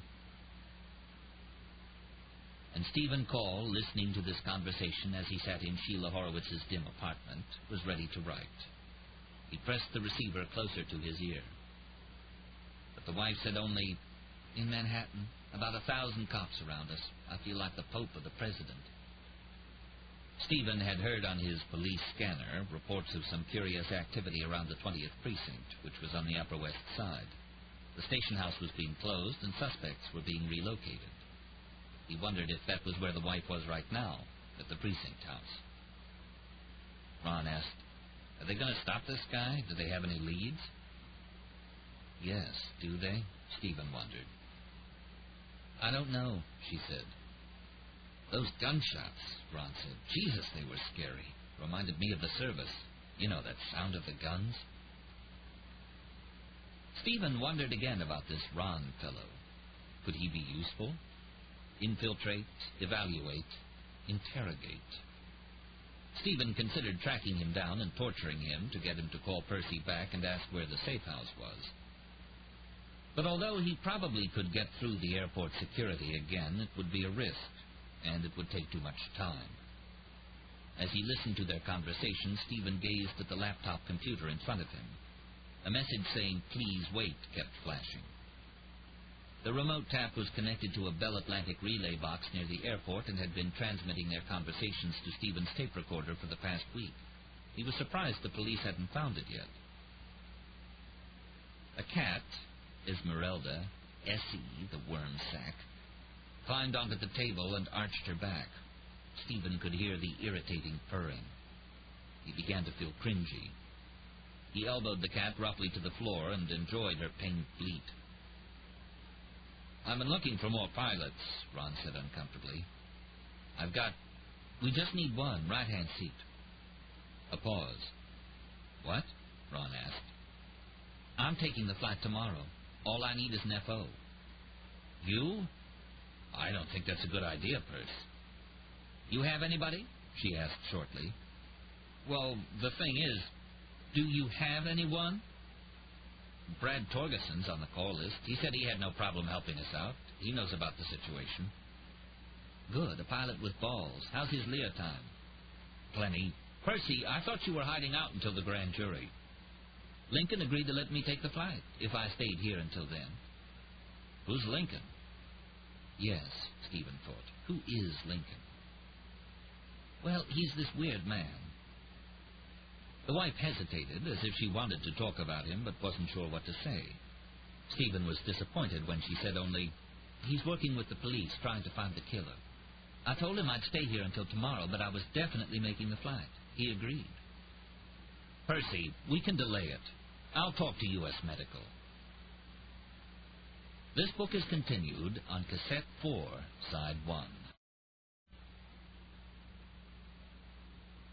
They know we're going through some... No, she said firmly. They don't want excuses. They want wheels up on schedule. And if we can't do it, they'll find somebody else. When are they delivering the cargo? 6 or 7. I'll be there late afternoon. I'll help you finish with the annular. Percy, he wheezed. "Everything's going to be fine. We get that engine fixed on time, everything will be great." "You must be going through hell," Ron said. "Not really," she said.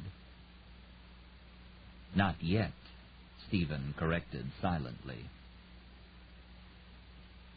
Sachs skidded the RRV station wagon around the corner at 40 miles per hour. She saw a dozen tactical agents trotting along the street. Fred Delray's teams were surrounding the building where Sheila Horowitz lived, a typical Upper East Side brownstone next door to a Korean deli, in front of which an employee squatted on a milk crate, peeling carrots for the salad bar and staring with no particular curiosity at the machine-gun-armed men and women surrounding the building. Sachs found Delray, weapon unholstered, in the foyer, examining the directory. S. Horowitz, 204. He tapped his radio. "We're on 483.4. The secure Federal Tactical Operations frequency." Sachs adjusted her radio as Delray peered into the Horowitz woman's mailbox with a small black flashlight. "Nothing picked up today. Got a feeling that girl's gone." He then said, "We got our folk on the fire escape and floor above and below with a SWAT cam and some mics. Haven't seen anybody inside, but we're picking up some scratching and purring. Nothing sounds human, though. She got cats, remember? That was a feather in his cap, thinking of the vets. Our man Rhyme, I mean." "I know who you mean," she thought. Outside, the wind was howling and another line of black clouds was trooping over the city. Big slabs of bruise-colored cloud. Delray snarled into his radio. "All teams, status?" "Red team, we're on the fire escape." "Blue team, first floor." "Roger," Delray muttered. "Search and surveillance, report." "Still not sure. We're getting faint infrared readings. Whoever or whatever's in there isn't moving. Could be a sleeping cat or a wounded victim. Or it might be a pilot light or lamp that's been burning for a while. Could be the subject, though, in an interior part of the apartment." "Well, what do you think?" Sachs asked. "Who's that?" the agent asked over the radio. "NYPD Portable 5885, Sachs responded, giving her badge number. "I want to know what your opinion is. Do you think the suspect is inside?"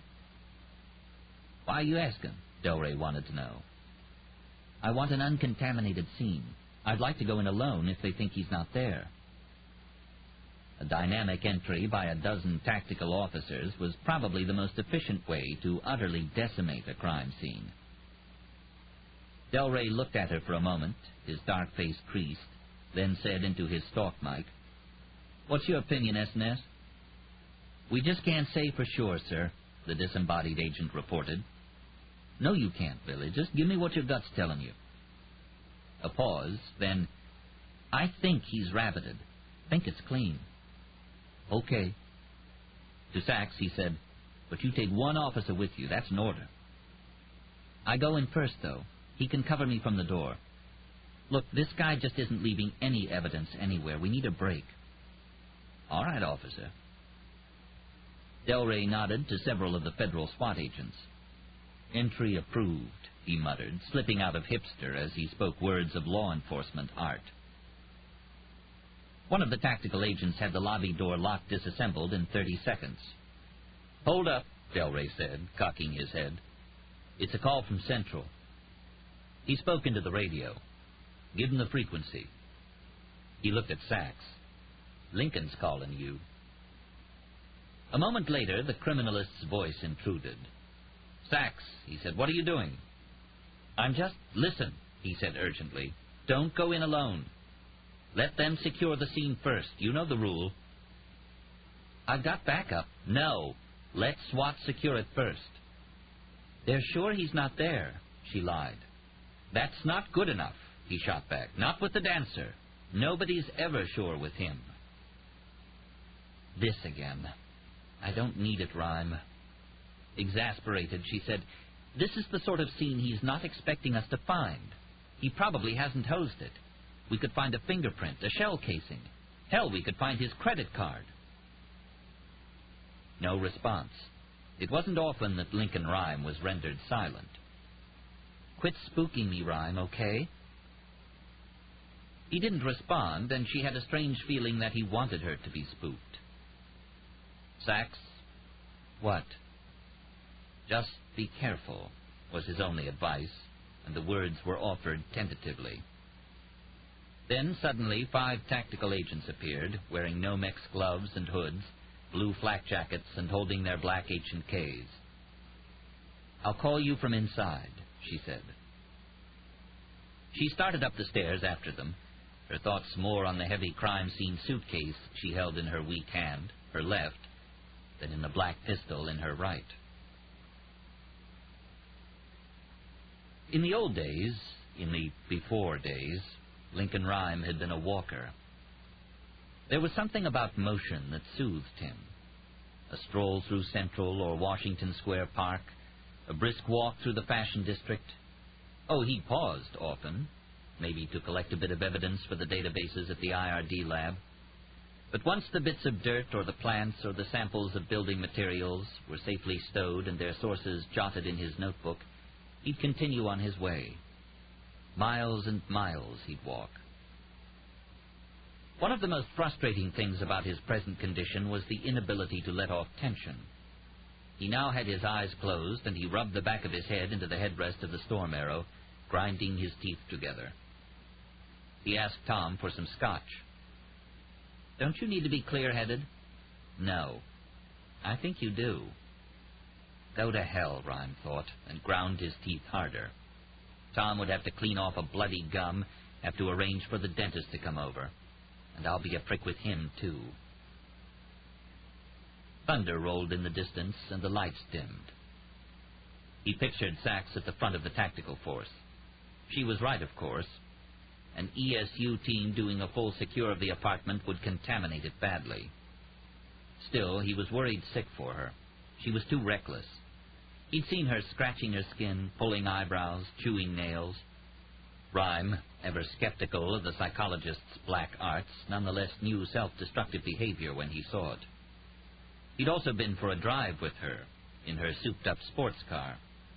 They'd hit speeds over 150 miles per hour, and she seemed frustrated that the rough roads on Long Island wouldn't let her do twice that.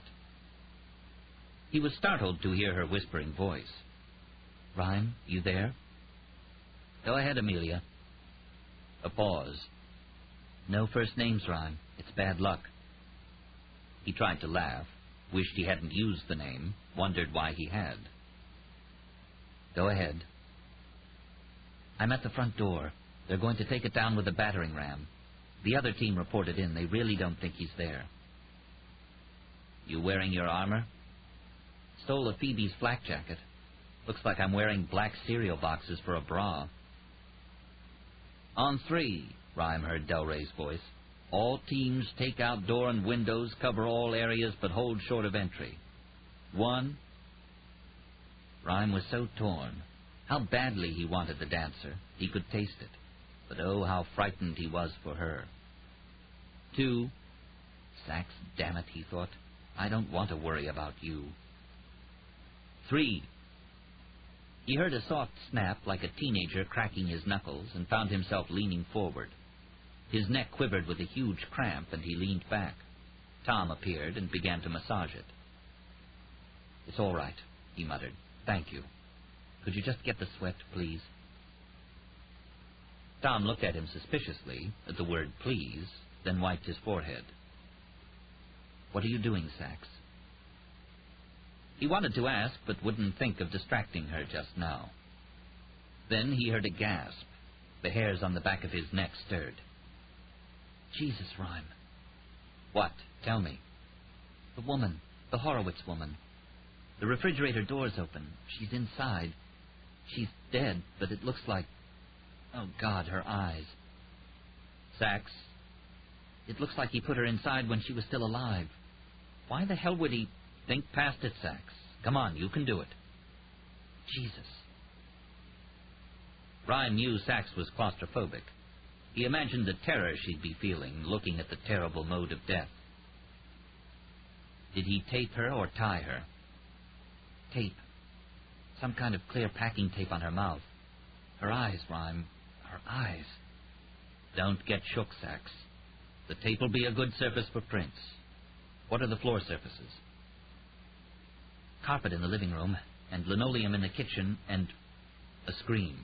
Oh, God! What? Just one of the cats. It jumped in front of me. Oh, little shit. Rhyme? What? I'm smelling something. Something funny. Good. He taught her always to smell the air at a crime scene. It was the first fact a CS officer should note. But what does funny mean? A sour smell. Chemical. Can't place it. Then he realized that something didn't make sense. Sachs, he said abruptly, did you open the refrigerator door? No, I found it that way. It's propped open with a chair, looks like. Why? Rhyme wondered. Why'd he do that? He thought furiously. That smell, it's stronger. Smoky. The woman's a distraction, Rhyme thought suddenly. He left the door open to make sure the entry team would focus on it. Oh no, not again. Sachs, that's fuse you're smelling, a time delay fuse. There's another bomb. Get out now. He left the refrigerator door open to lure us inside. What? It's a fuse. He set a bomb. You've got seconds. Get out. Run. I can get the tape on her mouth. Get the fuck out. I can get it. Rhyme heard a rustle, a faint gasp, and seconds later the ringing bang of the explosion like a sledgehammer on a boiler. It stunned his ear. No, he cried. Oh, no. He glanced at Solido, who was staring at Rhyme's horrified face. What happened? What happened? The detective was calling. A moment later, Rhyme could hear through the earpiece a man's voice, panicky, shouting, We've got a fire. Second floor. The walls are gone. They're gone. We got injuries. Oh, God, what happened to her? Look at the blood, all the blood. We need help. Second floor. Second floor. Stephen Call walked a circle around the 20th Precinct on the Upper West Side. The station house wasn't far from Central Park, and he caught a glimpse of the trees. The cross street the precinct house was located on was guarded, but security wasn't too bad. There were 3 cops in front of the low building, looking around nervously.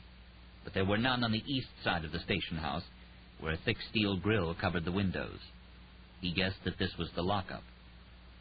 Stephen continued around the corner and then walked south to the next cross street. There were no blue sawhorses closing off this street, but there were guards, 2 more cops. They eyed every car and pedestrian that passed.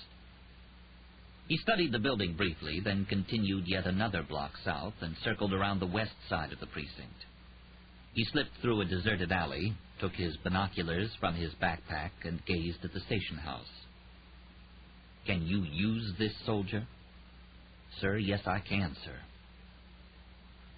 In a parking lot beside the station house was a gas pump. An officer was filling his squad car with gas.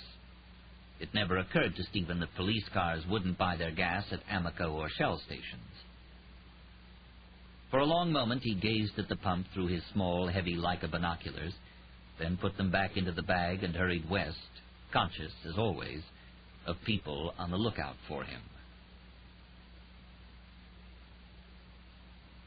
Chapter 16. Hour 12 of 45. Sachs! Rhyme cried again. Damn it, what was she thinking of? How could she be so careless? What happened? Solido asked again. What's going on? What happened to her? A bomb in the Horowitz apartment, Rhyme said hopelessly. Sachs was inside when it went off. Call them. Find out what happened. On the speakerphone. All the blood. An interminable 3 minutes later, Solido was patched through to Delray. Fred! Rhyme shouted. How is she? A harrowing pause before he answered. Ain't good, Lincoln. We're just getting the fire out now. It was an AP of some kind. Shit. We should have looked first. Fuck. Anti-personnel booby traps were usually plastic explosive or TNT and often contained shrapnel or ball bearings to inflict the most damage they could. Delray continued. Took a couple of walls down and burned most of the place out. A pause.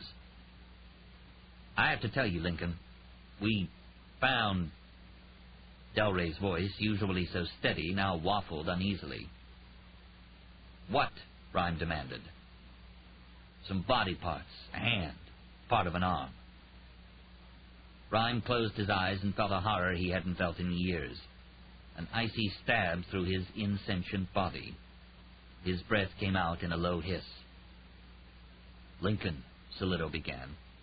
We're still searching, Delray continued. She might not be dead. We'll find her. Get her to the hospital. We'll do everything we can. You know we will. Sachs, why the hell did you do it? Why did I let you? I should never... Then a crackle sounded in his ear, a pop as loud as a firecracker. Could somebody... Jesus, could somebody get this off me? Sachs? Rhyme called into the microphone. He was sure the voice was hers. Then it sounded like she was choking and retching. Ugh, she said. Oh, boy, this is gross. Are you all right? He turned to the speakerphone. Fred, where is she? Is that you, Rhyme? She asked. I can't hear anything. Somebody talk to me. Lincoln, Delray called. We got her. She's A-OK. She's all right. Amelia? He heard Delray shouting for medics. Rhyme, whose body hadn't shivered for some years, noted that his left ring finger was trembling fiercely. Delray came back on. She can't hear too good, Lincoln. What happened was... Looks like what happened was it was the woman's body we saw, Horowitz. Sachs pulled it out of the fridge just for the bang. The corpse took most of the blast. Solido said, I see that look, Lincoln. Give her a break. But he didn't. In a fierce growl, he said, What the hell were you thinking of, Sachs? I told you it was a bomb. You should have known it was a bomb and bailed out. Rhyme, is that you? She was faking. He knew she was. Sachs, I had to get the tape, Rhyme. Are you there? I can't hear you. It was plastic packing tape. We need to get one of his prints. You said so yourself. Honestly, he snapped, you're impossible. Hello? Hello? Can't hear a word you're saying. Sachs, don't give me any crap. I'm going to check something, Rhyme. There was silence for a moment. Sachs, you there? What the hell? Rhyme, listen. I've just hit the tape with the poly light. And guess what? There's a partial on it. I've got one of the dancer's prints. That stopped him for a moment, but he soon resumed his tirade again. He was well into his lecture before he realized that he was reading the riot act to an empty line. She was sooty and had a stunned look about her. No dressing down, Rhyme. It was stupid, but I didn't think about it. I just moved. What happened? He asked. His stern visage had fallen away momentarily. He was so happy to see her alive. I was halfway inside. I saw the AP charge behind the door and didn't think I could make it out in time. I grabbed the woman's body out of the fridge. I was going to pull her to the kitchen window. It blew before I got halfway there. Mel Cooper looked over the bag of evidence Sachs handed him. He examined the soot and fragments from the bomb. M45 charge, TNT with a rocker switch and 45-second fuse delay. The entry team knocked it over when they rammed the door. That ignited the fuse. There's graphite, so it's newer formulation TNT. Very powerful, very bad. Fucker, Solido spat out. Time delay. He wanted to make sure as many people got into the room as possible before it blew. Rhyme asked, anything traceable? Off-the-shelf military. Won't lead us anywhere except that the asshole gave it to him, Solido muttered. Philip Hansen. The detective's phone rang, and he took the call, lowered his head as he listened, nodding. Thank you, he said, finally, shut off the phone. What? Sachs asked. The detective's eyes were closed. Rhyme knew it was about Jerry Banks. Lon, it's Jerry. The detective looked up, sighed. He'll live, but he lost his arm. They couldn't save it. Too much damage. Oh, no, Rhyme whispered. Can I talk to him? No, the detective said. He's asleep. Rhyme thought of the young man, pictured him saying the wrong thing at the wrong time, poking at his cowlick, rubbing a razor cut on his smooth pink chin. "I'm sorry, Lon." The detective shook his head, much the same way Rhyme deflected bouquets of sympathy. "We got other things to worry about." Yes, they did. Rhyme noticed the plastic packing tape, the gag the dancer had used. He could see, as could Sachs, a faint lipstick mark on the adhesive side. Sachs was staring at the evidence, but it wasn't a clinical look, not a scientist's gaze. She was troubled. "Sachs?" he asked. "Why'd he do that?" "The bomb?" She shook her head. "Why'd he put her in the refrigerator?"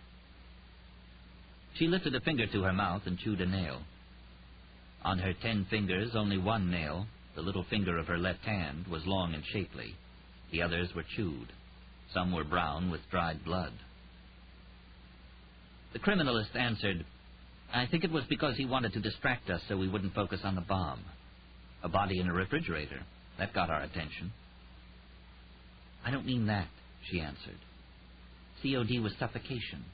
He put her in there alive. Why? Is he a sadist or something?"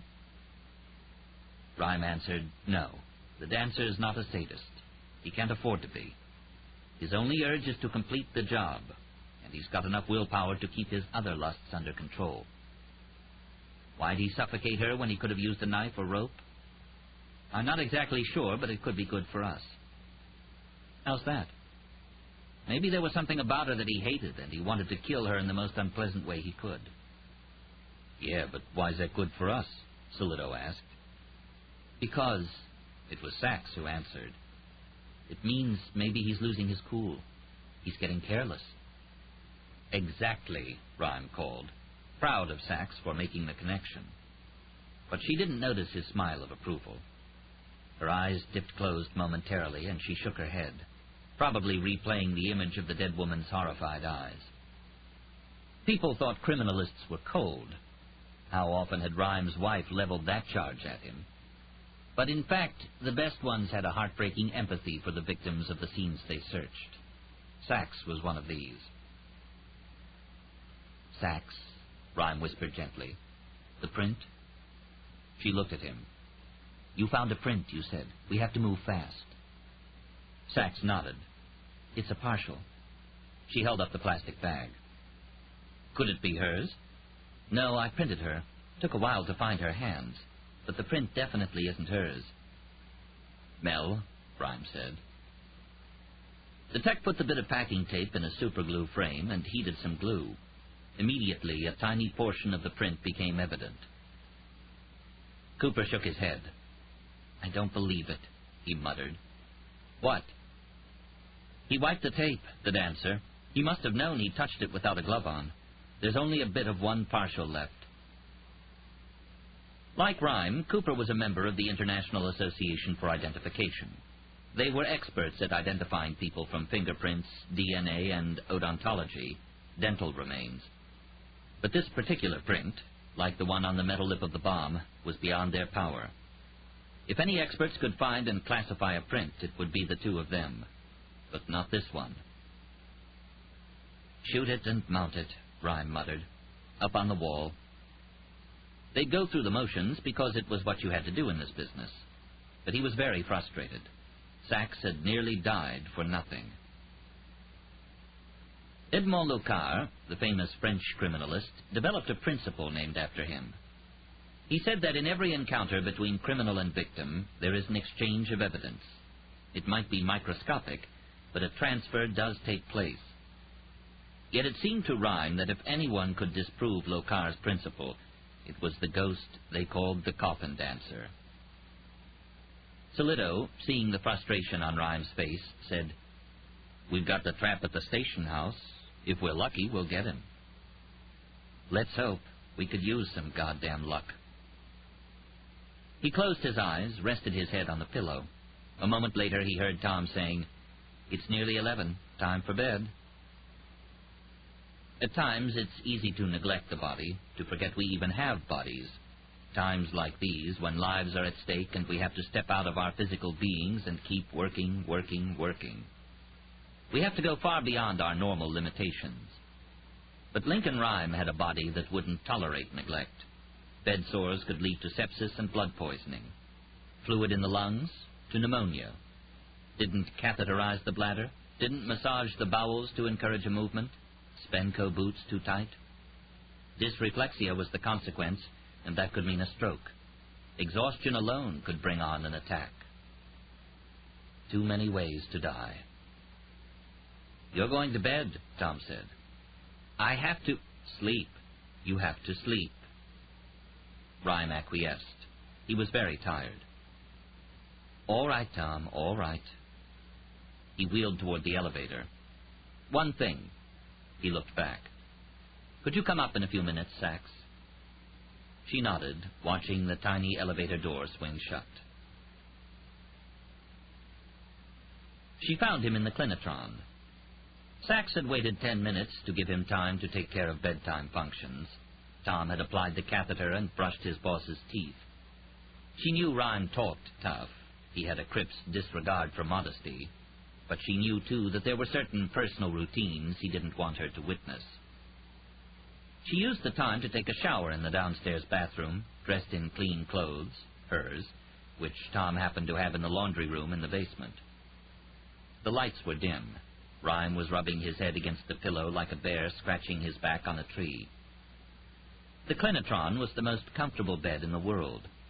Weighing a half-ton, it was a massive slab containing glass beads through which flowed heated air. "Ah, Sachs, you did good today. You outthought him." "Except thanks to me, Jerry Banks lost an arm. And I let the dancer get away." She walked to his bar and poured a glass of Macallan, lifted an eyebrow. "Sure," he said. "Mother's milk, the dew of Nepenthe." She kicked her shoes off, pulled up her blouse to look at the bruise. "Ouch," Rhyme said. The bruise was the shape of Missouri and dark as an eggplant. "I don't like bombs," she said. "Never been that close to one, and I don't like them." Sachs opened her purse, found and swallowed 3 aspirin dry, a trick arthritics learn early. She walked to the window. There were the peregrines.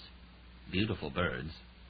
They weren't large, 14, 16 inches, tiny for a dog, but for a bird, utterly intimidating. Their beaks were like the claws on a creature from one of those alien movies. "You all right, Sachs? Tell me true." "I'm okay." She returned to the chair, sipped more of the smoky liquor. "You want to stay tonight?" he asked. On occasion, she'd spend the night here, sometimes on the couch, sometimes in bed next to him. Maybe it was the fluidized air of the clinitron, maybe it was the simple act of lying next to another human being. She didn't know the reason. But she never slept better than when she slept here. She hadn't enjoyed being close to another man since her most recent boyfriend, Nick. She and Rhyme would lie together and talk. She'd tell him about cars, about her pistol matches, about her mother and her goddaughter, about her father's full life and sad, protracted death. She'd ante up far more personal information than he, but that was all right. She loved listening to him say whatever he wanted to. His mind was astonishing. He'd tell her about old New York, about mafia hits the rest of the world had never heard about crime scenes so clean they seemed hopeless until the searchers found the single bit of dust, the fingernail, the dot of spit, the hair or fiber that revealed who the perp was or where he lived. Well, revealed these facts to Rhyme, not necessarily anyone else. No, his mind never stopped. She knew that before the injury he'd roamed the streets of New York looking for samples of soil or glass or plants or rocks, anything that might help him solve cases. It was as if that restlessness had moved from his useless legs into his mind, which roamed the city, in his imagination, well into the night. But tonight was different. Rhyme was distracted. She didn't mind him ornery, which was good because he was ornery a lot. But she didn't like him being elsewhere. She sat on the edge of the bed. He began to say what he'd apparently asked her here for. Sachs, Lon told me about what happened at the airport. She shrugged. There's nothing you could have done except gotten yourself killed. You did the right thing going for cover. He fired one for range and would have gotten you with the second shot. I had 2-3 seconds. I could have hit him. I know I could have. Don't be reckless, Sachs. That bomb... The fervent look in her eyes silenced him. I want to get him, whatever it takes. And I have a feeling you want to get him just as much. I think you'd take chances, too. She added with cryptic significance, maybe you are taking chances. This had a greater reaction than she'd expected. He blinked, looked away. But he said nothing else, sipped his scotch. On impulse, she asked, Can I ask something? If you don't want me to, you can tell me to clam up. Come on, Sachs. We've got secrets, you and me? I don't think so. Eyes on the floor, she said, I remember once I was telling you about Nick, how I felt about him and so on, how what happened between us was so hard. He nodded. And I asked you if you'd felt that way about anyone, maybe your wife. And you said yes, but not Blaine. She looked up at him. He recovered fast, though not fast enough, and she realized she'd blown cold air on an exposed nerve. I remember, he answered. Who was she? Look, if you don't want to talk about it, I don't mind. Her name was Claire. Claire Trilling. How's that for a last name? Probably put up with the same crap in school I had to. Amelia Sachs, Amelia Sachs. How'd you meet her? Well, he laughed at his own reluctance to continue. In the department. She was a cop? Sachs was surprised. Yup. What happened? It was a difficult relationship. Rhyme shook his head ruefully. I was married, she was married, just not to each other. Kids? She had a daughter. So you broke up? It wouldn't have worked, Sachs. Oh, Blaine and I were destined to get divorced, or kill each other. It was only a matter of time. But Claire, she was worried about her daughter, about her husband taking the little girl if she got divorced. She didn't love him, but he was a good man. Loved the girl a lot.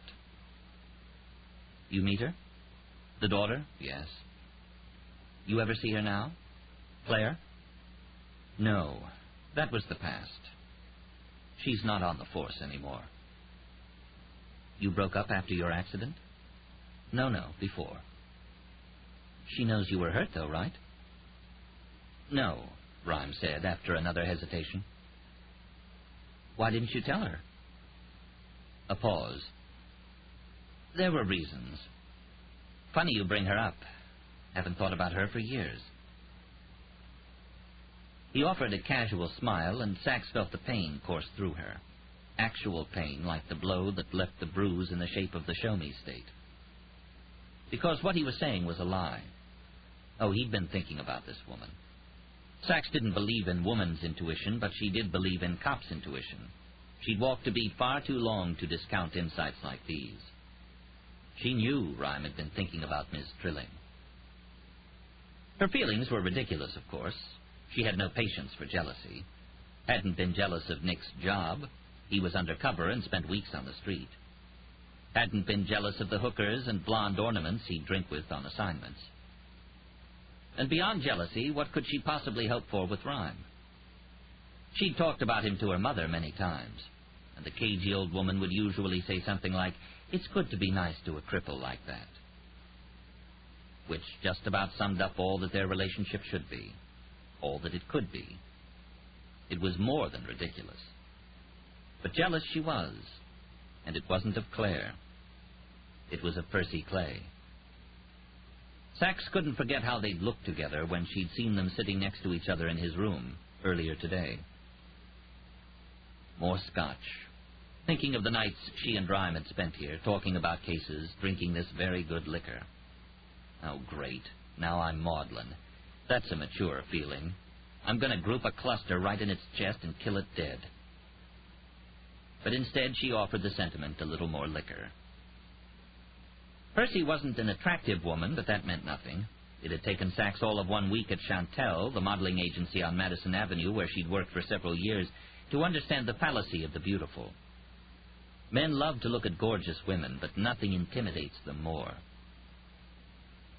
"You want another hit?" she asked. "No," he said. Without thinking now, she reclined, laid her head on his pillow. It was funny how he adjusted things, she thought. Rhyme couldn't, of course, pull her to his chest and slip his arm around her.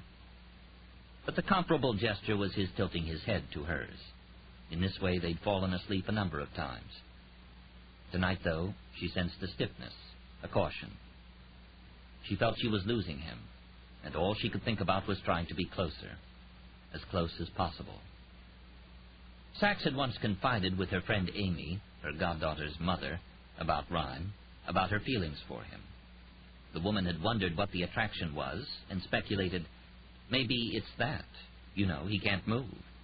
He's a man, but he doesn't have any control over you. Maybe that's a turn-on.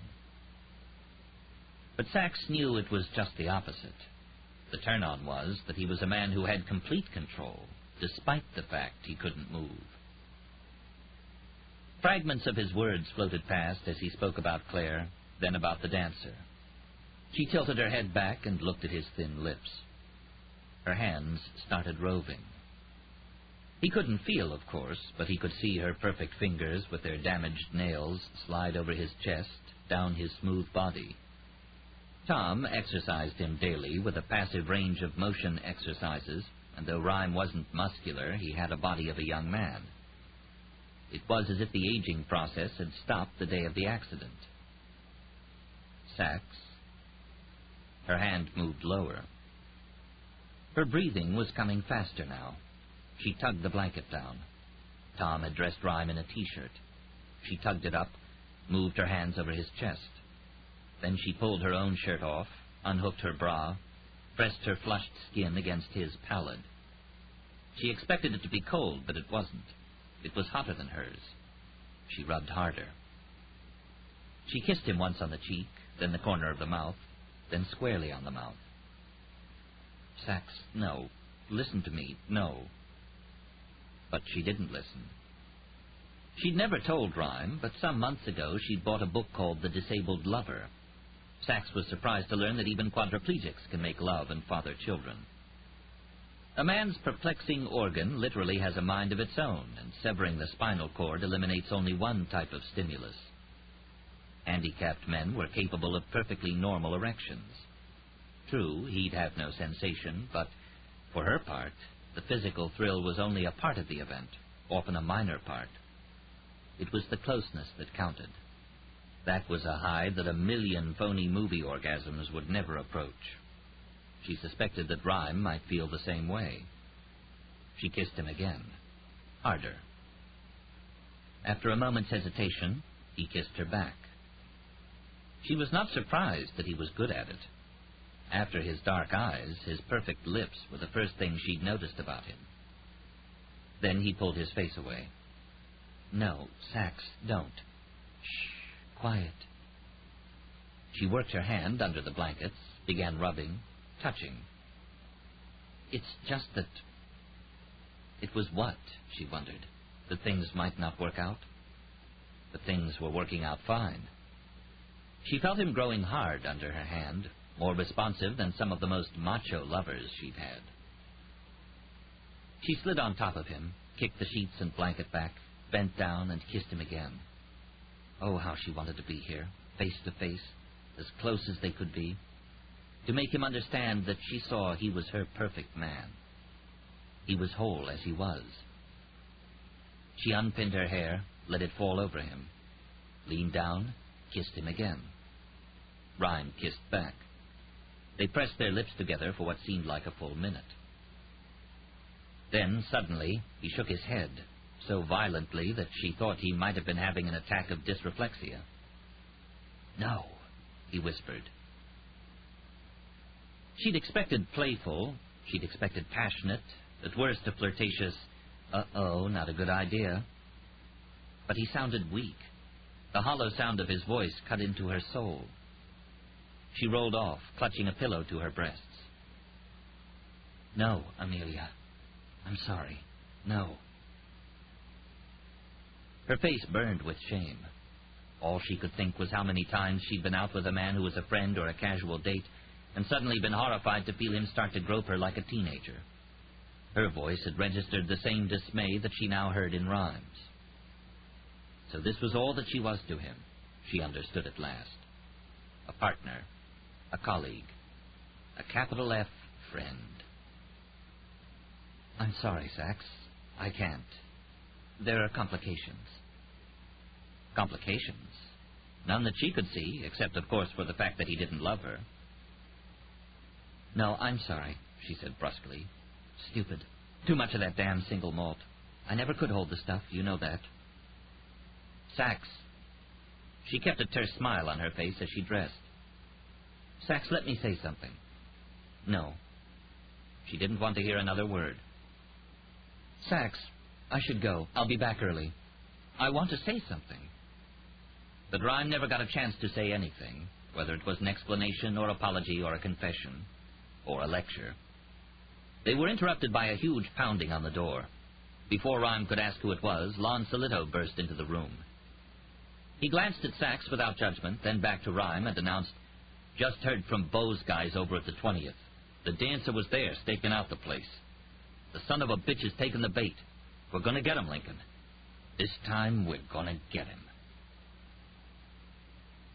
"A couple hours ago," the detective continued his story, "some of the S&S boys saw a white male taking a stroll around the 20th Precinct house. He ducked into an alley, and it looked like he was checking out guards. And then they saw him scoping out the gas pump next to the station house." Gas pump? For the RMPs? Radio mobile patrols. Squad cars. Right. They follow him? Tried, but he vanished before they got close. Rhyme was aware of Sax's discreetly fixing the top button of her blouse. He had to have a talk with her about what had happened. He had to make her understand. But considering what Solito was now saying, it would have to wait. "Gets better. Half-hour ago, we got a report of a truck hijacking." This book is continued at this point on the other side of this cassette. "Half an hour ago, we got a report of a truck hijacking. Rollins Distributing, Upper West Side near the river. They deliver gas to independent service stations. Some guy cuts through the chain link. The guard hears and goes to investigate. He gets blindsided, gets the absolute crap beat out of him, and the guy gets away with one of the trucks." "Is Rollins the company the department uses for gas?" "No, but who'd know? The dancer pulls up to the 20th in a tanker. The guards there don't think anything of it. They wave him through. Next thing..." Sachs interrupted. "The truck blows." This brought Solito up short. "I was just thinking he'd use it as a way to get inside. You're thinking a bomb?" Rhyme nodded gravely, angry with himself. Sachs was right. "Outsmarted ourselves here. Never occurred to me he'd try anything like this. Jesus, a tanker truck goes up in that neighborhood? A fertilizer bomb?" "No," Rhyme said. "I don't think he'd have time to put that together. But all he needs is an AP charge on the side of a small tanker, and he's got a super gas-enhanced device. Burn the precinct to the ground. We've got to evacuate everyone, quietly." "Quietly," Solito muttered. "That'll be easy." "How's the guard from the gas distributor? Can he talk?" "Can, but he got hit from behind. Didn't see a thing." "Well, I want his clothes, at least." "Sachs," she caught his eye, "could you get over to the hospital and bring them back? You'll know how to pack them to save the trace. And then work the scene where he stole the truck." He wondered what her response would be. He wouldn't have been surprised if she'd quit cold and walked out the door. But he saw in her still beautiful face that she was feeling exactly what he was. Ironically, relief that the dancer had intervened to change the disastrous course of their evening. Finally, some of the luck Rhyme had hoped for. An hour later, Amelia Sachs was back. She held up a plastic bag containing a pair of wire cutters. "Found them near the chain link. The guard must have surprised the dancer, and he dropped them. "Yes!" Rhyme shouted. "I've never known him to make a mistake like that. Maybe he is getting careless. I wonder what's spooking him." Rhyme glanced at the cutters. "Please," he prayed silently, "let there be a print." But a groggy Mel Cooper, he'd been sleeping in one of the smaller bedrooms upstairs, went over every square millimeter of the tool. Not a print to be found. "Does it tell us anything?" Rhyme asked.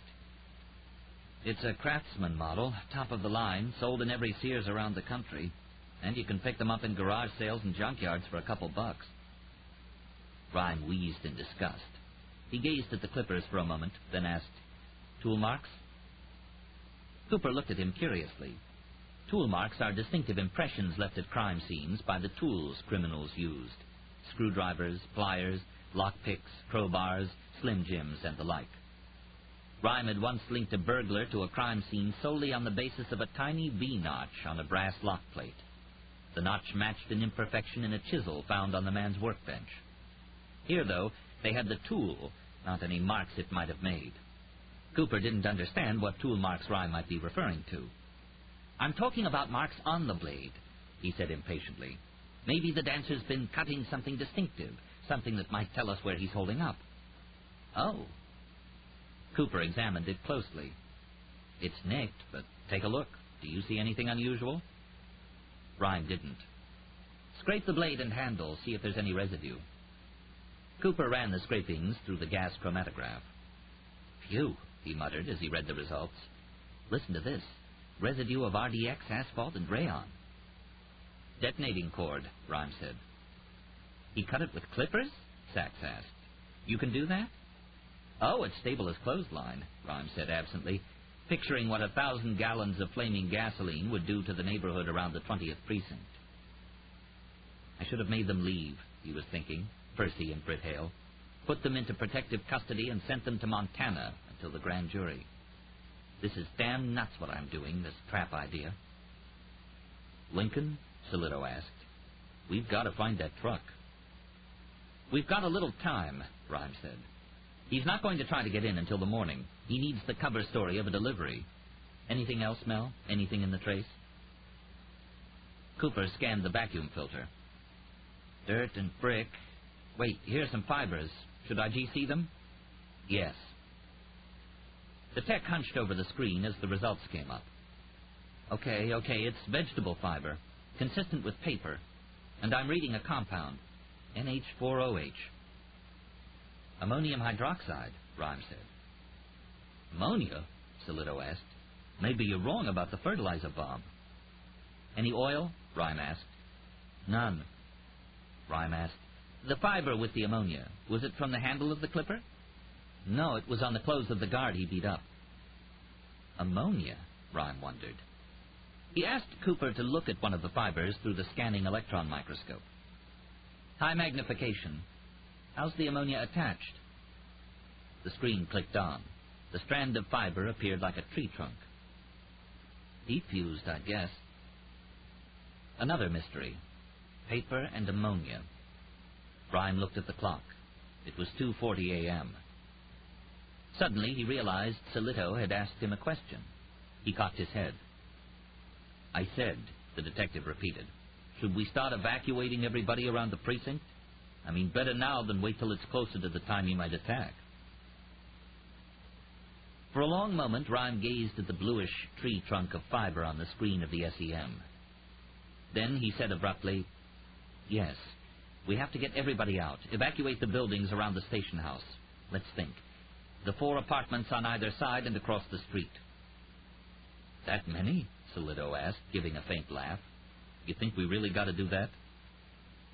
Rhyme looked up at the detective and said, "No, I've changed my mind. The whole block. We've got to evacuate the whole block immediately. And get Howman and Delray over here. I don't care where they are. I want them now." Chapter 17. Hour 22 of 45. Some of them had slept. Solito in an armchair, waking more rumpled than ever, his hair askew. Cooper downstairs. Sachs had apparently spent the night on a couch downstairs or in the other bedroom on the first floor. no interest in the clinitron anymore. Tom, himself bleary, was hovering, a dear busybody, taking Rhyme's blood pressure. The smell of coffee filled the townhouse. It was just after dawn, and Rhyme was staring at the evidence charts. They'd been up till 4, planning their strategy for snagging the dancer and responding to the legion of complaints about the evacuation. Would this work? Would the dancer step into their trap? Rhyme believed so. But there was another question, one that Rhyme didn't like to think about but couldn't avoid. How bad would springing the trap be? The dancer was deadly enough on his own territory. What would he be like when he was cornered? Tom brought coffee around, and they looked over Delray's tactical map. Rhyme, back in the storm arrow, rolled into position and studied it too. "Everybody in place?" he asked Solito and Delray. Both Howman's 32 E-teams and Delray's federal pickup band of Southern and Eastern District FBI SWAT officers were ready. They'd moved in under cover of night, through sewers and basements and over rooftops, in full urban camouflage. Rhyme was convinced that the dancer was surveilling his target. "He won't be sleeping tonight," Rhyme had said. "You sure he's going in this way, Link?" Solito asked uncertainly. Sure, he thought testily. Who can be sure about anything with the Coffin Dancer? His deadliest weapon is deception. Rhyme said wryly, 92.7% sure. Solito snorted a sour laugh. It was then that the doorbell rang. A moment later, a stocky, middle-aged man Rhyme didn't recognize appeared in the doorway of the living room. The sigh from Delray suggested trouble brewing. Solito knew the man, too, it seemed, and nodded cautiously. He identified himself as Reginald Eliopoulos, Assistant U.S. Attorney in the Southern District. Rhyme recalled he was the prosecutor handling the Philip Hansen case. "You're Lincoln Rhyme? Hear good things about you. He started forward, automatically offering his hand. Then he realized that the extended arm was wasted on Rhyme, so he simply pointed it toward Delray, who shook it reluctantly. Eliopoulos' cheerful, "Fred, good to see you," meant just the opposite, and Rhyme wondered what was the source of the cold fusion between them. The attorney ignored Solito and Mel Cooper. Tom instinctively sensed what was what and didn't offer the visitor coffee. Here you've got quite an operation together. Not checking too much with the boys upstairs, but, hell, I know all about improvising. Sometimes you just can't spend time waiting for signatures in triplicate." Eliopoulos walked up to a compound scope, peered through the eyepiece. He said, though what he might be seeing was a mystery to Rhyme since the stage light was off. "Maybe," Rhyme began. "The chase? Cut to the chase?" Eliopoulos swung around. "Sure, here it is. There's an armored van at the Federal Building downtown. I want the witnesses in the Hansen case in it within the hour. Percy Clay and Britt Hale. They'll be taken to the Shoreham Federal Protective Reserve on Long Island. They'll be kept there until their grand jury testimony late on Monday. Period. End of chase. How's that?" "You think that's a wise idea?" We do. We think it's wiser than using them as bait for some kind of personal vendetta by the NYPD. Solito sighed. Delray said, "Open your eyes a little bit here, Reggie. You're not exactly out of the loop. Do I see a joint operation? Do I see a task force operation?" "And a good thing, too," Eliopoulos said absently. His full attention was on Rhyme. "Tell me, did you really think that nobody downtown would remember that this was the perp killed your Tex 5 years ago?" Well, Rhyme had hoped that nobody would remember. And now that somebody had, he and the team were swimming in the soup pot. "But hey, the attorney said with jolly cheer. "I don't want a turf war. Do I want that? Why would I want that? What I want is Philip Hansen. What everybody wants is Hansen. Remember, he's the big fish."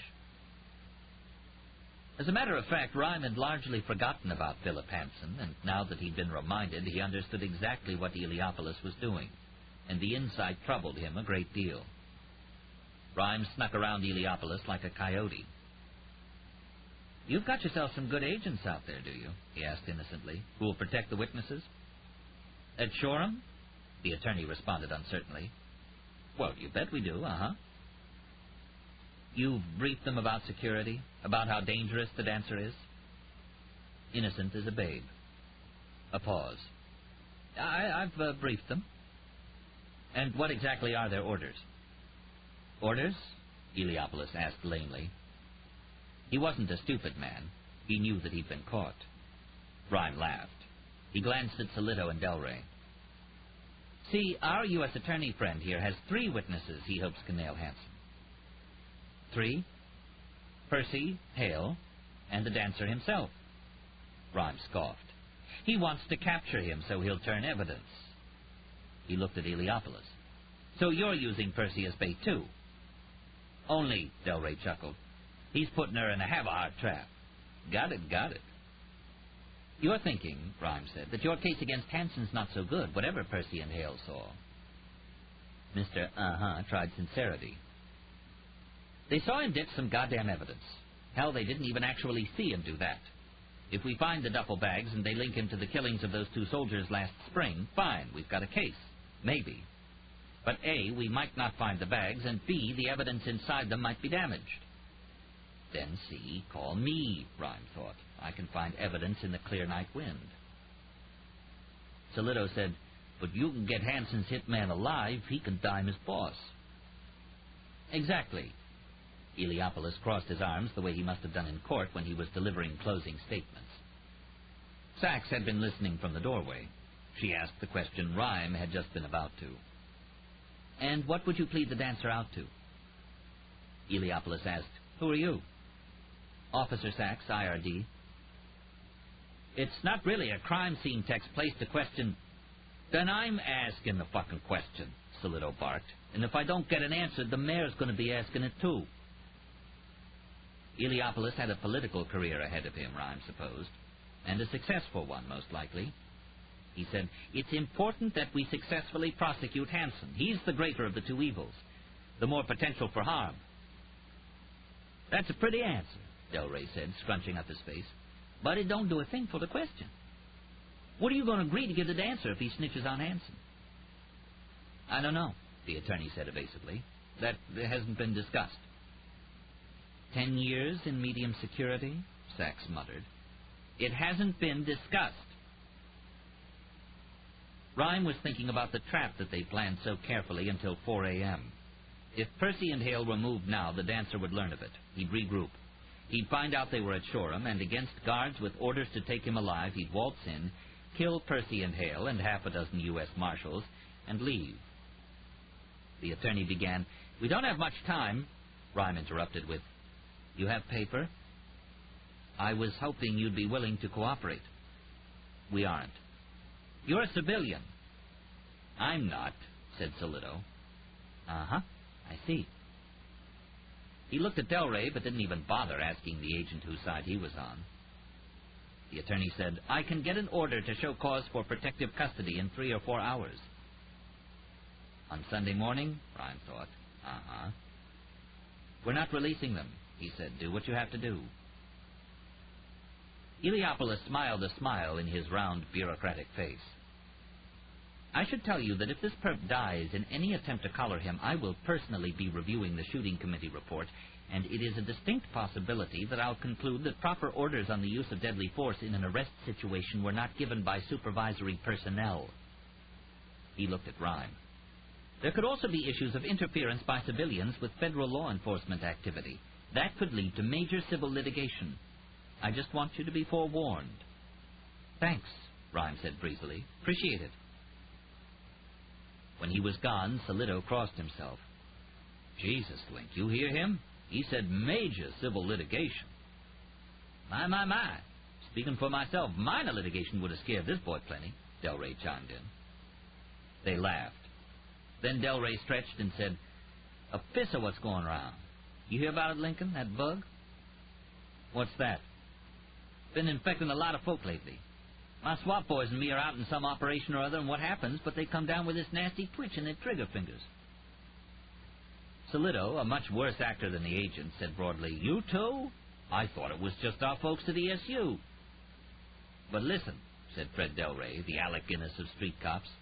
I got a cure. All you got to do is kill yourself a mean asshole like this dancer fella. he so much as looks cross-eyed at you. That always works. He flipped open his phone. Think I'll call in and make sure my boys and girls remember about that medicine. I'm going to do that right now. Chapter 18. Hour 22 of 45. Waking in the gloomy safe house at dawn, Percy Clay rose from her bed and walked to the window.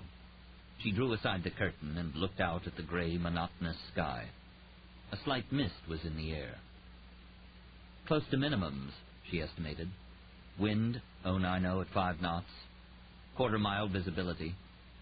She hoped the weather cleared for the flight tonight. Oh, she could fly in any weather, and had. Anyone with an IFR ticket, Instrument Flight Rules rating, could take off, fly, and land in dense overcast. In fact, with their computers, transponders, radar, and collision avoidance systems, most commercial airliners could fly themselves, even setting down for a perfect hands-free landing. But Percy liked to fly in clear weather. She liked to see the ground pass by beneath her, the lights at night, the clouds, and above her, the stars. All the stars of the evening. She thought again of Ed and her call to his mother in New Jersey last night. They'd made plans for his memorial service. She wanted to think some more about it, work on the guest list, plan the reception. But she couldn't. Her mind was preoccupied with Lincoln Rhyme. Recalling the conversation they'd had yesterday behind closed doors in his bedroom, after the fight with that officer, Amelia Sachs. She'd sat next to Rhyme in an old armchair. He'd studied her for a moment, looking her up and down. A curious sensation came over her. His wasn't a personal perusal, not the way men looked over some women, not her, of course, in bars or on the street. It was the way a senior pilot might study her before their first flight together, checking her authority, her demeanor, her quickness of thought, her courage. She pulled her flask from her pocket, but Rhyme had shaken his head and suggested 18-year-old scotch. Tom thinks I drink too much, he'd said, which I do. But what's life without vices, right? She gave a wan laugh. My father's a purveyor. Of booze or vice in general? Cigarettes. Executive with U.S. Tobacco in Richmond. Excuse me, they're not called that anymore. It's U.S. Consumer Products or something like that. There was a flutter of wings outside the window. Oh, she laughed. It's a tiercel. Rhyme had followed her gaze out the window. A what? A male peregrine. Why is his eyrie down here? They nest higher in the city. I don't know. I woke up one morning and there they were. You know falcons? Sure. Hunt with them? He asked. I used to. I had a tiercel I used for hunting partridge. I got him as an eyas. What's that? A young bird in the nest. They're easier to train. She'd examined the nest carefully, a faint smile on her face.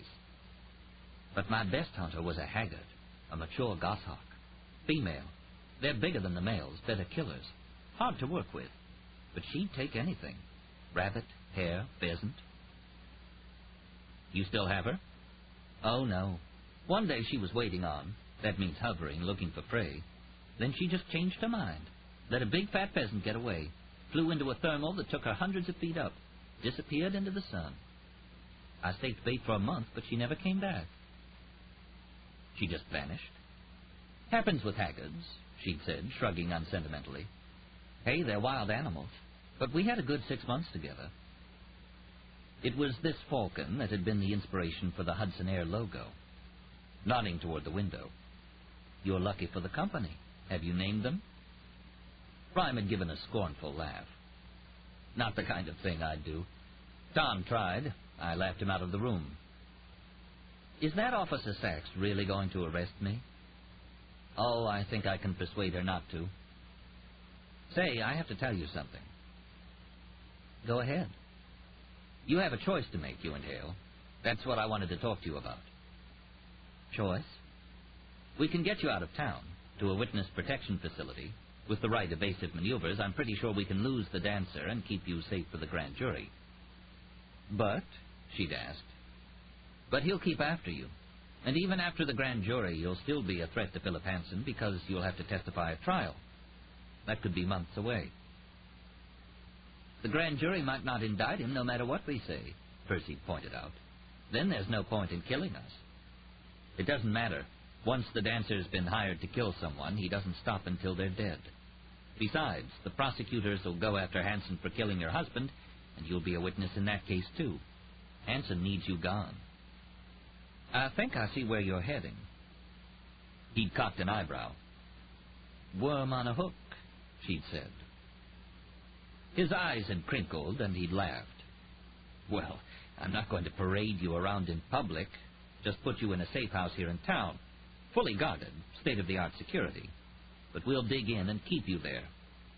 The dancer will surface, and we'll stop him once and for all. It's a crazy idea, but I don't think we have much choice. Another tipple of the scotch. It wasn't bad for a product not bottled in Kentucky. Crazy? She repeated. Let me ask you a question. You have your role models, Detective. Somebody you admire? Sure. Criminalists. August Vollmer, Edmond Locard. Do you know Beryl Markham? No. Aviatrix in the 30s and 40s. She, not Amelia Earhart, was an idol of mine. She led a very dashing life. British upper class, the out-of-Africa crowd. She was the first person, not first woman, the first person to fly solo across the Atlantic the hard way, east to west. Lindbergh used tailwinds. She laughed. Everybody thought she was crazy. Newspapers were running editorials begging her not to try the flight. She did, of course. And made it. Crash-landed short of the airport, but yeah, she made it. Well, I don't know if that was brave or crazy. Sometimes I don't think there's any difference. Rhyme continued. You'll be pretty safe, but you won't be completely safe. Let me tell you something. You know that spooky name that you call the killer? The dancer. The Coffin Dancer. Well, there's a phrase we use in flying jets. The coffin corner. What's that? It's the margin between the speed your plane stalls at and the speed it starts to break apart from Mach turbulence, when you approach the speed of sound. At sea level, you've got a couple hundred miles per hour to play with, but at 50 or 60,000 feet, your stall speeds may be 500 knots per hour, and your Mach buffet's about 540. You don't stay within that 40 knots per hour margin. You turn the coffin corner, and you've had it. Any planes that fly that high have to have autopilots to keep the speed inside the margin. Well, I'll just say that I fly that high all the time, and I hardly ever use an autopilot. Completely safe isn't a concept I'm familiar with. Then you'll do it. But Percy didn't answer right away. She scrutinized him for a moment. There's more to this, isn't there? More? Rhyme had asked, but the innocence in his voice had been a thin patina. I read the Times Metro section. You cops don't go all out like this for just any murder. What did Hanson do? He killed a couple of soldiers and my husband, but you're after him like he's Al Capone. I don't give a damn about Hanson, quiet Lincoln Rhyme had said, sitting in his motorized throne, with a body that didn't move and eyes that flickered like dark flames, exactly like the eyes of her hawk. She hadn't told Rhyme that she, like him, would never name a hunting bird, that she'd called the haggard merely the falcon. Rhyme had continued. I want to get the dancer. He's killed cops, including 2 who worked for me. I'm going to get him. Still, she'd sensed there was more, but she hadn't pushed it. You'll have to ask Britt, too. Of course. Finally, she'd said, all right, I'll do it. Thank you, but, she interrupted. What? There's a condition. What's that? Rhyme lifted an eyebrow, and Percy had been struck by this thought. Once you overlooked his damaged body, you saw what a handsome man he was. And yes, realizing that, she felt her old enemy, the familiar cringe of being in the presence of a good-looking man. Hey, troll face, pug face, troll, trolley, frog girl, got a date for Saturday night? Bet you don't. Percy'd said that I fly the U.S. medical charter tomorrow night. Oh, I don't think that would be a very good idea. It's a deal-breaker, she'd said, recalling a phrase Ron and Ed used occasionally. Why do you have to fly? Hudson Air needs this contract, desperately. It's a narrow-margin flight, and we need the best pilot in the company. That's me. What do you mean, narrow margin? Everything's planned out to the nth degree. We're going with minimum fuel. I can't have a pilot wasting time making go-rounds because he's blown the approach or declaring alternates because of minimum conditions. She paused, then added, I am not letting my company go down the tubes. Percy'd said this with an intensity that matched his, but she'd been surprised when he nodded. All right, Ryan had said, I'll agree. Then we have a deal. She'd instinctively reached forward to shake his hand, but caught herself. He'd laughed. I stick to solely verbal agreements these days. They'd sipped the scotch to seal the bargain. Now, 6:30 on Sunday morning, she rested her head against the glass of the safe house. There was so much to do. Getting Foxtrot Bravo repaired, preparing the nav log and the flight plan, which alone would take hours. But still, despite her uneasiness, despite her sorrow about Ed, she felt that indescribable sense of pleasure. She'd be flying tonight. Hey, a friendly voice drawled. She turned to see Roland Bell in the doorway. Morning, she said. He walked forward quickly. You have those curtains open, you better be keeping low as a bed baby. He tugged the drapes shut. Oh, I heard Detective Rhyme was springing some trap, guaranteed to catch him. Well, word is Lincoln Rhyme is all the time right, but I wouldn't trust this particular killer behind a dime. You sleep decent? No, she said. You? I dozed a couple hours back, Bell said, peering with sharp eyes out through the curtain. But I don't need much sleep. Wake up full of git most days. Having youngsters does that to you. Now, just you keep that curtain closed. Remember, this is New York City, and think what had happened to my career if you got yourself winged by some gangster shooting stray bullets in the air. I'd have the dry grins for a week that happened. Now, how about some coffee? Here were a dozen punchy clouds reflected in the windows of the old townhouse early this Sunday morning. Here was a hint of rain. Here was the wife standing in a bathrobe at the window, her white face surrounded by dark curly hair mussed from just waking.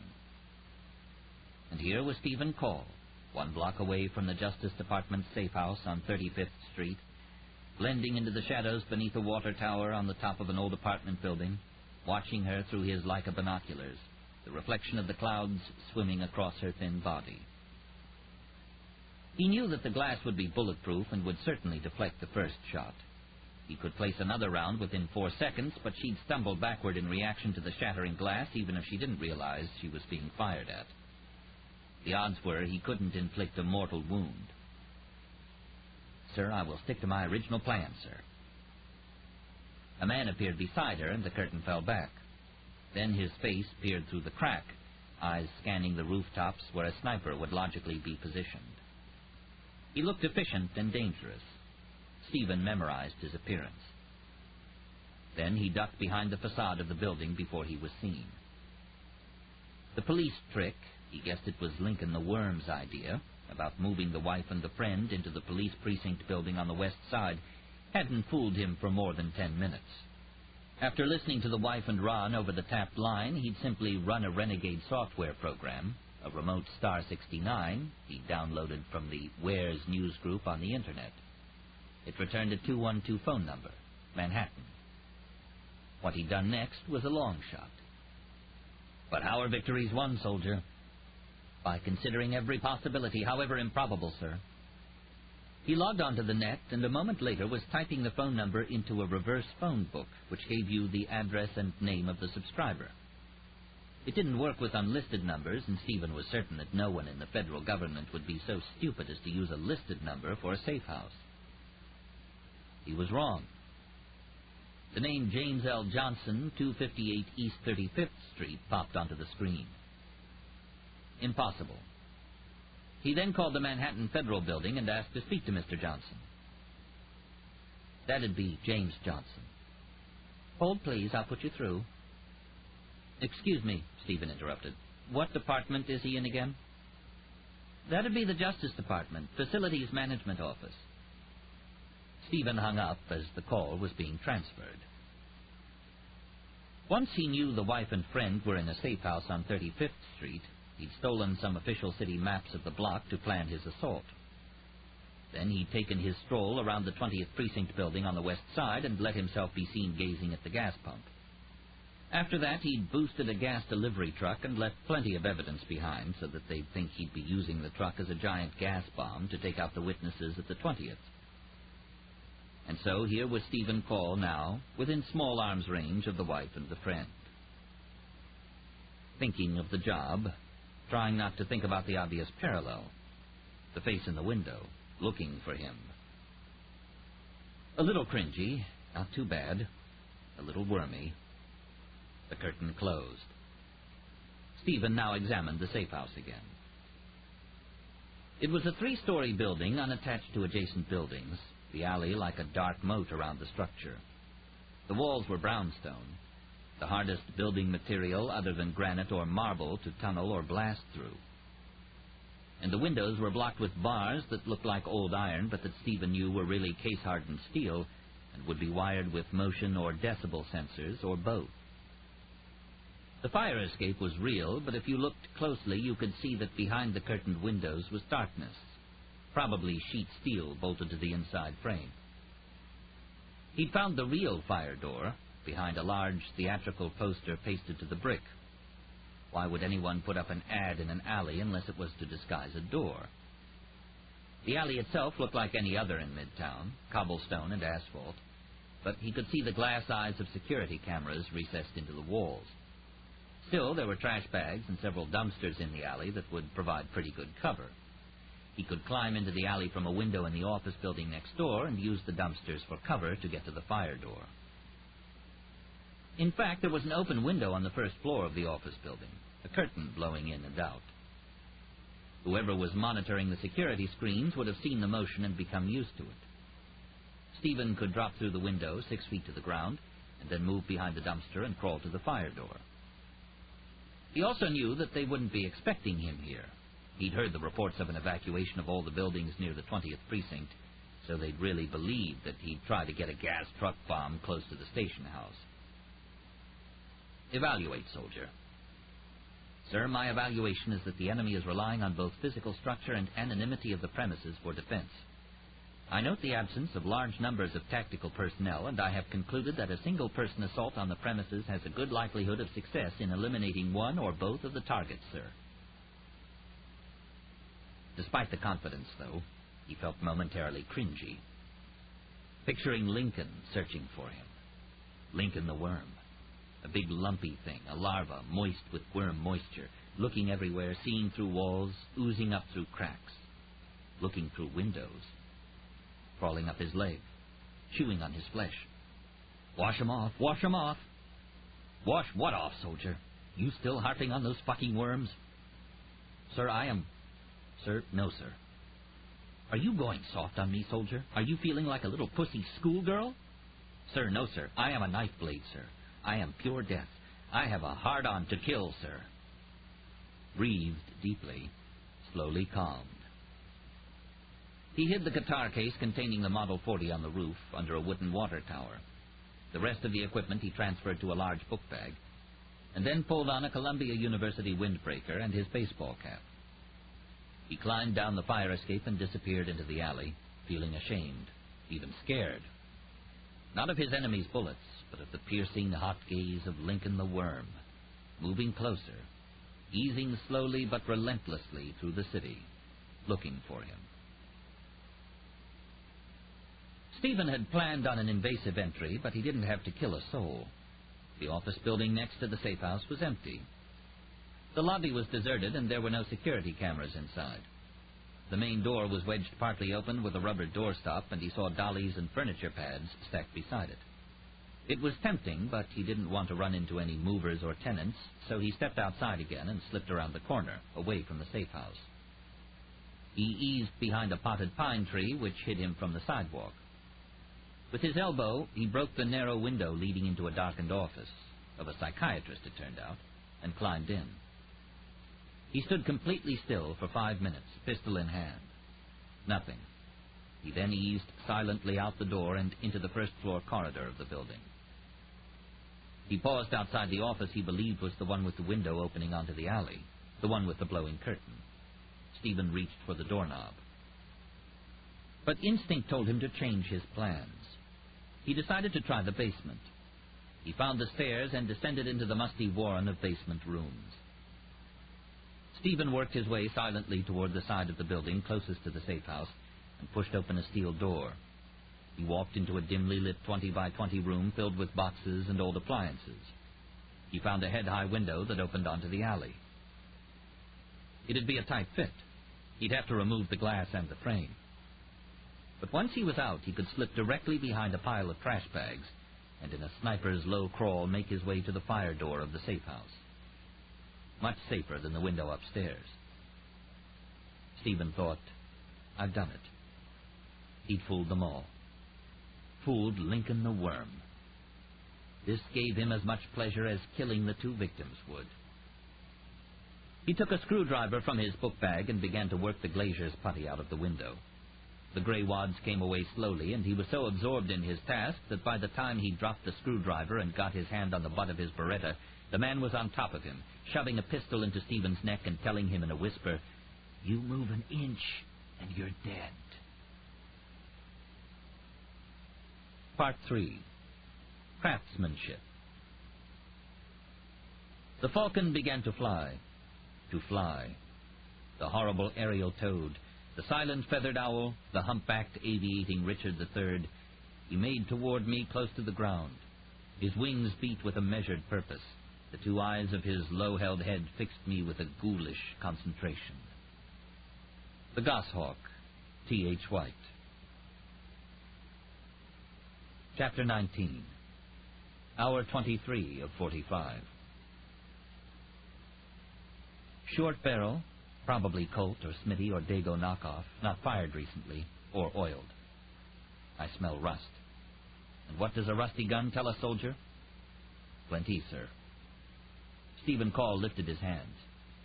The high, unsteady voice said, "Drop your gun over there, and your walkie-talkie." Walkie-talkie? "Come on, do it. I'll blow your brains out." The voice crackled with desperation. He sniffed wetly. "Soldier, do professionals threaten?" "Sir, they do not. This man is an amateur." "Should we immobilize him?" "Not yet. He still represents a threat." "Sir, yes, sir."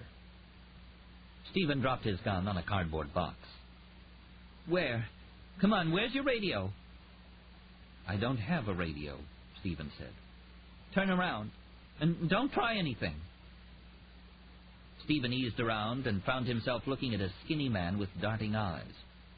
He was filthy and looked sick. His nose ran and his eyes were an alarming red. His thick brown hair was matted. And he stank. Homeless, probably. A wino, his stepfather would have called him, or a hophead.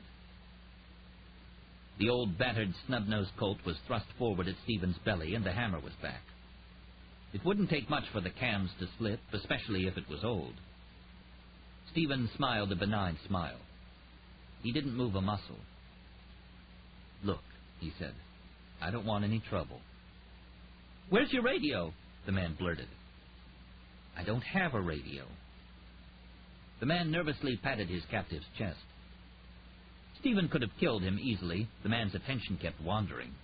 He felt the skittering fingers glide over his body, probing. Finally, the man stepped back. "Where's your partner?" "Who?" "Don't give me any shit. You know." Suddenly cringy again. Wormy. Something was wrong. "I really don't know what you mean." "The cop who was just here." "Cop?" Stephen whispered. "In this building?" The man's roomy eyes flickered with uncertainty. "Yeah. Aren't you his partner?" Stephen walked to the window and looked out. "Hold it! I'll shoot!" "Point that someplace else," Stephen commanded, glancing over his shoulder, no longer worried about slipping cams. He was beginning to see the extent of his mistake. He felt sick to his stomach. The man's voice cracked as he threatened, "Stop! Right there! I fucking mean it!" "Are they in the alley, too?" Stephen asked calmly. A moment of confused silence. You really aren't a cop? Are they in the alley, too? Stephen repeated firmly. This book is continued on Cassette 5, Side 1.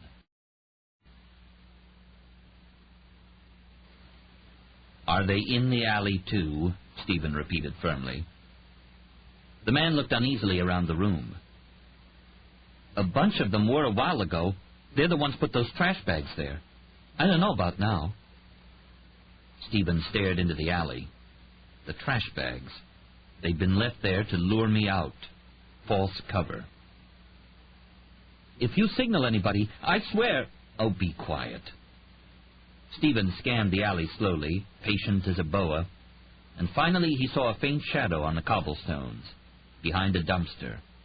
It moved an inch or two. And on top of the building, behind the safe house, on the elevator tower, he saw a ripple of shadow. They were too good to let their gun muzzles show, but not good enough to think about blocking the light reflecting upward from the standing water that covered the roof of the building. Jesus Lord. Somehow Lincoln the fucking worm had known that Stephen wouldn't bide the setup about the 20th precinct. They'd been expecting him here all along. Lincoln had even figured out his strategy, that Stephen would try to get through the alley from this very building. The face in the window. Stephen suddenly had the absurd idea that it had been Lincoln the worm in Alexandria, Virginia, standing in the window, lit with rosy light, looking at him. He couldn't have been the one, of course. Still, that impossibility didn't stop the cringy, pukey nausea from unfurling in Stephen's gut. The chalked door, the open window, and the fluttering curtain, a fucking welcome mat. And the alley, a perfect kill zone. The only thing that had saved him was his instinct. Lincoln the worm had set him up. Who the hell is he? Rage boiled him. A wave of heat swept over his body. If they were expecting him, they'd be following S&S procedures, search and surveillance, which meant the cop this little shit had seen would be coming back soon to check this room. Stephen spun around to the thin man. When was the last time the cop checked in here? The man's apprehensive eyes flickered, then blossomed with fear. Answer me, Stephen snapped, despite the black bore of the Colt pointed at him. 10 minutes ago? What kind of weapon does he have? I don't know. I guess one of those fancy ones, like a machine gun. Who are you? Stephen asked. I don't have to answer your fucking questions, the man said defiantly. He wiped his runny nose on his sleeve, and made the mistake of doing this with his gun hand. In a flash, Stephen lifted the gun away from him and shoved the little man to the floor. No, don't hurt me. Shut up, Stephen barked. Instinctively, he opened the little Colt to see how many rounds were in the cylinder. There were none.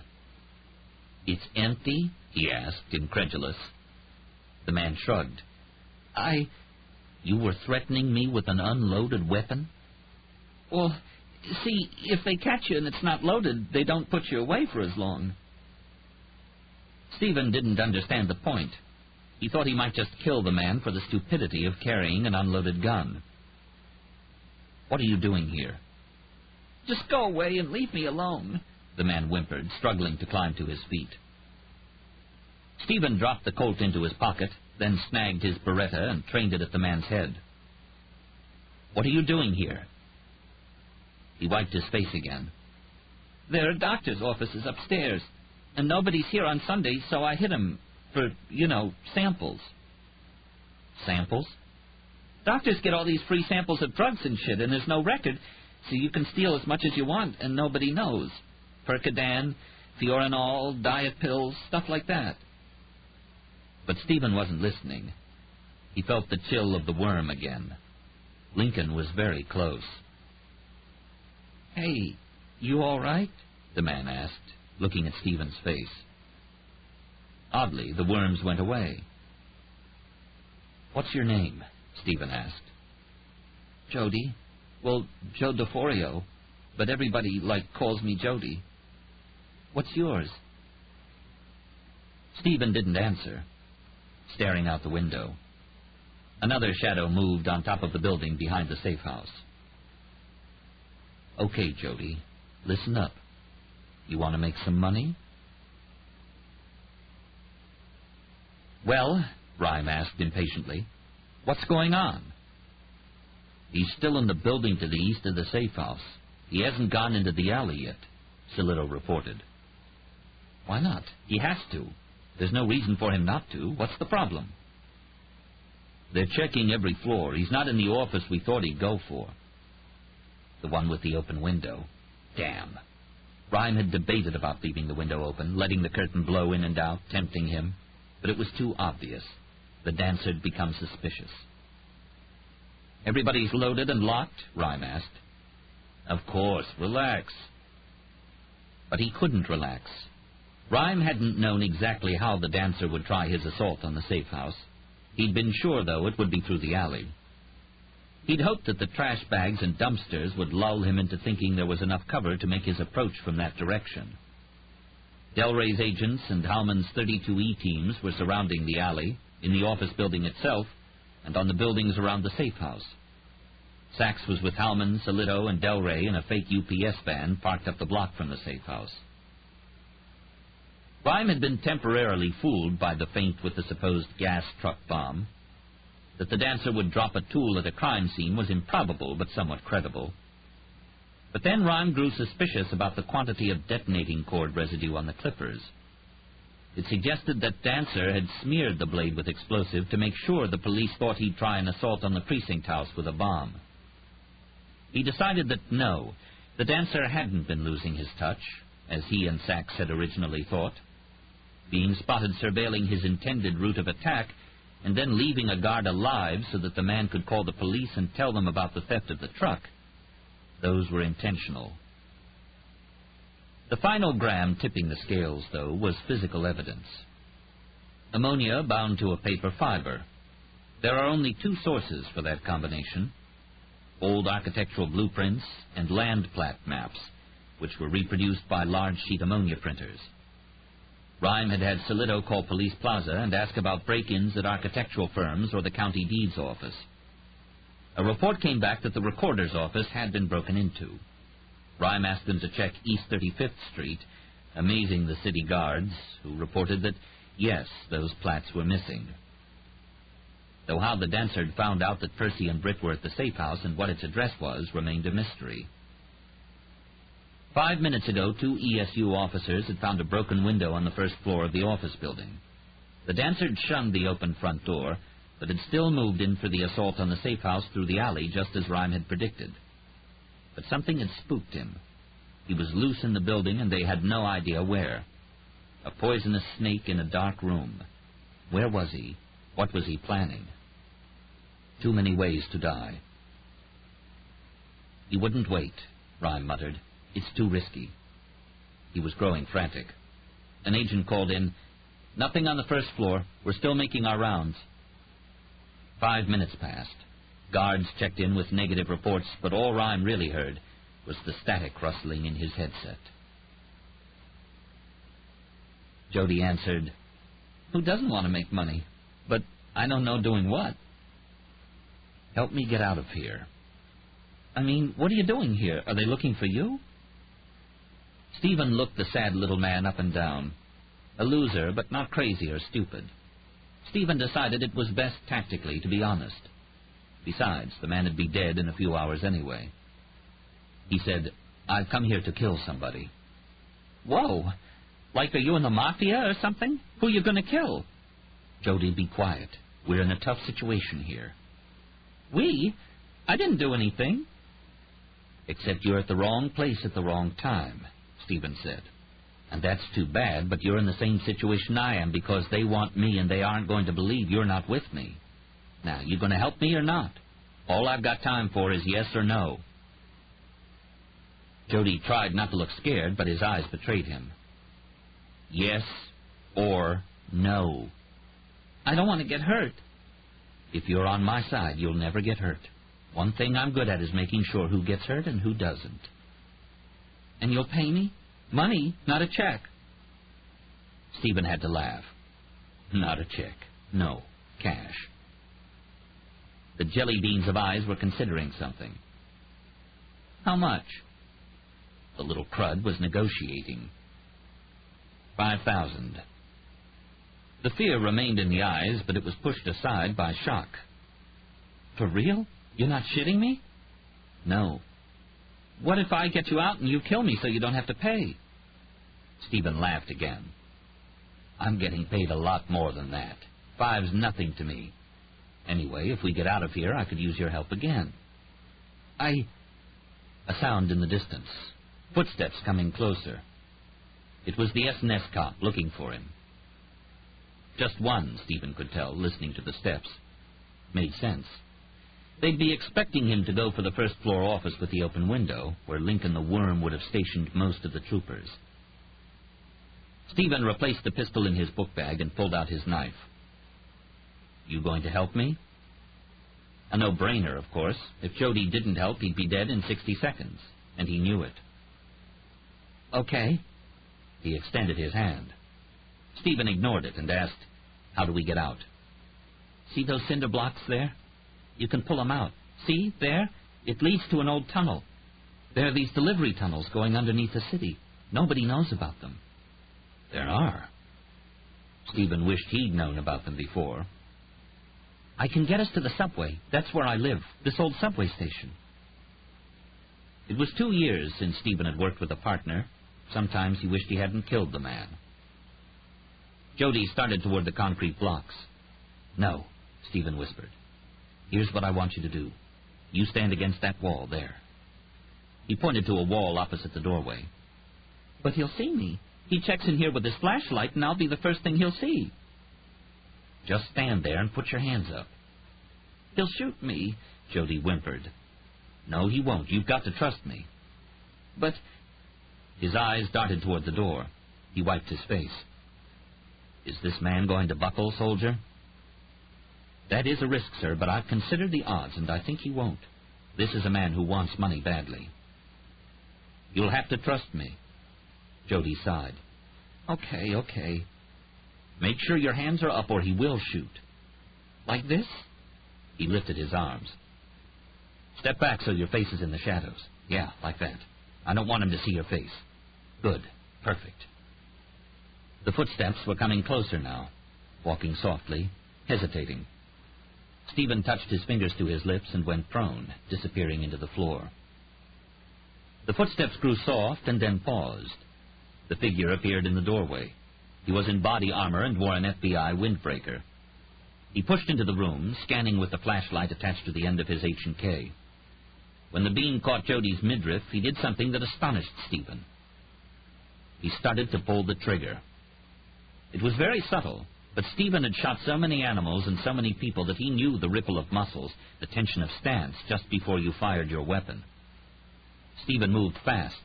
He leapt up, lifting the machine gun away and breaking off the man's stock microphone. Then he drove his K-bar knife up under the agent's triceps, paralyzing his right arm. The man cried out in pain. They're green-lighted to kill, Stephen thought. No surrender pitch. They see me, they shoot, armed or not. Jody cried, "Oh, my God!" He stepped forward uncertainly, hands still airborne, almost comically. Stephen knocked the agent to his knees and pulled his Kevlar helmet over his eyes, gagged him with a rag. "Oh, God, you stabbed him," Jody said, lowering his arms and walking forward. "Shut up," Stephen said. "What we talked about, the exit." "But now." Jody just stared. "Now!" Stephen raged. Jody ran to the hole in the wall as Stephen pulled the agent to his feet and led him into the corridor. Green-lighted to kill.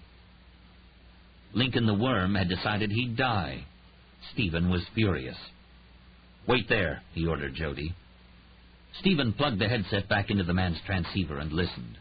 They were on the Special Operations Channel, and there must have been a dozen or so cops and agents, calling in as they searched different parts of the building.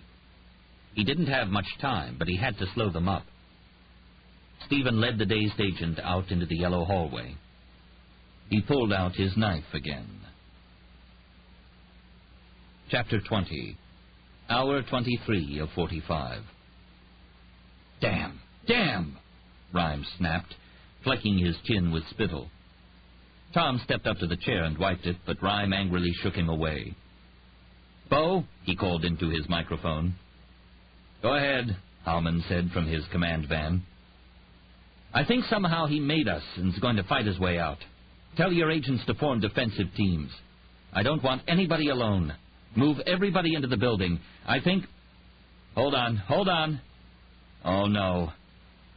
Bo? Sachs? Anybody?" But nobody answered. Rhyme heard shouting voices through the radio. The transmission was cut off. Then staccato bursts. "Assistance! We've got a blood trail. In the office building. Right. No, downstairs. Basement. Inelman's not reporting in. He was... Basement. All units move. Come on, move!" Rhyme called, "Bell, you hear me? Double up on the principals. Do not, repeat, do not leave them unguarded. The dancer's loose and we don't know where he is." Roland Bell's calm voice came over the line. "Got him under our wing. Nobody's getting in here." An infuriating weight. Unbearable. Rhyme wanted to scream with frustration. Where was he? A sneak in a dark room. Then, one by one, the troopers and agents called in, telling Howman and Delray that they'd secured one floor after another. Finally, Rhyme heard, "Basement secure, but Jesus Lord, there's a lot of blood down here. And Inelman's gone. We can't find him. Jesus, all this blood." "Rhyme, can you hear me?" "Go ahead."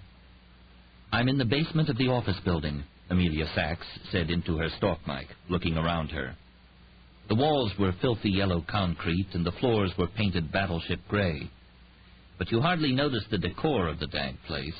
Blood spatter was everywhere, like a horrific Jackson Pollock painting. The poor agent, she thought. Inelman. Better find him fast. Someone bleeding this much can't last more than 15 minutes. "You have the kit?" Rhyme asked her. "We don't have time. All the blood. We've got to find him." "Steady, Sachs. The kit. Open the kit." She sighed. "All right. Got it." The crime scene blood kit contained a ruler, protractor with string attached, tape measure, the Castle-Meyer reagent presumptive field test. Luminol, too, which detects iron oxide residue of blood even when a perp scrubs away all visual trace. "It's just a mess, Rhyme," she said. "I'm not going to be able to figure out anything." "Oh, the scene will tell us more than you think, Sachs. It'll tell us plenty." Well, if anybody could make sense of this macabre setting, it would be Rhyme. She knew that he and Mel Cooper were long-standing members of the International Association of Blood Pattern Analysts. She didn't know which was more disturbing, the gruesome blood spatter at crime scenes or the fact that there was a group of people who specialized in the subject. But this seemed hopeless. "We've got to find him." "Sachs, calm down. You with me?" After a moment, she said, "Okay." "All you need for now is the ruler," he said. "First, tell me what you see." "There are drips all over the place here." "Blood spatter's very revealing, but it's meaningless unless the surface it's on is uniform. What's the floor like?" "Smooth concrete." "Good. How big are the drops? Measure them." "He's dying, Rhyme." "How big?" he snapped. "All different sizes. There are hundreds of them, about 3/4 of an inch. Some are bigger, about 1 1/4 inches. Thousands of very little ones, like a spray." "Forget the little ones. They're overcast drops, satellites of the others. Describe the biggest ones. Shape?" "Mostly round." "Scalloped edges?" "Yes," she muttered, "but there are some that just have smooth edges. Here are some in front of me. They're a little smaller, though." Where is he, she wondered? Inelman, a man she'd never met, missing and bleeding like a fountain. "Sachs." "What?" she snapped. "What about the smaller drops? Tell me about them." "We don't have time to do this." "We don't have time not to," he said calmly. "God damn you, Rhyme," she thought, then said, "All right." She measured. "They're about 1/2 inch, perfectly round, no scalloped edges." Where are those? He asked urgently. At one end of the corridor or the other? Mostly in the middle. There's a storeroom at the end of the hall. Inside there and near it, they're bigger and have ragged or scalloped edges. At the other end of the corridor, they're smaller. Okay, Rhyme said absently. Then he announced, "Here's the story. What's the agent's name?" Inelman, John Inelman. He's a friend of Delray's. The dancer got Inelman in the storeroom, stabbed him once, high, debilitated him, probably arm or neck. Those are the big uneven drops. Then he led him down the corridor, stabbing him again, lower.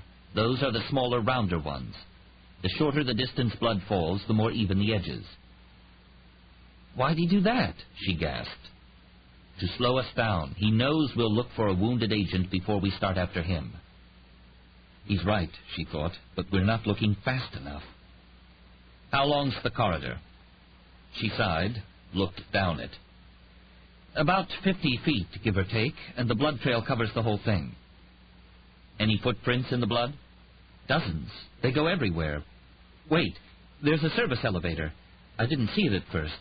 That's where the trail leads. He must be inside. We have to... No, Sachs, wait. That's too obvious. We have to get the elevator door open. I'm calling the fire department for somebody with a Halligan tool or an elevator key. They can... Calmly, Rhyme said, "Listen to me.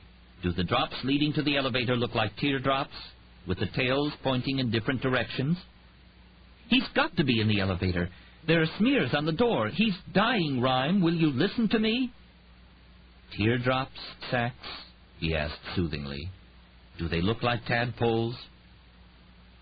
She looked down. They did. Perfect tadpoles, with the tails pointing in a dozen different directions.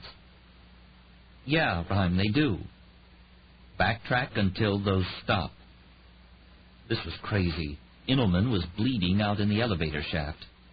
She gazed at the metal door for a moment, thought about ignoring Rhyme, but then trotted back down the corridor to the place where they stopped. Here, Rhyme, they stop here. It's at a closet or door? Yes, how'd you know? And it's bolted from the outside? That's right. How the hell does he do it? So the search team would see the bolt and pass it by. The dancer couldn't very well bolt himself inside. Well, Inelman's in there. Open the door, Sachs. Use the pliers on the handle, not the knob itself. There's a chance we can lift a print. And Sachs? Yes? I don't think he left a bomb. He hardly had time. But whatever shape the agent's in, and it won't be good, ignore him for a minute and look for any traps first. Okay. Promise? Yes. Pliers out. Unbolt the latch. Twist the knob. Lock up. Apply poundage. Now. The door flew outward. But there was no bomb or other trap. Just the pale, blood-slicked body of John Inelman, unconscious, tumbling to her feet. She barked a soft scream. He's here. Need medics. He's cut bad. Sachs bent over him. 2 EMS techs and more agents ran up, Delray with them, grim-faced. What did he do to you, John? Oh, man. The lanky agent stood back while the medics went to work. They cut off much of his clothing and examined the stab wounds. Inelman's eyes were half open, glazed. Is he? Delray asked. Alive, just barely. The medics slapped pads on the slashes, put a tourniquet on his leg and arm, and then ran a plasma line. Get him in the bus. We gotta move. I mean move. They placed the agent on a gurney and hurried down the corridor, Delray with him, head down, muttering to himself and squeezing his dead cigarette between his fingers. Could he talk? Rhyme asked. Any clue where the dancer went? No, he was unconscious. I don't know if they can save him. Jesus. Don't get rattled, Sachs. We've got a crime scene to analyze. We have to find out where the dancer is, if he's still around. Go back to the storeroom. See if there are exterior doors or windows. As she walked to it, she asked, How'd you know about the closet? Because of the direction of the drops. He shoved Inelman inside and soaked a rag in the cop's blood. He walked to the elevator, swinging the rag. The drops were moving in different directions when they fell, so they had a teardrop appearance. And since he tried leading us to the elevator, we should look in the opposite direction for his escape route. The storeroom. Are you there? Yes. Describe it. There's a window looking out on the alley. Looks like he started to open it, but it's puttied shut. No doors. She looked out the window. I can't see any of the troopers' positions, though. I don't know what tipped him. You can't see any of the troopers, Rhymes said cynically. He could. Now, walk the grid and let's see what we find. She searched the scene carefully, walking the grid, then vacuumed for trace and carefully bagged the filters. What do you see? Anything? She shone her light on the walls, and she found 2 mismatched blocks. A tight squeeze, but someone limber could have fit through there. Got his exit route, Rhyme. He went through the wall, some loose concrete blocks. Don't open it. Get SWAT there. She called several agents down to the room, and they pulled the blocks out, sweeping the inner chamber with flashlights mounted on the barrels of their H&K submachine guns. Clear, one agent called. Sachs drew her weapon and slipped into the cool, dank space. It was a narrow, declining ramp filled with rubble, leading through a hole in the foundation. Water dripped. She was careful to step on large chunks of concrete and leave the damp earth untouched. What do you see, Sachs? Tell me. She waved the polylight wand over the places where the dancer would logically have gripped with his hands and stepped with his feet. Whoa, Rhyme. What? Fingerprints. Fresh latents. Wait. But here are the glove prints, too. In blood. From holding the rag. I don't get it. It's like a cave. Maybe he took the gloves off for some reason. Maybe he thought he was safe in the tunnel. Then she looked down and shone the eerie glow of yellow-green light at her feet. Oh. What? They're not his prints. He's with somebody else. Somebody else? How do you know? There's another set of footprints, too. They're both fresh. One bigger than the other. They go off in the same direction, running. Jesus, Rhyme. What's the matter? It means he's got a partner. Come on, Sachs. The glass is half full, Rhyme added cheerfully. It means we'll have twice as much evidence to help us track him down. I was thinking, she said darkly, that it meant he'd be twice as dangerous. What have you got? Lincoln Rhyme asked. Sachs had returned to his townhouse, and she and Mel Cooper were looking over the evidence collected at the scene. Sachs and SWAT had followed the footsteps into a Con Ed access tunnel, where they lost track of both the dancer and his companion. It looked as if the men had climbed to the street and escaped through a manhole. She gave Cooper the print she'd found in the entrance to the tunnel. He scanned it into the computer and sent it off to the feds for an AFIS search.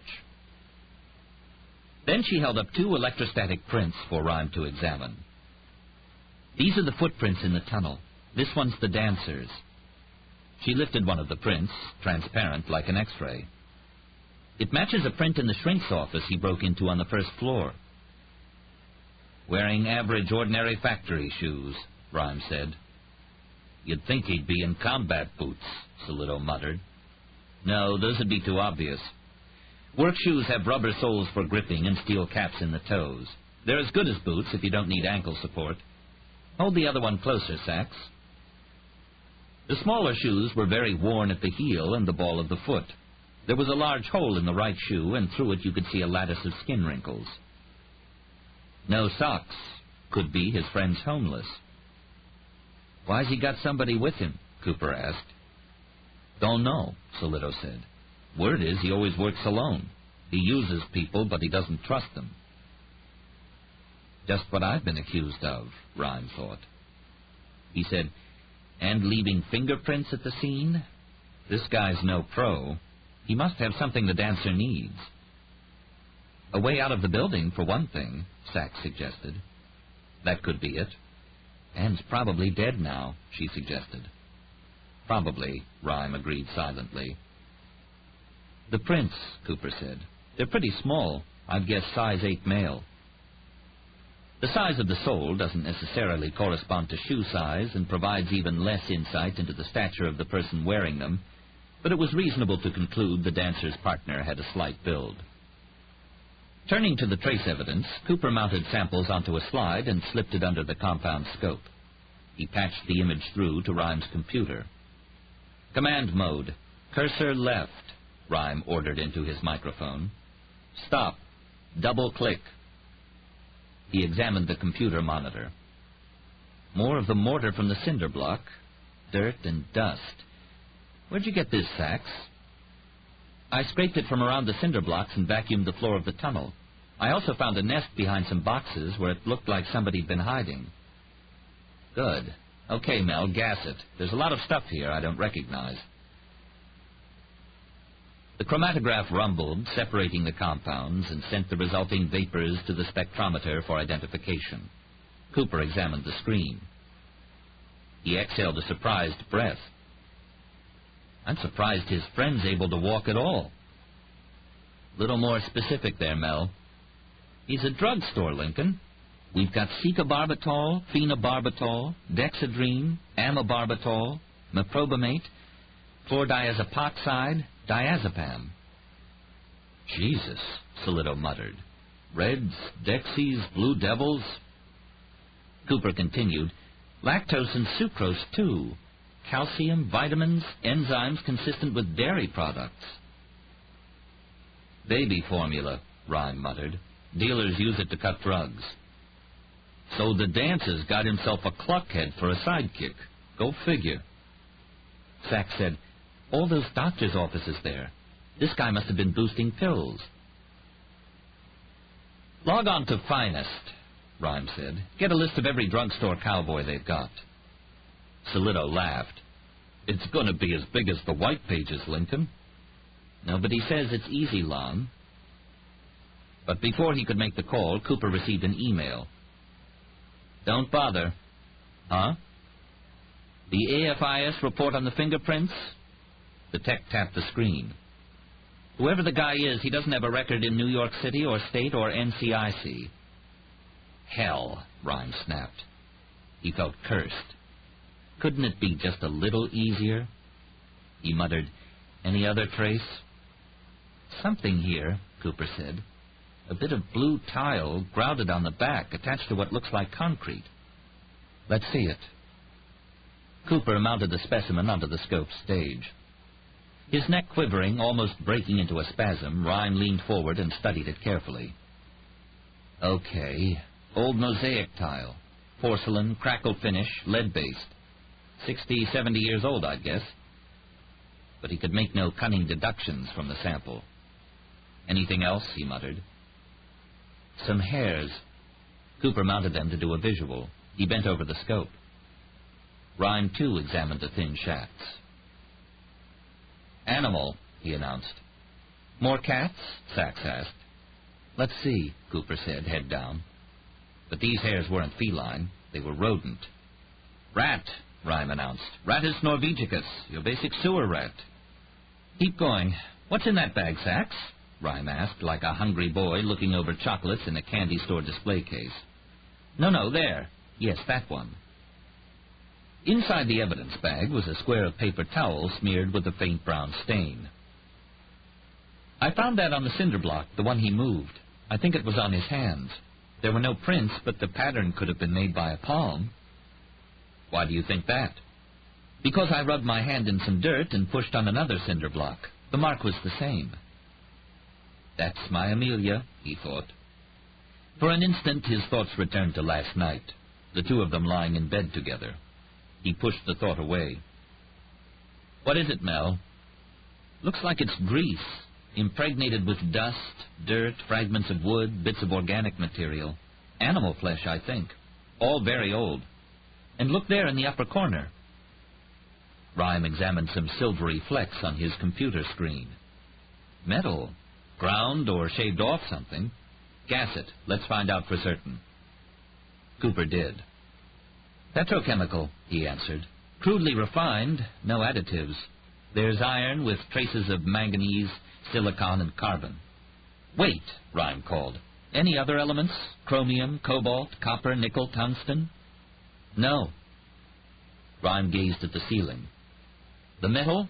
It's old steel, made from pig iron in a Bessemer furnace. If it were modern, it'd have some of those other materials in it. And here's something else, coal tar. Creosote, Rhyme cried. I've got it. The dancer's first big mistake. His partner's a walking road map. To where? Sachs asked. To the subway. That grease is old, the steel's from old fixtures and tie spikes, the creosote's from the ties. Oh, and the fragment of tile is from a mosaic. A lot of the old stations were tiled. They had pictures of something that related to the neighborhood. Sachs said, Sure, the Astor Place station's got mosaics of the animals that John Jacob Astor traded. Grouted porcelain tile. So that's what the dancer wanted him for, a place to hide out. The dancer's friends, probably a homeless druggie living in an abandoned siding or tunnel or station somewhere. Rhyme realized that everyone was looking at a man's shadow in the doorway. He stopped speaking. Delray? Solido said uncertainly. The dark, somber face of Fred Delray was focused out the window. What is it? Rhyme asked. Inelman's what it is. They stitched him up. 300 stitches they gave him. But it was too late. Lost too much blood. He just died. I'm sorry, Sachs said. The agent lifted his hands, long stick-like fingers raised like spikes. Everyone in the room knew about Delray's longtime partner, the one killed in the Oklahoma City Federal Building bombing, and Rhyme thought, too, of Tony Pinelli, napped downtown a few days ago. Probably dead by now, the only clue to his whereabouts the grains of curious sand. And now another of Delray's friends was gone. The agent paced in a threatening lope. You know why he got cut, don't you, Inelman? Everyone knew. No one answered. A diversion. That's the only reason in the world. To keep us off the scent. Can you believe that? A fucking diversion. He stopped pacing abruptly. He looked at Rhyme with his frightening black eyes. You got any leads at all, Lincoln? Not much. He explained about the dancer's homeless friend, the drugs, the hidey hole in the subway. Somewhere. That's it? Afraid so, but we still have some more evidence to look at. Evidence, Delray whispered contemptuously. He walked to the door, paused. A distraction. That's no fucking reason for a good man to die. No reason at all. Fred, wait, we need you. But the agent didn't hear, or he ignored Rhyme if he did. He stalked out of the room. A moment later, the door downstairs closed with a sharp click. Chapter 21. Hour 24 of 45. Home sweet home, Jody said. A mattress and 2 boxes of old clothes, canned food, magazines, Playboy and Penthouse and some cheap hardcore porn, which Stephen glanced at distastefully, a book or 2. The fetid subway station where Jody lived, somewhere downtown, had been closed decades ago and replaced by one up the street. A good place for worms, Stephen thought grimly, then pried the image from his mind. They'd entered the small station from the platform below. They'd made their way here, probably 2 or 3 miles from the safe house, completely underground, moving through the basements of buildings, tunnels, huge sewer pipes, and small sewer pipes, leaving a false lead, an open manhole cover. Finally, they'd entered the subway tunnel and made good time, though Jody was pathetically out of shape and gasped for breath trying to keep up with Stephen's frantic pace. There was a door leading out to the street, barred from the inside. Slanting lines of dusty light fell through the slats in the boards. Stephen peered outside into the grim spring overcast. It was a poor part of town. Derelicts sat on street corners, bottles of Thunderbird and Colt 44 were strewn on the sidewalk, and the polka dots of crack vial caps were everywhere. A huge rat chewed something gray in the alley. Stephen heard a clatter behind him and turned to see Jody dropping a handful of stolen pills into coffee cans. He was hunched over, carefully organizing them.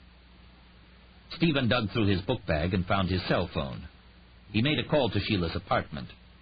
He was expecting to hear her answering machine, but a recording came on that said the line was out of order. Oh, no. He was stunned. It meant that the anti-personnel satchel had gone off in Sheila's apartment. And that meant they'd found out he'd been there. How the hell had they done that? "You all right?" Jody asked. "How?"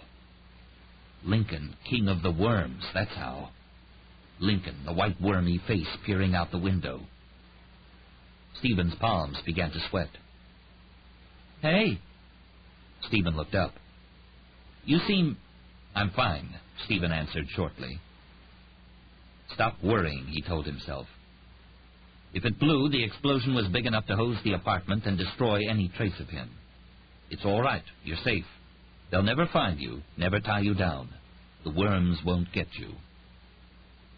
He looked at Jody's easy smile of curiosity. The cringe went away. "Nothing," he said. "Just a change of plans." He hung up. Stephen opened his book bag again, counted out $5,000. "Here's the money." Jody was transfixed by the cash. His eyes flipped back and forth between the bills and Stephen's face. The thin hand reached out, shaking, and took the $5,000 carefully, as if it might crumble if he gripped it too hard. As he took the bills, Jody's hand touched Stephen's. Even through the glove, the killer felt a huge jolt, like the time he'd been stabbed in the gut with a razor knife, stunning but painless. Stephen let go of the money and, looking away, said, "If you'll help me again, I'll pay you another 10. The man's red, puffy face broke into a cautious smile. He took a deep breath and poked through one of his coffee cans. "I get, nervous, sort of." He found a pill, swallowed it. "It's a Blue Devil. Makes you feel nice. Makes you feel all comfy. Want one?" Soldier, do men take a drink occasionally?" "Sir, I don't know, sir." "Well, they do. Here, have one." "I don't think I—" "Take a drink, soldier. That's an order." "Well, sir, you're not a pussy girl, are you, soldier? You have titties?" Sir, I do not, sir." "Then drink, soldier." "Sir, yes, sir." Jody repeated, "You want one?" "No," Stephen whispered. Jody closed his eyes and lay back. 10,000. After a moment, he asked, "You killed him, didn't you?" "Who?" Stephen asked. "Back there, that cop. Hey, you want some orange juice?" "That agent in the basement? Maybe I killed him. I don't know. That wasn't the point." "Was it hard to do? I don't mean anything. I'm just curious." "Orange juice? I drink a lot of it. Pills make you thirsty. Your mouth gets all dry." "No." The can looked dirty. Maybe worms had crawled on it. Maybe crawled inside. You could drink a worm and never know it. He shivered. "Do you have running water here?" "No, but I have some bottles. Poland Spring. I stole a case from A&P. Cringy. "I need to wash my hands." "You do?" "To get the blood off them. It soaked through the gloves." "Oh, it's right there. Why do you wear gloves all the time? Fingerprints?" "That's right." "You were in the Army, right?" "I knew it." Stephen was about to lie, changed his mind suddenly. He said, "No, I was almost in the Army. Well, the Marines. I was going to join. My stepfather was a Marine, and I was going in like him." "Semper Fi." "Right." There was silence, and Jody was looking at him expectantly. "What happened?" "I tried to enlist, but they wouldn't let me in." "That's stupid. Wouldn't let you? You'd make a great soldier." Jody was looking Stephen up and down, nodding. "You're strong. Great muscles. He laughed. "I don't hardly get any exercise, except running from niggers or kids want to mug me. And they always catch me anyway. You're handsome, too, like soldiers ought to be, like the soldiers in movies." Stephen felt the wormy feeling going away, and, my God, He started blushing. This book is continued at this point on the other side of this cassette.